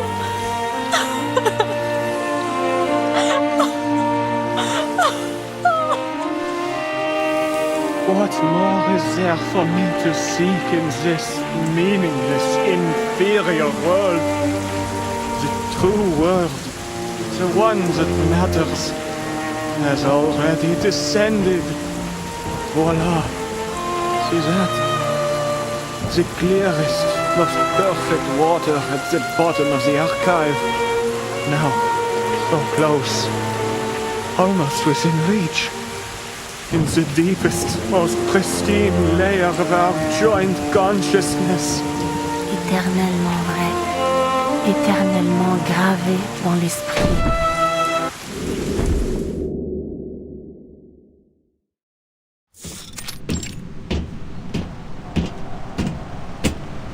The rift is closing. The storm will now correct the faults of this era. The city of light descending from the sky, the phantoms walking among the living, and the legendary beasts roaming the streets.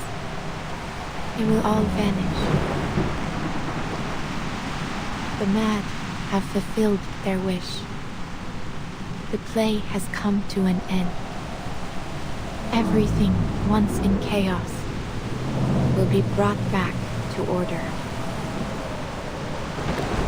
No! Beryl!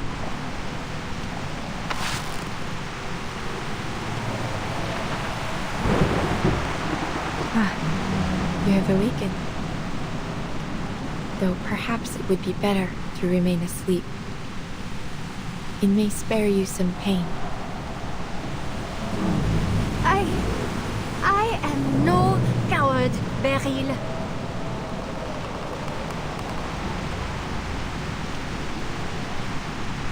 But you have to fix this. You have to do something. Tell me how to change this. Just a hint. I refuse to vanish like this. To disappear after finally clawing my way back.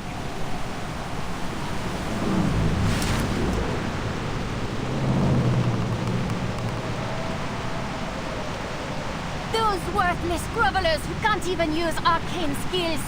They deserve to die, not me. This world belongs to us. Don't you dare turn your back on me, Beryl Buanish. I will report every moment of this to the Guiding One.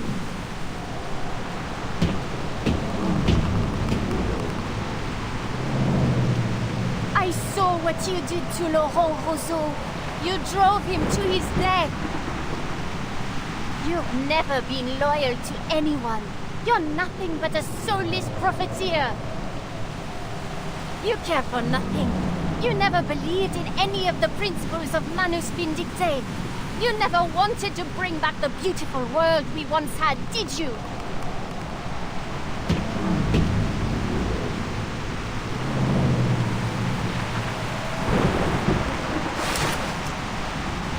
How amusing.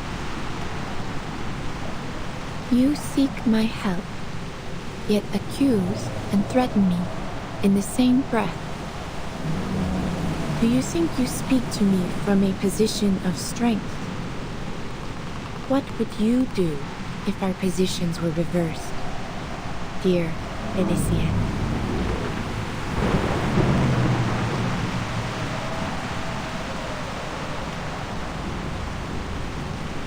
There is nothing more to say.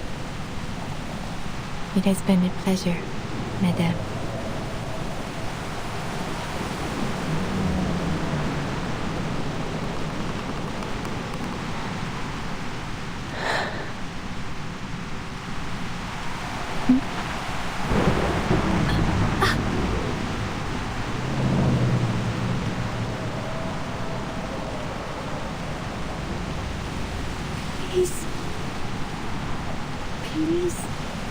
Help me, Berrine. I don't want to die. Très bien.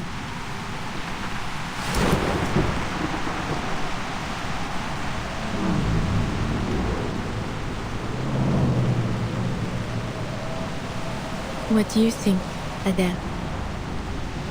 Should she be saved or pay for what she has done with her life?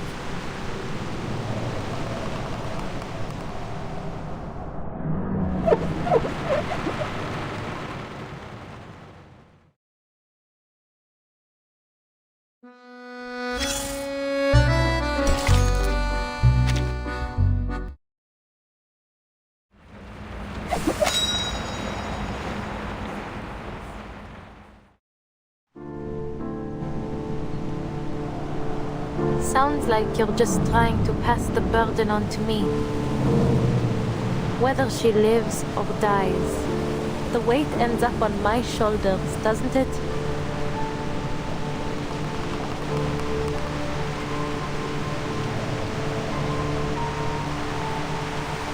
In many ways, you two are alike.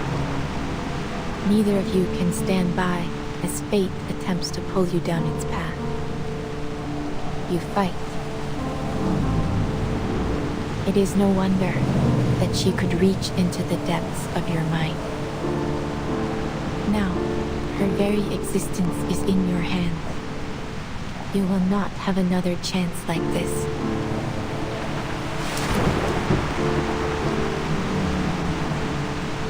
Your friend and the original Felicienne perished in the same way. It is likely, then, that she has returned to the depths of myth. Should Felicienne live, she may become the key to discovering the truth of that realm. And in time, you may even find a way to bring your friend back. Yet, should she die, you will have taken a fitting revenge, and her torment of your body will end at last. Swear it then. Swear that every word you just said is true.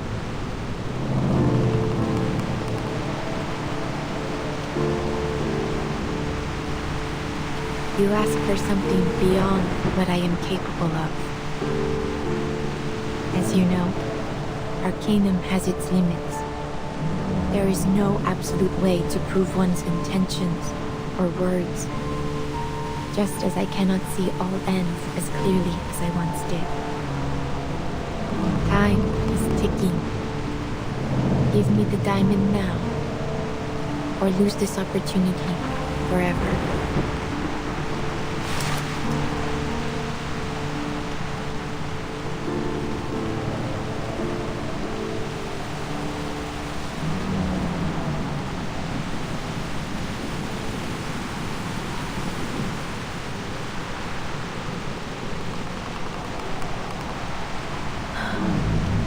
Take it.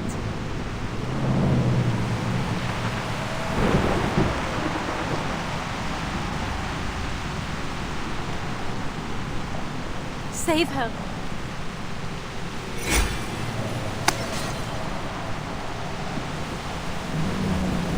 Merci beaucoup. You have led me to the answer. I will respond with the sincerity it deserves.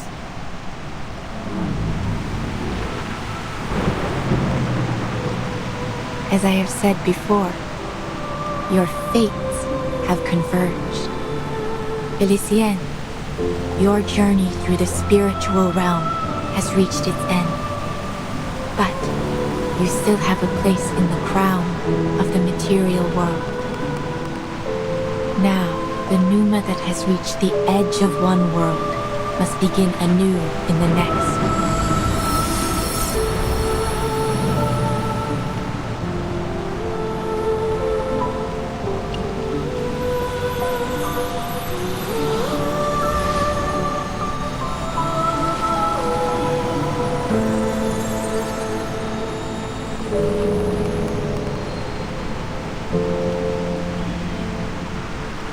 Take this, Adele, an accolade for your adventure.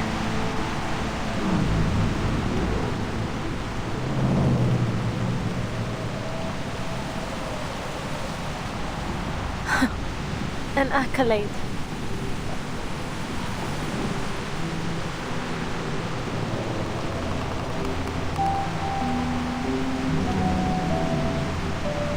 Merci. But your eyes... Please do not worry yourself. It seems I have walked this shoreline too long. I have grown too accustomed to watching its flow. The more I think I see through fate, the more vulnerable I become to it. Still, I chose to watch one final time. Just this once.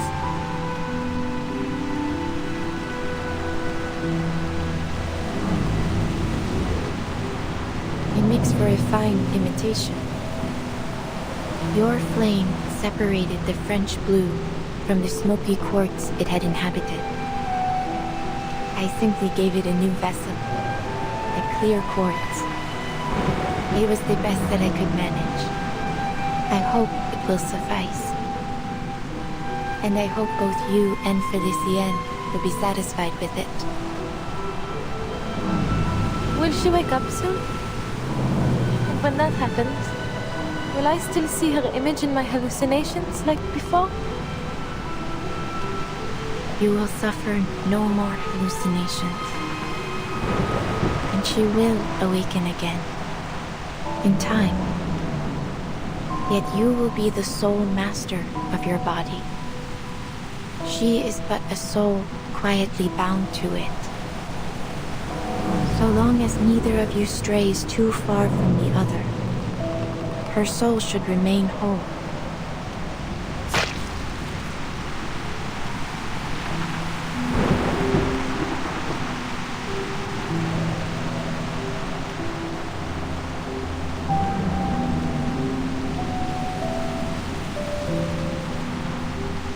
The rain is about to fall. We must go. By dawn tomorrow, this world will be washed clean. I must admit, I enjoyed this ending of yours. But whether you continue to the next chapter is up to you.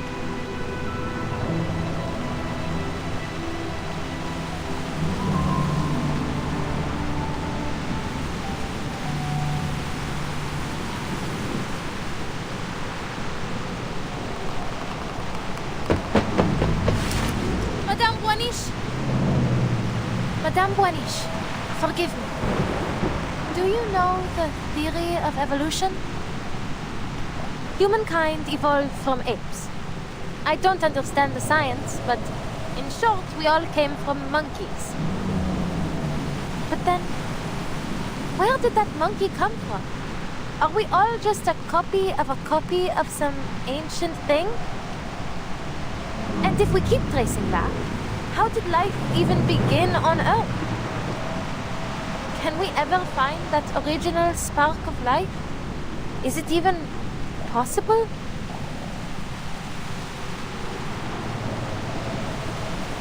What I'm trying to say is, things rarely have a single clear cause. The birth of life is complex. It can be influenced by all kinds of factors. Maybe that applies to fate as well. So, whatever happens, I don't intend for my story to end anytime soon.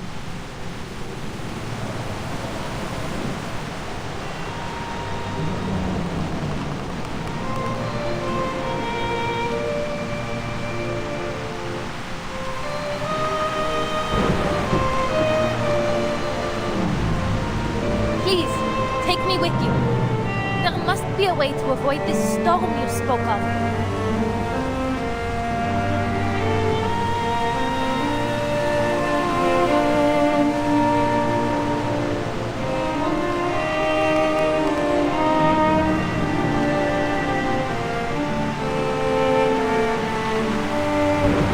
I'll help you find jewels in return. Answers, anything. Whatever it is you seek. A generous offer. To honor your sincerity, I shall give you an answer. What is it you wish to know? The truth about the storm.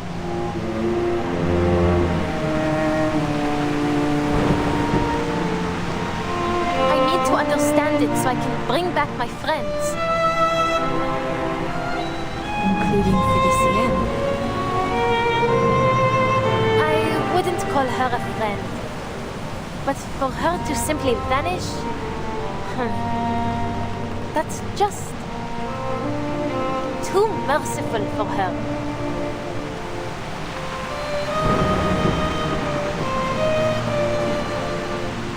Would you still accompany me, knowing we may gain nothing in the end? I would. You can't just sit around waiting for something terrible to happen, can you?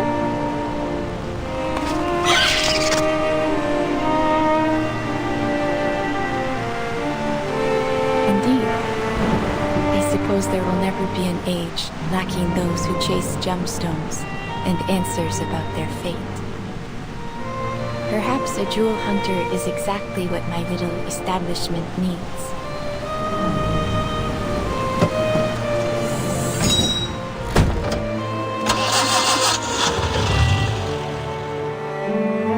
Which way do we go, Madame Boiniche?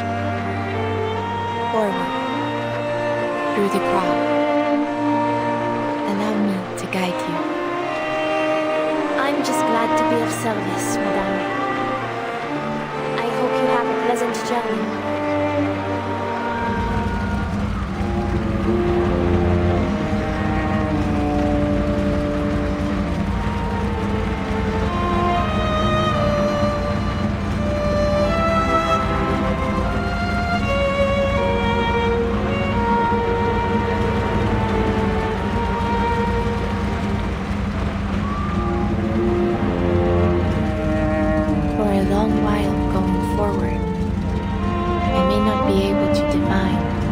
Precision I once had.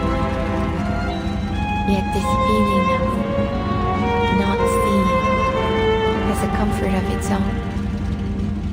If our fate truly is guided by a higher being, I must imagine they are blind. I hope that when I awake, you will have reached your destination.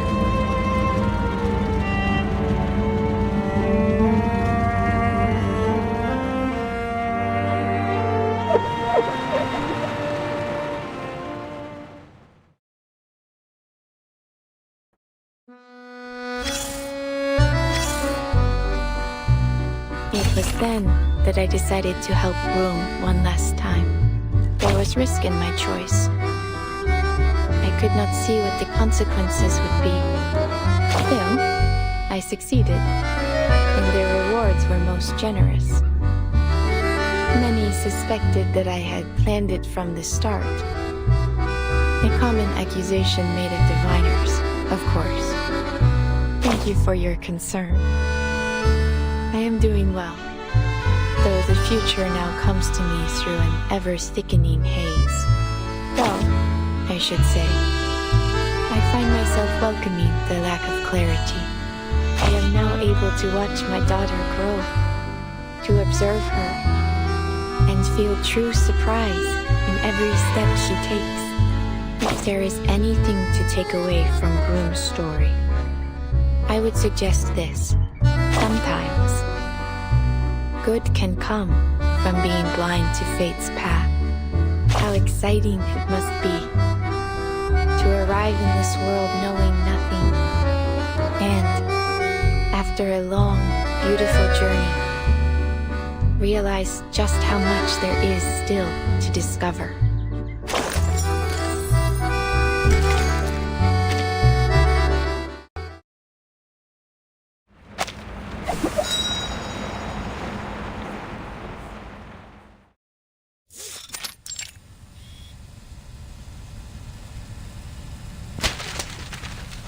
So, let me get this straight.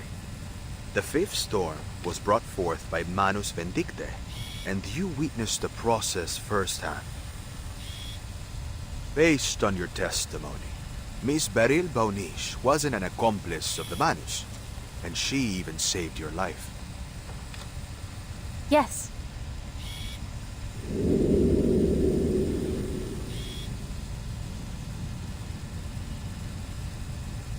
And after that, what happened? I followed Madame Boanish's advice and made it to a shelter that could resist the storm. The rain got heavier and heavier along the way, but thankfully we made it there just in time. It's such a shame my little cab didn't have room for anyone else. I know that there's still a Paris out there, but it's no longer my Paris. Everything I loved there was washed away in the rain. Just as the prophecy said.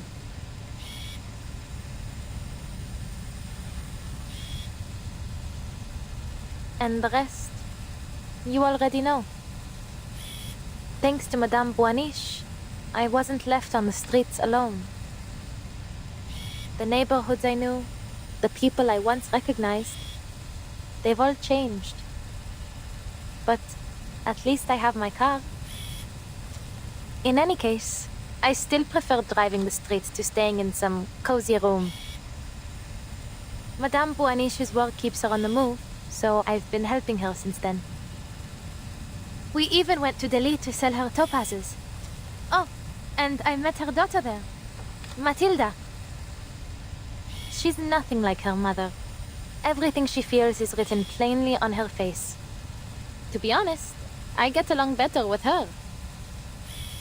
Madame Boanish, she's changed too. She feels more real now. More alive.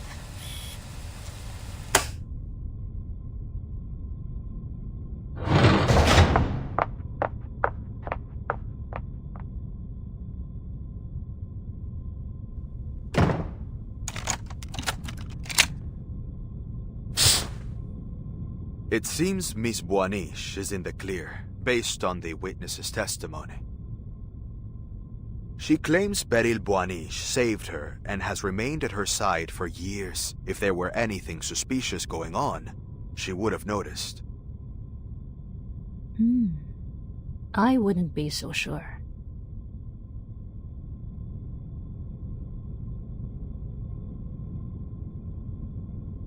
You don't trust the lie detector results?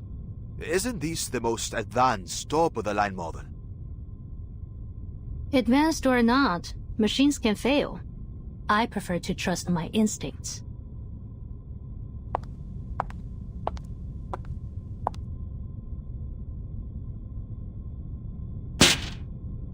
And mine are telling me she's hiding something. About the fifth storm? That, and the fact that Madame Boanish returned so abruptly. After the ninth storm, she vanished without a trace. Who would have thought? She would stroll back in out of nowhere, acting as if nothing happened, with some big revelation in hand.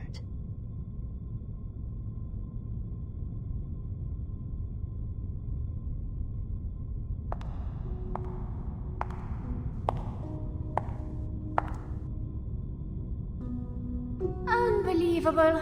One sloppy mistake after another. You'd have been less conspicuous if you'd just written liar all over your face. You should count yourself lucky I covered for you.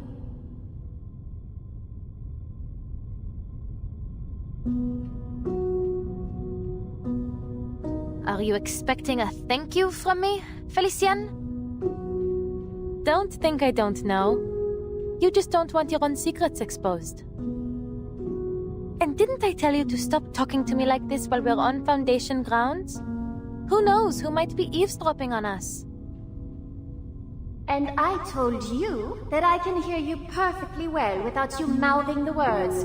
Is that really so hard to understand? And if I slip up subconsciously? I suppose you might have forgotten what it feels like to have a mouth.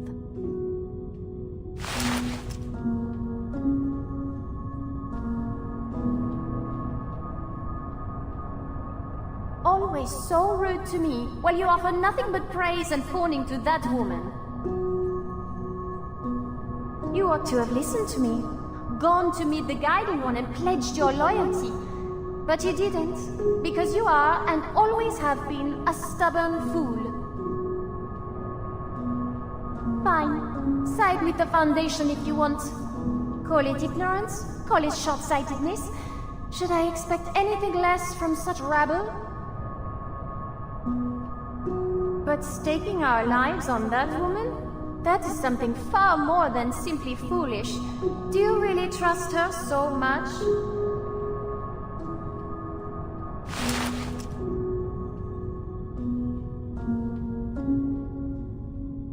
I do. I believe in Madame Boaniche. She'll prove I made the right choice.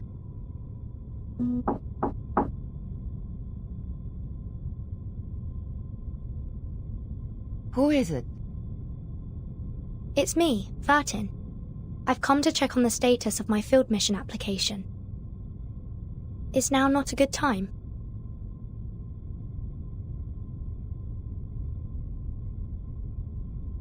Please, come in, Burton.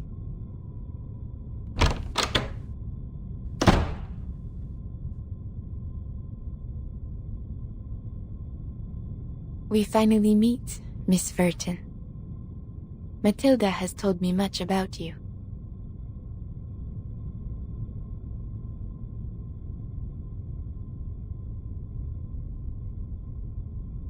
Then you must be Madame Beryl Boaniche. I see we can skip the formalities.